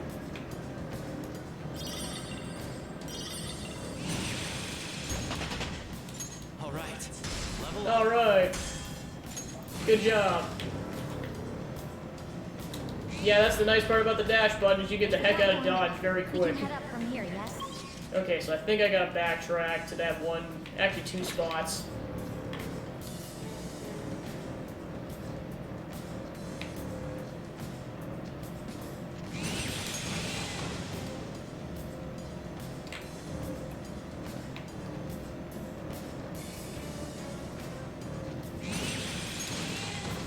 Yeah, and of course this is a nice ability you can get, because usually you'd have to fight everything, but like if you're speeding the bus up, you can actually ram into these things and insta-kill them.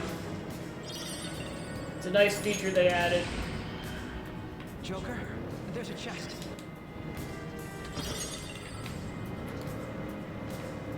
Okay, then we got this, and okay, that's the entire floor. Cool beans.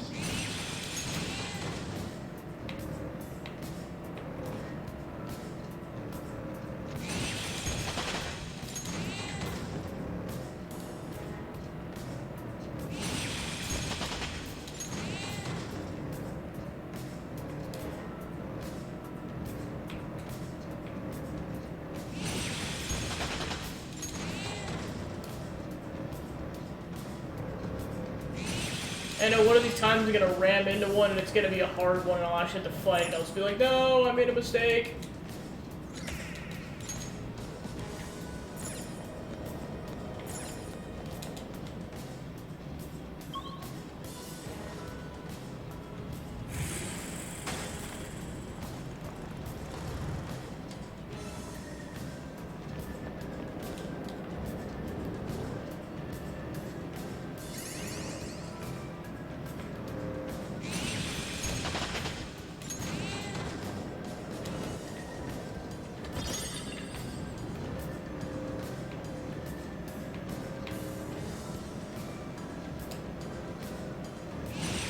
Yeah, boy does it.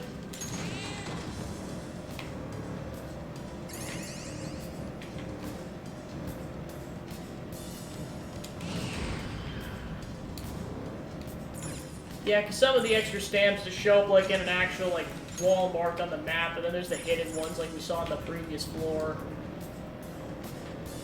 Joker's so acrobatic. He's really got the hang of that grappling hook. He really is amazing. I bet he'd be a huge action movie star.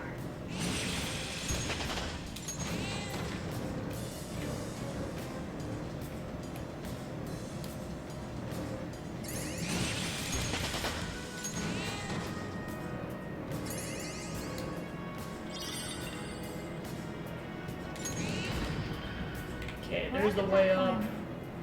There's going to be an event tonight in the MMO.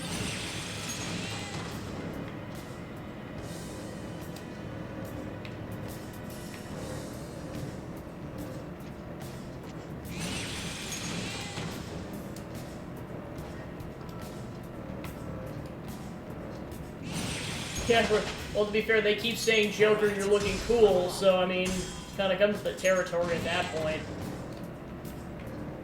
Well, I've leveled up at least 3 or 4 times while I've been in here, darn.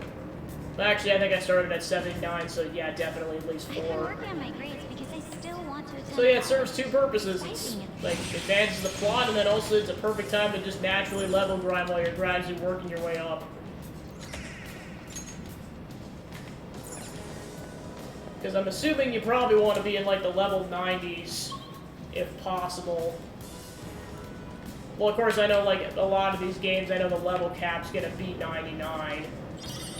So it's not like it's gonna go beyond that, but I'd like to probably at least be in the level 90s for the Maruki fight.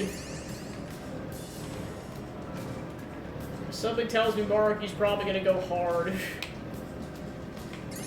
for that fight.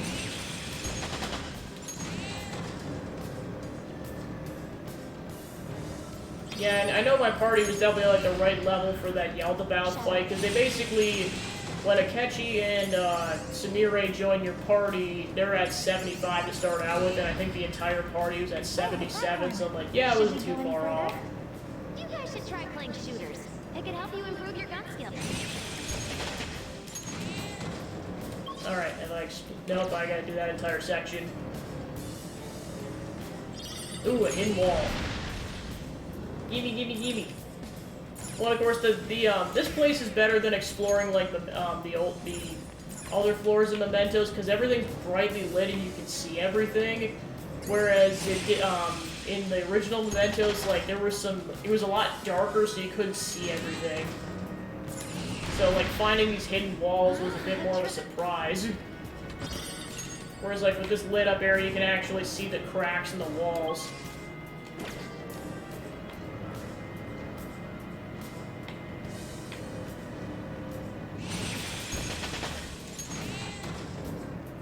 Yo, is this outfit real?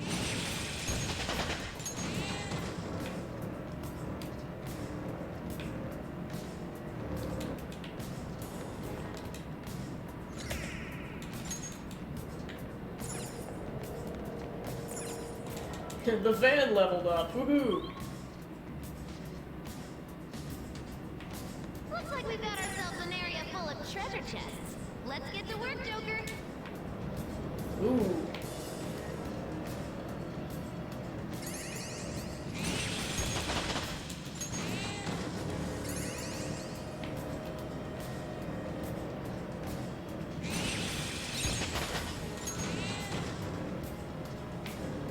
Okay, there's definitely a hidden wall.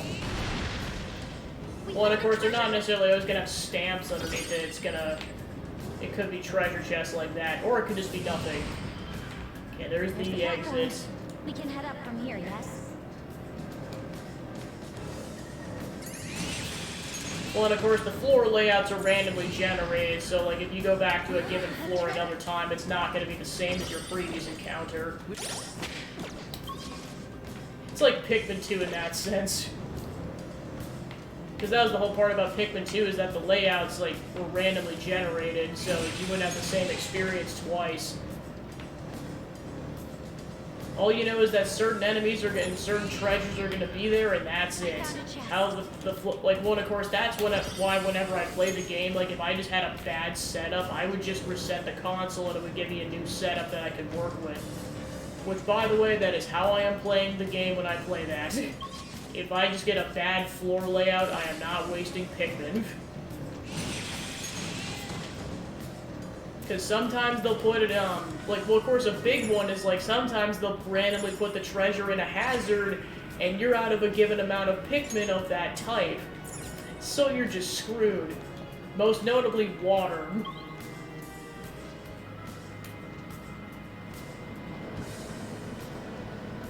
Yeah, I was gonna say, it's not that big of a deal if I get all the stamps or not. I mean, I just go back really quick.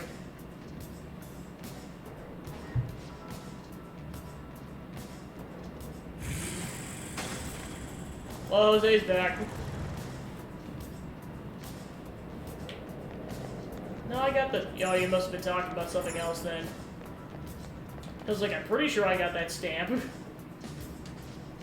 Back to the rest area. Alright.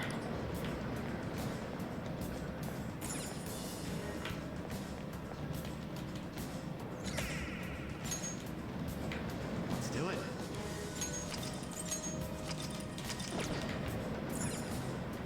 Okay, yeah, I was gonna say, it probably was just like a treasure chest, if anything. It's not that big of a deal. Here are the search results. Thanks, Futaba, for being a bro. Okay, so the important thing is a treasure chest over there, and then there's the exit. This path. 84! I'll probably at least be in the mid to upper 80s by the time I'm done with this. Jeez. Not that I'm gonna complain, it means less level grinding later.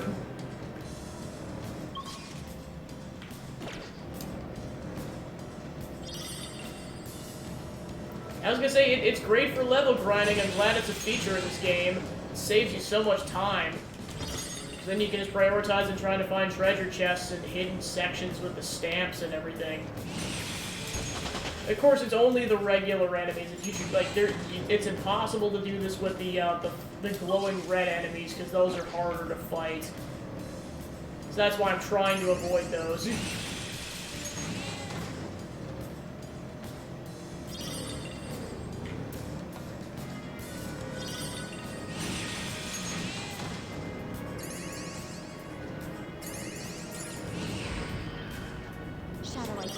Well, and of course, that's the thing, too, is you have to be ramming at them at full speed. If you try to just normally bump into them like this, it won't count. You actually have to hold the sprint button down. Like, no other button's necessary, it's just the sprint button. I've been sleeping really well since I started getting all this exercise. The Phantom Thief workout. Well, that's certainly a unique approach. Oh, the front.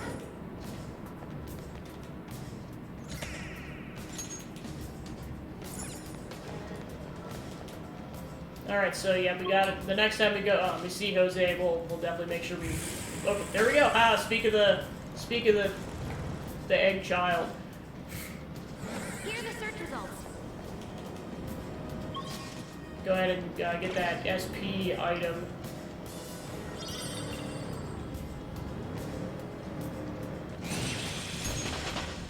As soon as I ram into some more enemies.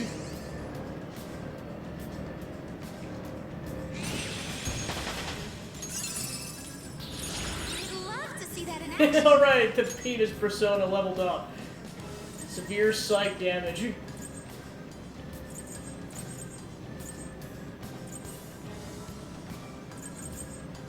Jump scare ahoy.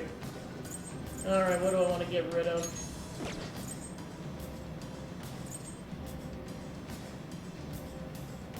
Yeah, I'll probably get rid of this. Sackman's like, no, why? Oh, mister. I know the persona's name is Mara, but come on. This isn't quite the same flavor I was told about. Yeah, literally. Well, and of course, initially when I was fighting that guy in that side quest, I was just like, maybe this is just a metaphor for how he's a dick. How is it? It tastes... I learned that a person's sense of taste will change as they get older. Is that true? Has it happened to you? Why do you care? Well... I just can't bring myself to like the flowers here. And I used to like drinking them so much, too. If I don't succeed in my studies, then... Wait. I have to focus. Hi. Oh, sorry, do you want to trade flowers or change the cognition in mementos?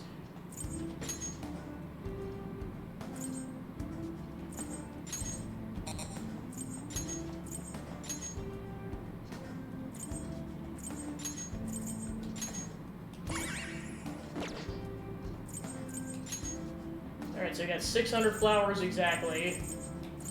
So yeah, here's all the SP items.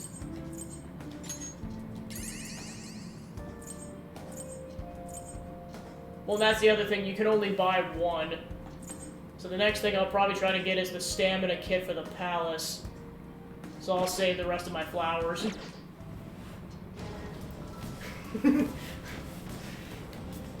Yeah. Yeah, boy. Alright. Okay, so there's a treasure chest over there. Well, yeah, plus I gotta try and get more flowers so that I can build up 210 to my stock. We'll have to see how many more I can get on this floor, because I might have enough. Alright, 85. Let's keep going. Let's keep this train going. Using his katana than I had originally imagined. His outfit's real old school, too. Oh, what if he swaps his gun for some shuriken? That would be kind of sick.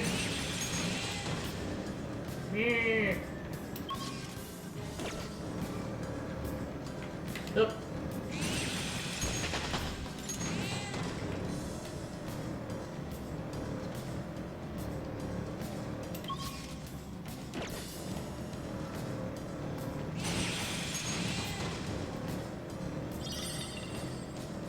up late watching TV.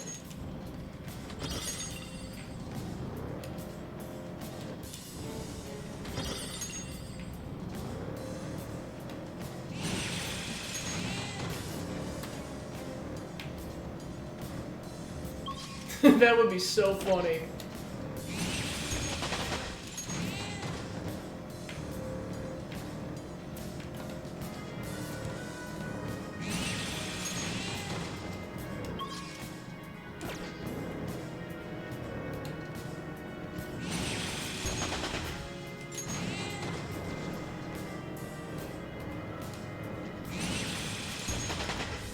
It'd be funny, like, we're fighting Mark, he's like, so, you finally arrived, and, how'd you guys get so strong? I don't know, maybe it's because you took over Mementos, aka the thing we used to level grind? Thanks, butthole.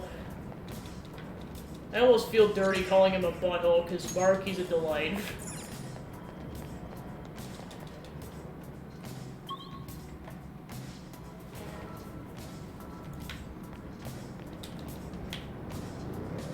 This one.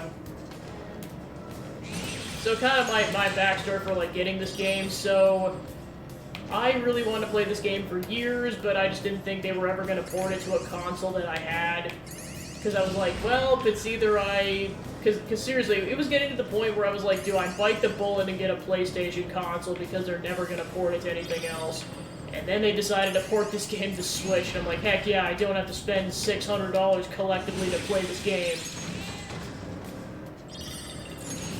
Yeah, I'm currently playing it on the Switch. Should we go any further? I once had a dream that I washed up on a deserted island.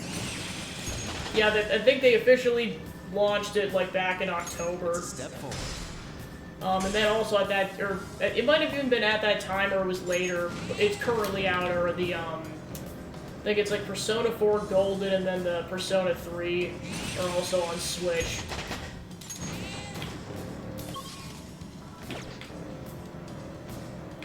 So I know I have the opportunity to play those if I want. I think those are like download only, whereas 5 you can actually buy a physical copy. I have to double check on that though. So yeah, basically because I never thought I was gonna play the game, I looked up the entire story already. So for me, nothing's a spoiler. Like, playing the game blind is, but, like, in terms of, like, the subtle nuances with, like, all the combat and the personas and everything, but in terms of the story, I know everything. But I wanted to experience this game for myself. That's how badly I wanted to play it.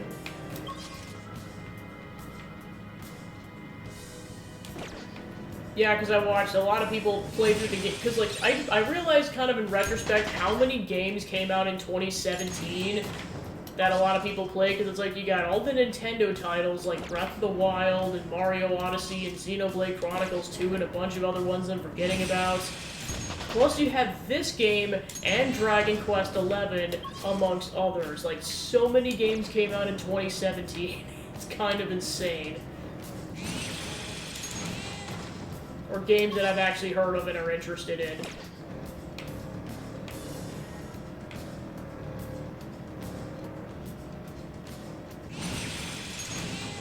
Yeah, see, I mainly just, like, played Xbox and PlayStation because my brother had those. Up until, like...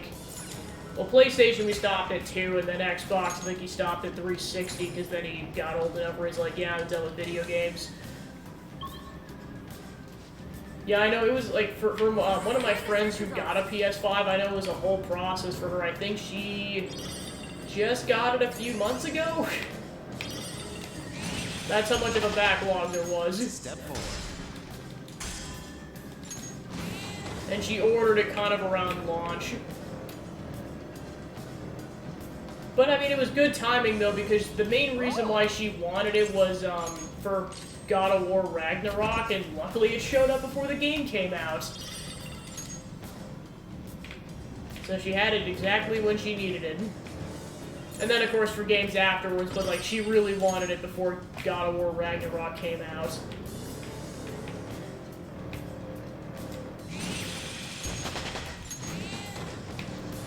like, kind of our backstory on that is, like, we played the original trilogy, like, later, but, like, we played Dad of Boy 1 upon release. Like, when I say we, I mean, like, we played it on the PS4, and then we experienced God of War Ragnarok together when that came out a few months ago. Oh, do you not? I guess I need to explain that whole meme. So yeah, basically there was a whole meme where instead of calling it God of War 4 or God of War, people were calling it Dad of Boy. Jacksepticeye definitely helped with that trend for sure. Like, a very common meme with that game was just like that whole boy thing. Like, that was like really popular to do in reference to that game. Well, because, like, the whole premise of the game is that, like, you're playing as Kratos, but then you're also, his son Atreus is helping you the whole time. Well, and of course, like, he's younger in the first one, and then there's a little bit of a time gap between that and Ragnarok. So he's kind of pretty much teenage age at that point. So that's why it's called Dad of Boy, because, I mean, like, Atreus is with you, like, pretty much the entire time of the first game.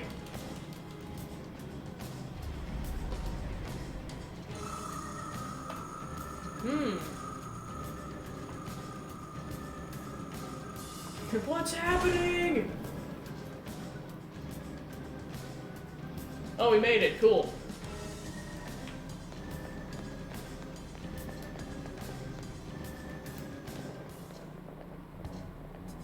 Alright, we reached the end point. Cool. Whoa.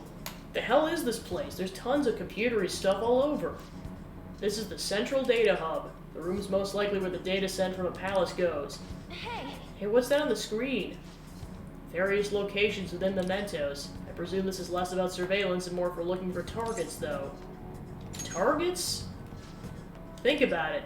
While all sorts of unnatural events may be taking place in Maruki's reality, that doesn't mean every human's wish has already been granted. That's a good point. If everyone's wishes were already made into reality, there wouldn't be any requests on the fan site. Yes.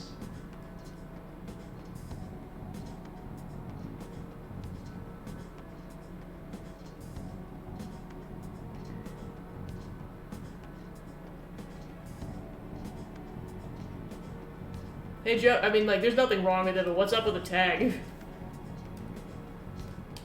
Was that in reference to yesterday, or is that something else? Therefore, Maruki's likely choosing certain targets within the system then affecting each one individually.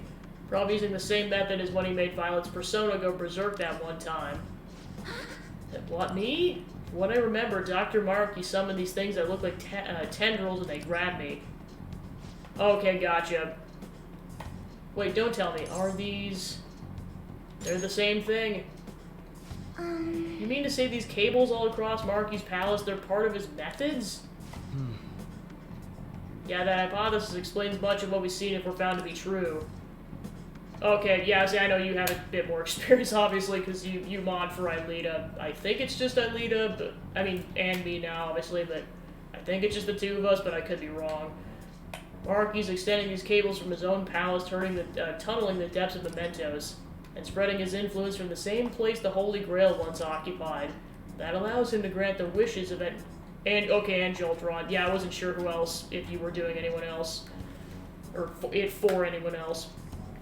That allows him to grant the wishes of any people he may discover once they've fallen under his influence. Screw that. This won't last much longer now that we're here. Okay, but I'm the one who has to do all the actual hacking, though. Okay, gotcha. Access by consultation subject confirmed. Temporarily suspend research data stream? What's that supposed to mean? Well, the displays are showing parts of Mementos, right? Guess we can suspend something here? Let's see what it does. True that. You got it. I like the way you think.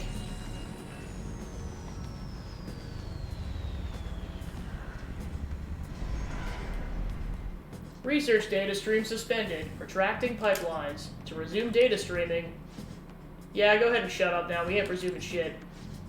Does this bring us any close to stopping Maruki? All we did was suspend the data sharing. Stopping Maruki's a whole other story. I don't think this will interfere with its effect on Mementos. Then what good does suspending the data stream do? According to the console's output, all the cable tendrils are retracted now, possibly including someplace in the palace that was blocked before? We won't know unless we go check it out for ourselves. Let's say we head to the palace next. Yep, we done what we can here. Next on our agenda, return to Maruki's palace.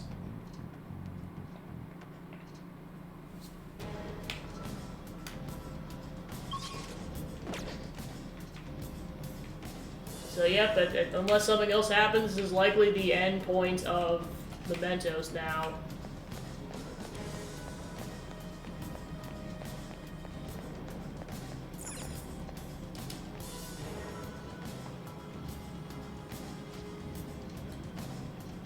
This is what I saw.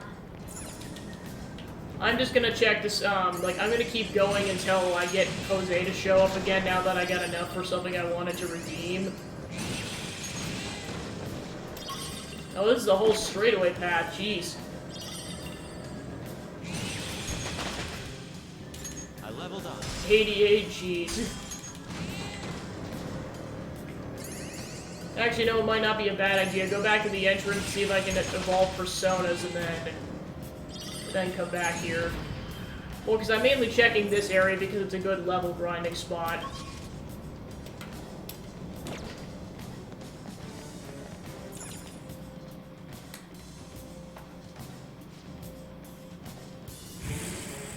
Alright, cool, sweet. Didn't take too long. So then we'll just head back up once we're done. I'll send you the results. Okay, so he's all the way at the other end. Yeah, I was gonna say, usually he hasn't been showing up as frequently, which I definitely have. Ah, crap. Well, we're actually fighting something now. Of course. Why would it be anything else?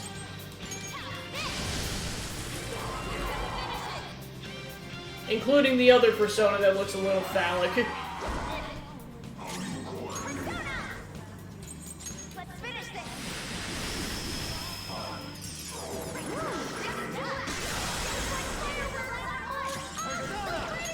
Doesn't look like you can go for a business.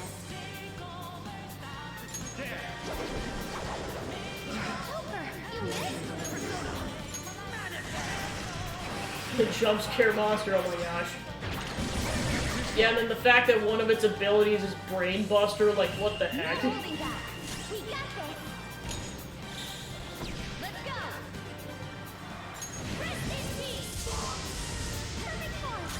Was a fancy KO.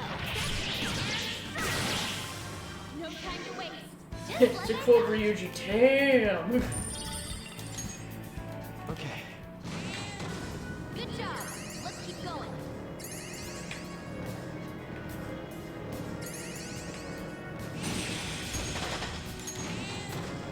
So it looks like we got Joker at least at level 88, so that's definitely a good amount of I was gonna say, that's almost 10 levels, that's definitely good level grinding progress. And of course, if I need to level grind some more, I can always come back to Mementos.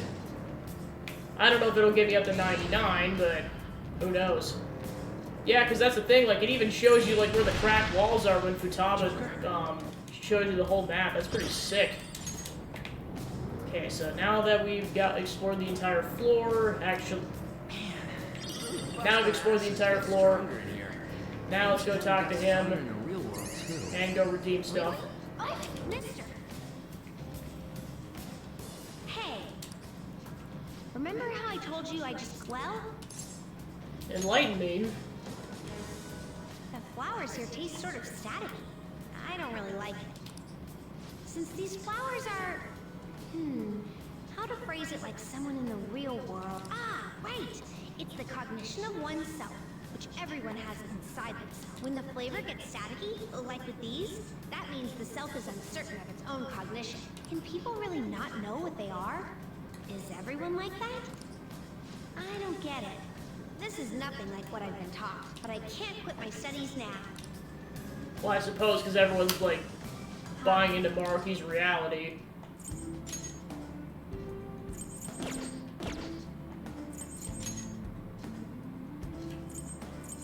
Okay, let's get the stamina kit.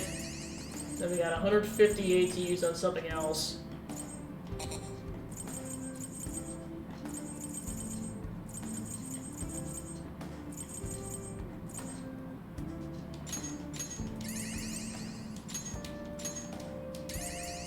Alright, then I got 18, so I'll get a blank card.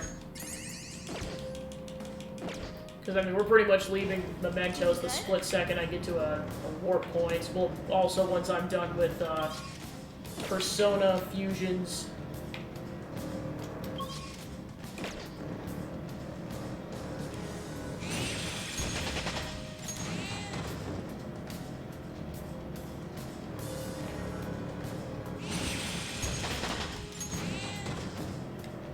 Stop eating the flowers. I know you're not human, but what the heck, dude?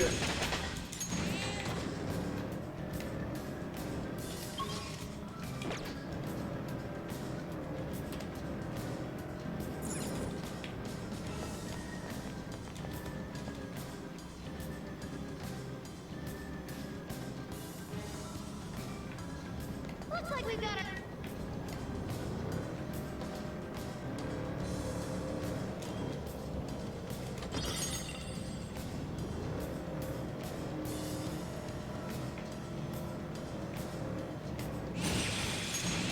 Yeah, time to make an escape route. Okay, so there's a treasure chest down there that I'll just go back for now. Why not?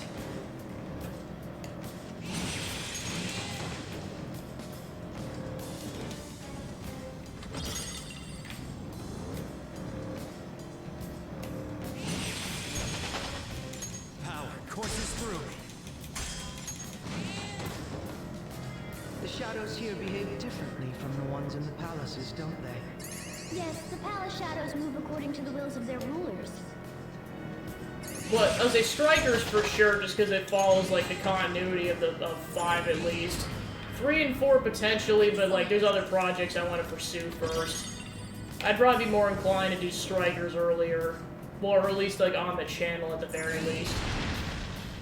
There's just so many games I want to play.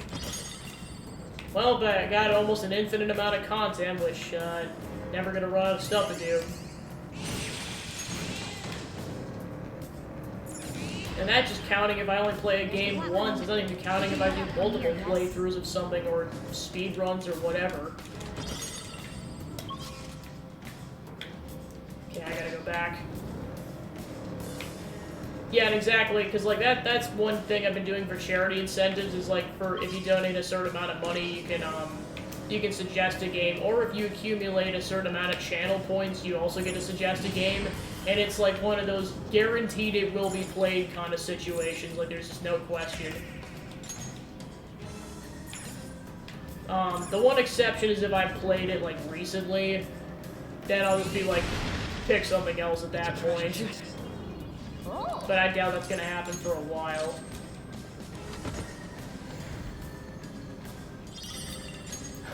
Yeah, I should also mention that, like, I have a backlogger going. It has to be something I have. Or, more specifically, I have to have the console. Like, I don't mind getting the game as long as it's too expensive. Or, as long as it's not too expensive. But, Yokenjai is not so bad. which is why I think I also always provide the backloggery anyways, to be like, hey, I have these games, which means I don't necessarily have to purchase them or wait for them to get shipped, and they can get played sooner. I know one thing I'll probably consider eventually, like, once I get more viewers, is, like, donation goals for certain games that are a bit more expensive. Like, I know one I probably do first is, like, Symphony of the Night, because the cheapest I can find that thing is, like, in the hundreds.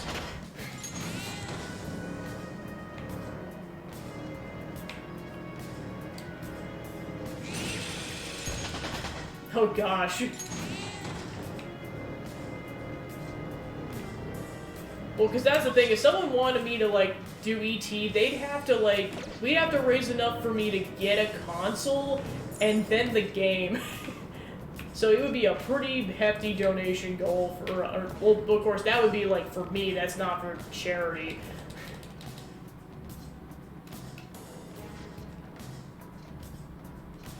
Well, not the game, the console, because I have to get the console as well. Like, that's gonna be the biggest expense, and of course I'm not exactly sure how expensive is that a 2600, or I forget exactly which console, or which Atari console that's on.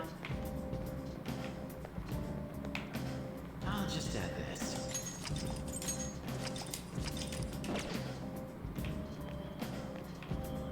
Alright, let's go to Mementos.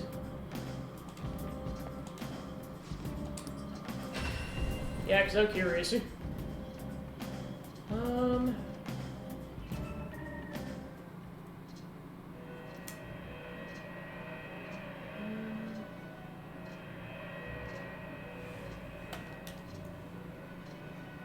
I've been waiting for you. Please be prepared, but be cautious with your selections. Is this okay? Select a skill to inherit.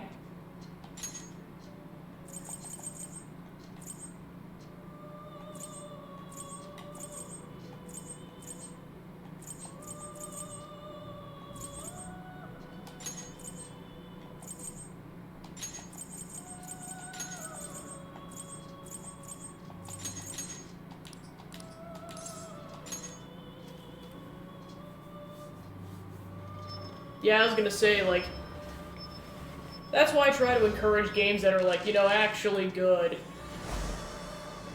Or that aren't terribly frustrating, because I want to, I mean, not that I'm opposed to that, I just want to have a good time. Or, like, if I'm gonna do that, it's gonna be for a charity incentive. That is the only scenario where I will do that, and it's gonna be a lot of money for that. Like, the current one I have for the Halloween charity streams is Billy the Wizard Broomstick Racing. I'm probably gonna beat the game at some point at this rate, but yeah. At some point, yeah, I just gotta get it set up, and also, that's also one of those things I'd only do that if I had a bigger audience. Like, right now, it's just too small to justify that. Yeah, I need a bigger crowd, is right.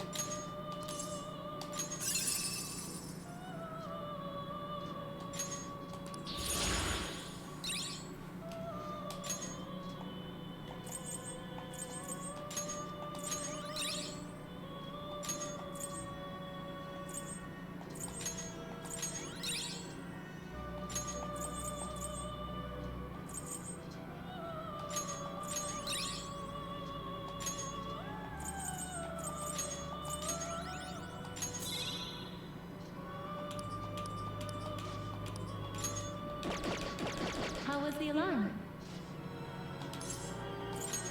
Oh. Alright. Yep, it's for the Atari 2600 and came out in 1982. So I guess that's now time to double check eBay. I know there's other places you can get it, but this is just my quick search. Because I don't even know how much this would run for. Not the game, the console. That's actually not terrible. Apparently it's only like... The average is about like $150 to $200. I'd still probably put it as a donation incentive because, again, it's gonna be that much to get a console. Like, it's not even just getting a game at that point, it's getting a whole console. Yep, everything. And it was at least a couple of setups on there. I mean, I know it's a simple console, but still, I thought people would have paid way more money for that.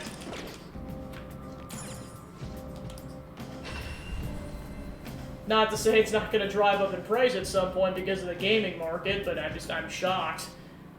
Like, I've seen games more expensive than that. Welcome to the Velvet Room. Awaken your new performing a fusion. Actually, I guess that's the other question when I got that pulled up. How much is it actually worth?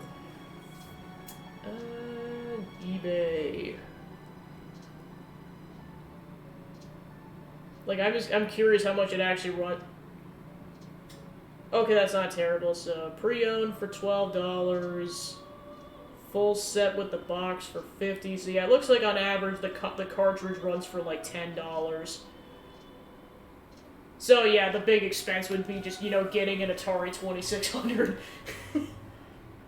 Yeah, I know yeah, because that was the thing too, is like N64 games, I was able to get a lot of the popular ones for like about $25 a piece. Meanwhile, Thousand Year Door I think ran for like $100. That was the cheapest I could find it, and that was years ago. Do you wish to fuse this? Yeah, I already got that Persona.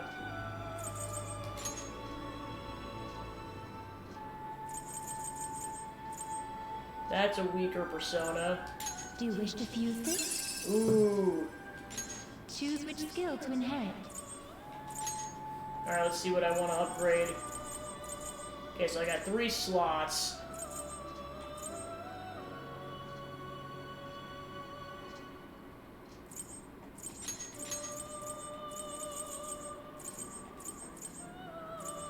Okay, and then I'll go with that.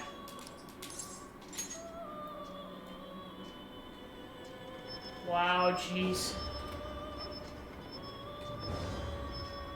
Alright, goodbye, penis persona.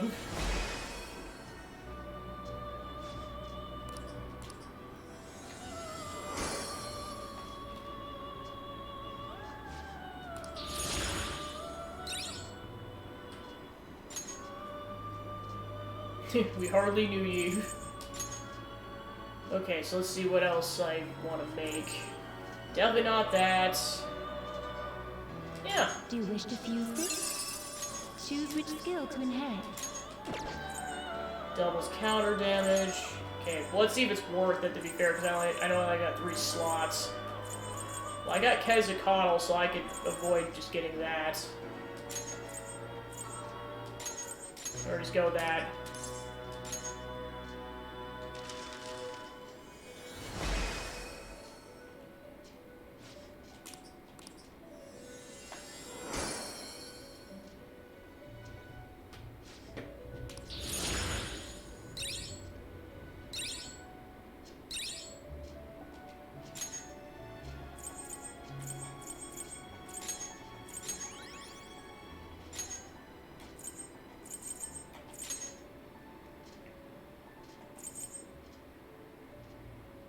Do you truly need this? Choose which skill to inherit.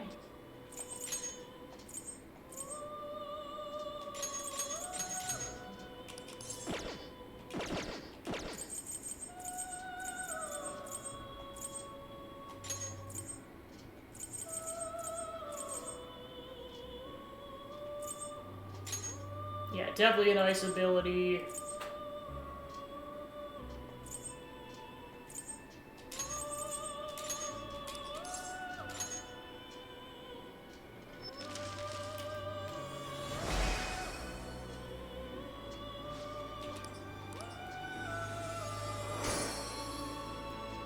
Yeah, like some of these are the boss fight of the Archangels they had to fight before you could fight the Holy Grail.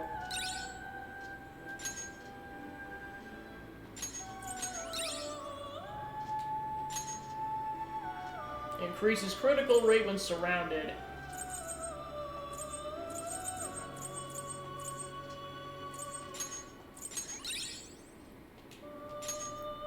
Decreases HP cost of skills by half. I mean, that's just a good combo.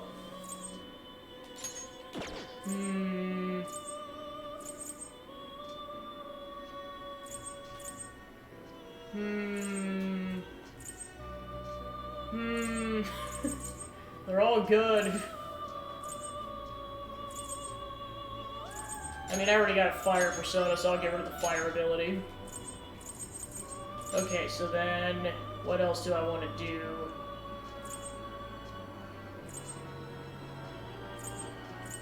Yeah, because I can make up to level 89 personas.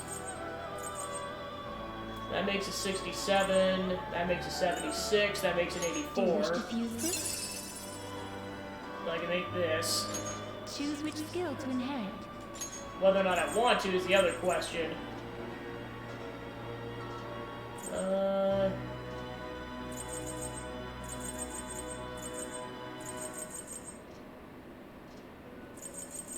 Yeah, I might pass. These are both good personas.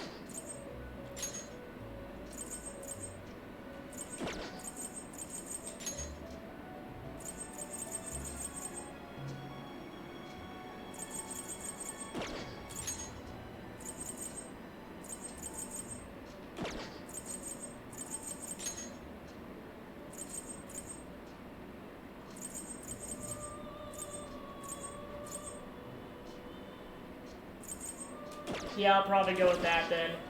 May luck be on your side. Indeed.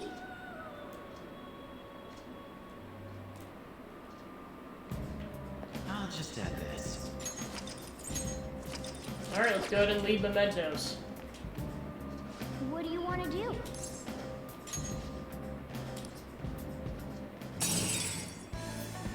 Oh my gosh, that's nuts.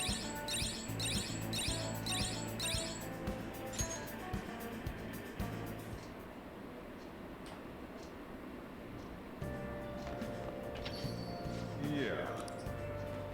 The weather's getting colder. Make sure to keep warm when you sleep. There's been the streak of weird posts on the fan site. My mom is acting weird. I'm so lonely and hungry. Can she not see me? She doesn't answer me. The house is so cluttered. It's such a mess now. Figure it's real? I wonder, but the post sounds like a cry for help, man. I don't think it's a joke. To me, it sounds like neglect or straight up abuse, so... I looked into it and pulled up some more info. It says the smartphone's registered owner is Kuniko Kagami. The kid's gotta be making the post using her mom's phone. I already checked the name of the meta nav and there's a hit. It's safe to assume that this mom is neglecting her kid. Good work. Nah, I didn't do much except for, everything. I just think a kid should never have to feel like she doesn't matter to her mom. I want to bring her back to her senses. Let's discuss this more at the hideout, okay?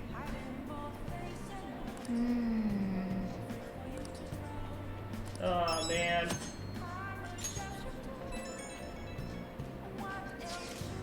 Can't believe it's become a Mementos. His power is truly tremendous. I didn't think Mementos went that far down. The place is freaking huge. Far up, more like. I lost track of how long we spent on those stairs. I know, right? The place is not made for a gamer physique. Maybe it's obvious, but when your legs and feet get tired, stretching always helps. And it might be good to massage your pressure points, too. Oh, the athlete knows her stuff. Speaking of, didn't you say you're going straight to practice after this, Sumire? I'm actually just about to start my training, yes. How? Where does all this stamina even come from? Well, it's your call. Just don't go tiring yourself out. If you waste all your energy out in combat, you're not just useless, you're a liability. Then I'll make sure not to push myself too hard. Yep. I'll have to go back to infiltrating the palace next time. I just hope our path isn't blocked. Let's do it.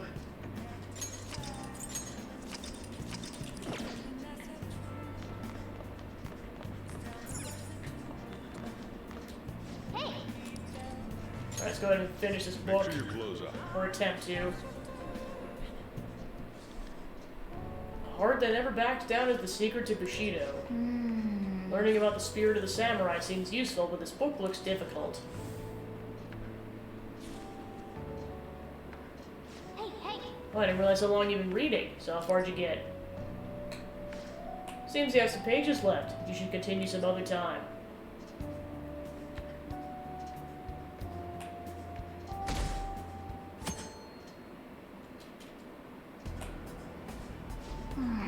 Right as always. Now for today's trade news. Today's headlines are: Japan first in list of most prosperous countries. Others are praising it as the perfect model of a developed country. The first economic boom of the 21st century. Several businesses are reporting massive increases in earnings. The new cabinet shows strong approval ratings. Has our antiquated political system been changed for the better? Everyone's faces look so calm for some reason, but this happiness can't.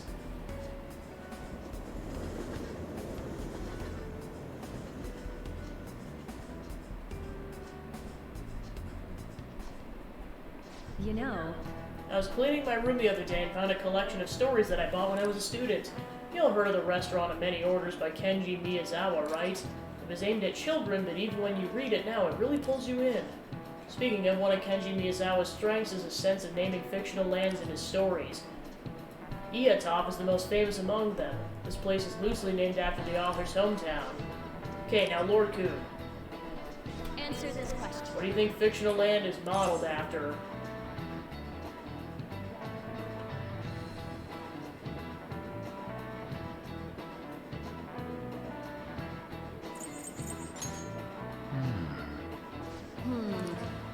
I was gonna say, I didn't know that.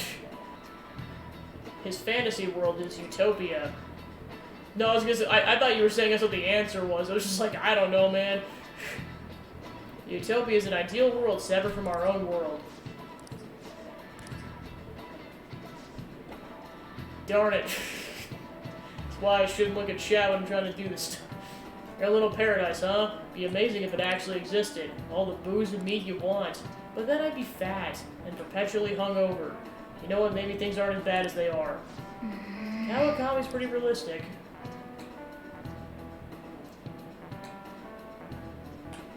Well, like I said, I literally had no idea.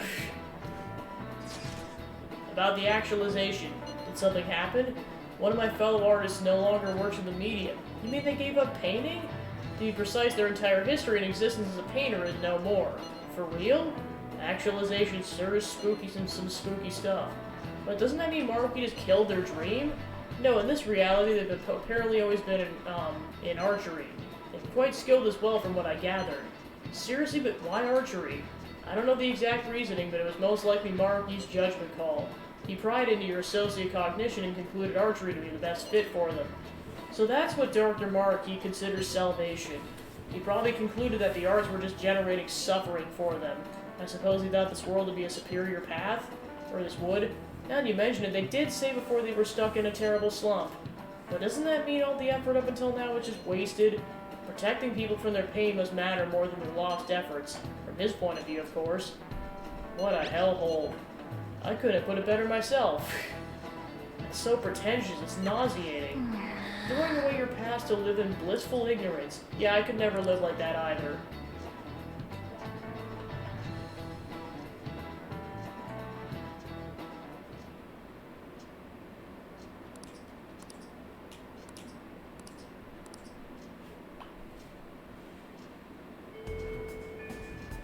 Let's do it.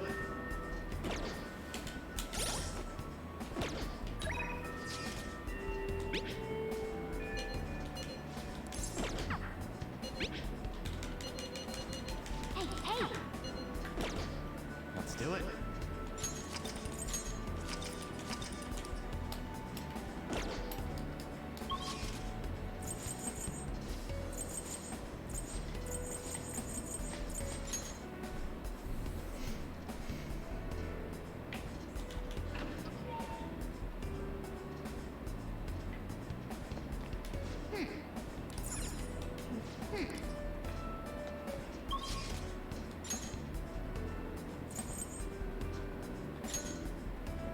Wow, we got so much yen. Oh yeah, let me go sell stuff.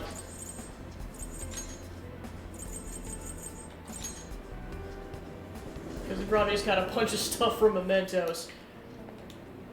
Sheesh. Yo. Alright. You should be grateful. I guess that's fine. You should be grateful. I guess that's fine. You should be grateful. I guess that's fine. You should be grateful. Be sure to choose carefully. Just don't go using it for anything dangerous. I don't want to get caught up in a racket. Come again.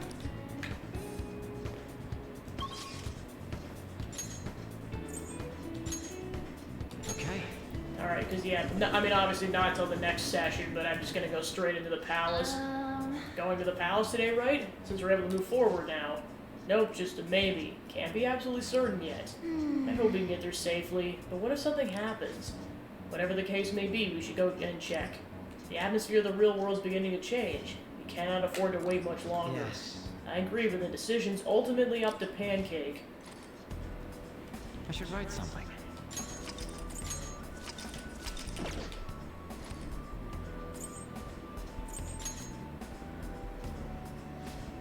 Well, we have some new intel on a Mementos target today. Our target this time is a mother who abandoned her child. The child describes the situation in a fan site. Leaving her child behind sounds to me like a case of child neglect. Since the posts are still ongoing, I'm guessing the mom still isn't giving the kid any attention. And it sounds like they haven't been giving proper meals lately. Not even meals? That's awful. We've got to help them already. Why do people neglect their children? Even if they're young, kids are still aware that they're being treated badly. Keep your shit up, Futaba. Let's change the mother's heart so she can wake up already. I already had Mona send the calling card. Let's get moving and change her heart. Okay, so that one is actually a hard, like the hardest difficulty in terms of a request, so like this probably didn't pop up until now.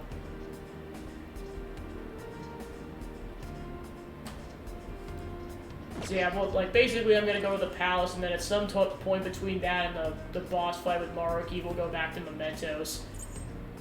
Very well. Let us go.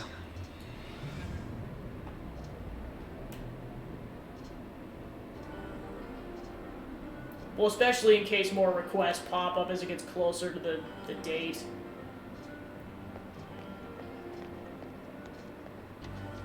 Let's do our best today.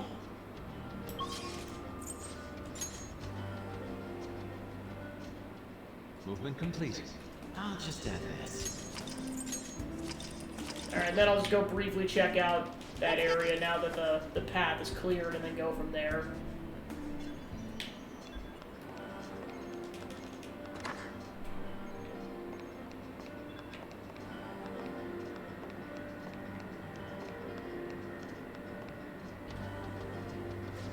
Look, the cables are gone. Indeed.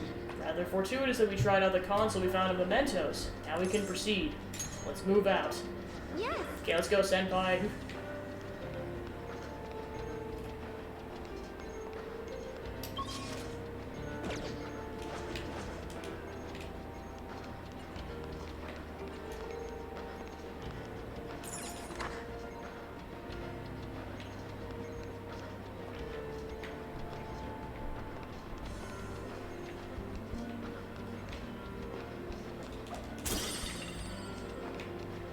Hoo hoo, mama.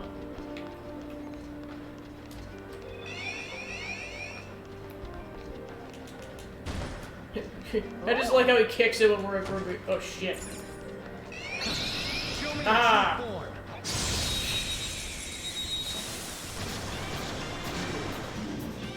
Now's our chance. Beat him up. This is it. This is my soul. None of the duck points for that, Violet. Persona! This is your chance. Hit him where it hurts. Charge, Johanna! Queen floored 2 opponents. She's amazing. Not much in it. The baton pass. This should do it. You're mine. Look at this. Joker beat 2 enemies. Persona. Take cover. Ravage them. I can get a hit in. Okay. Crash it. That's our queen. Don't move. Do it. All out attack.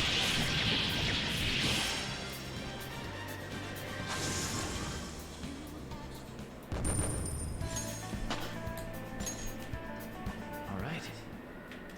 That easy, huh? I can tell by... Hell yeah, it was pretty straightforward, especially since we're so much more leveled than when we came here, because I think we were like 10 or 11 levels below this. So we're in much better shape to take on the palace now. Treasure chest. Yeah, there's a treasure chest over there. Shoot! I'll reveal your true form. Did not think it was gonna do that. We got the advantage. Don't rush this. Yes!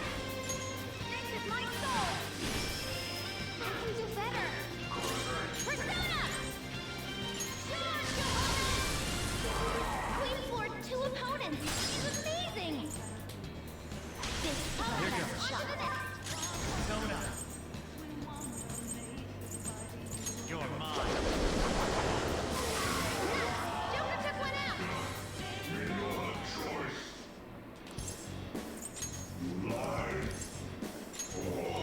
It looks sad. Be nice and just give some basic vague answers.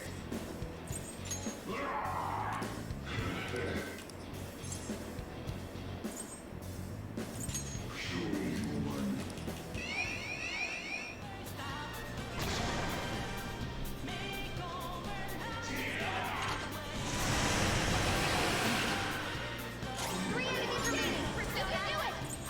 Let's finish this. Don't Violet. 2 birds with 1 stone. Hey, Joker! Joker! You have to wake up! God, I love insta-kill moves.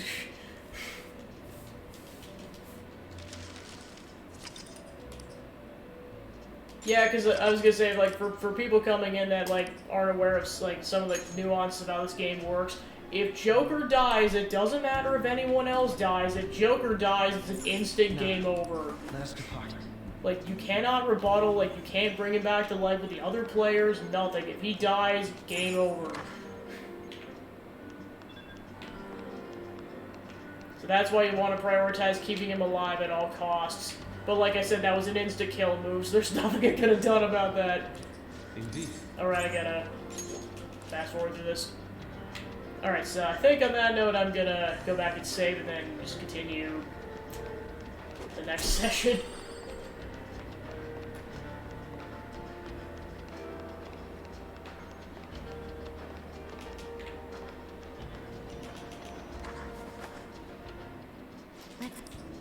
Let's do it. Alright.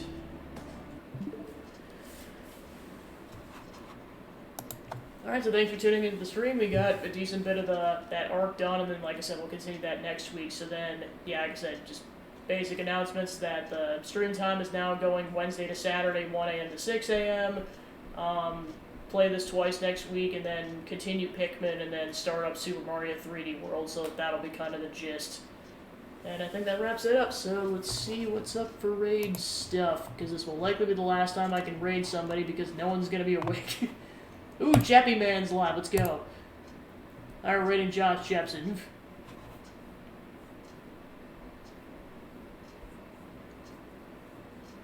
Yeah, I was going to say if you want to pop in for a bit, it wouldn't be a bad idea. Alright, let's go raid Jeppy Man. Alright, have a good night. See ya.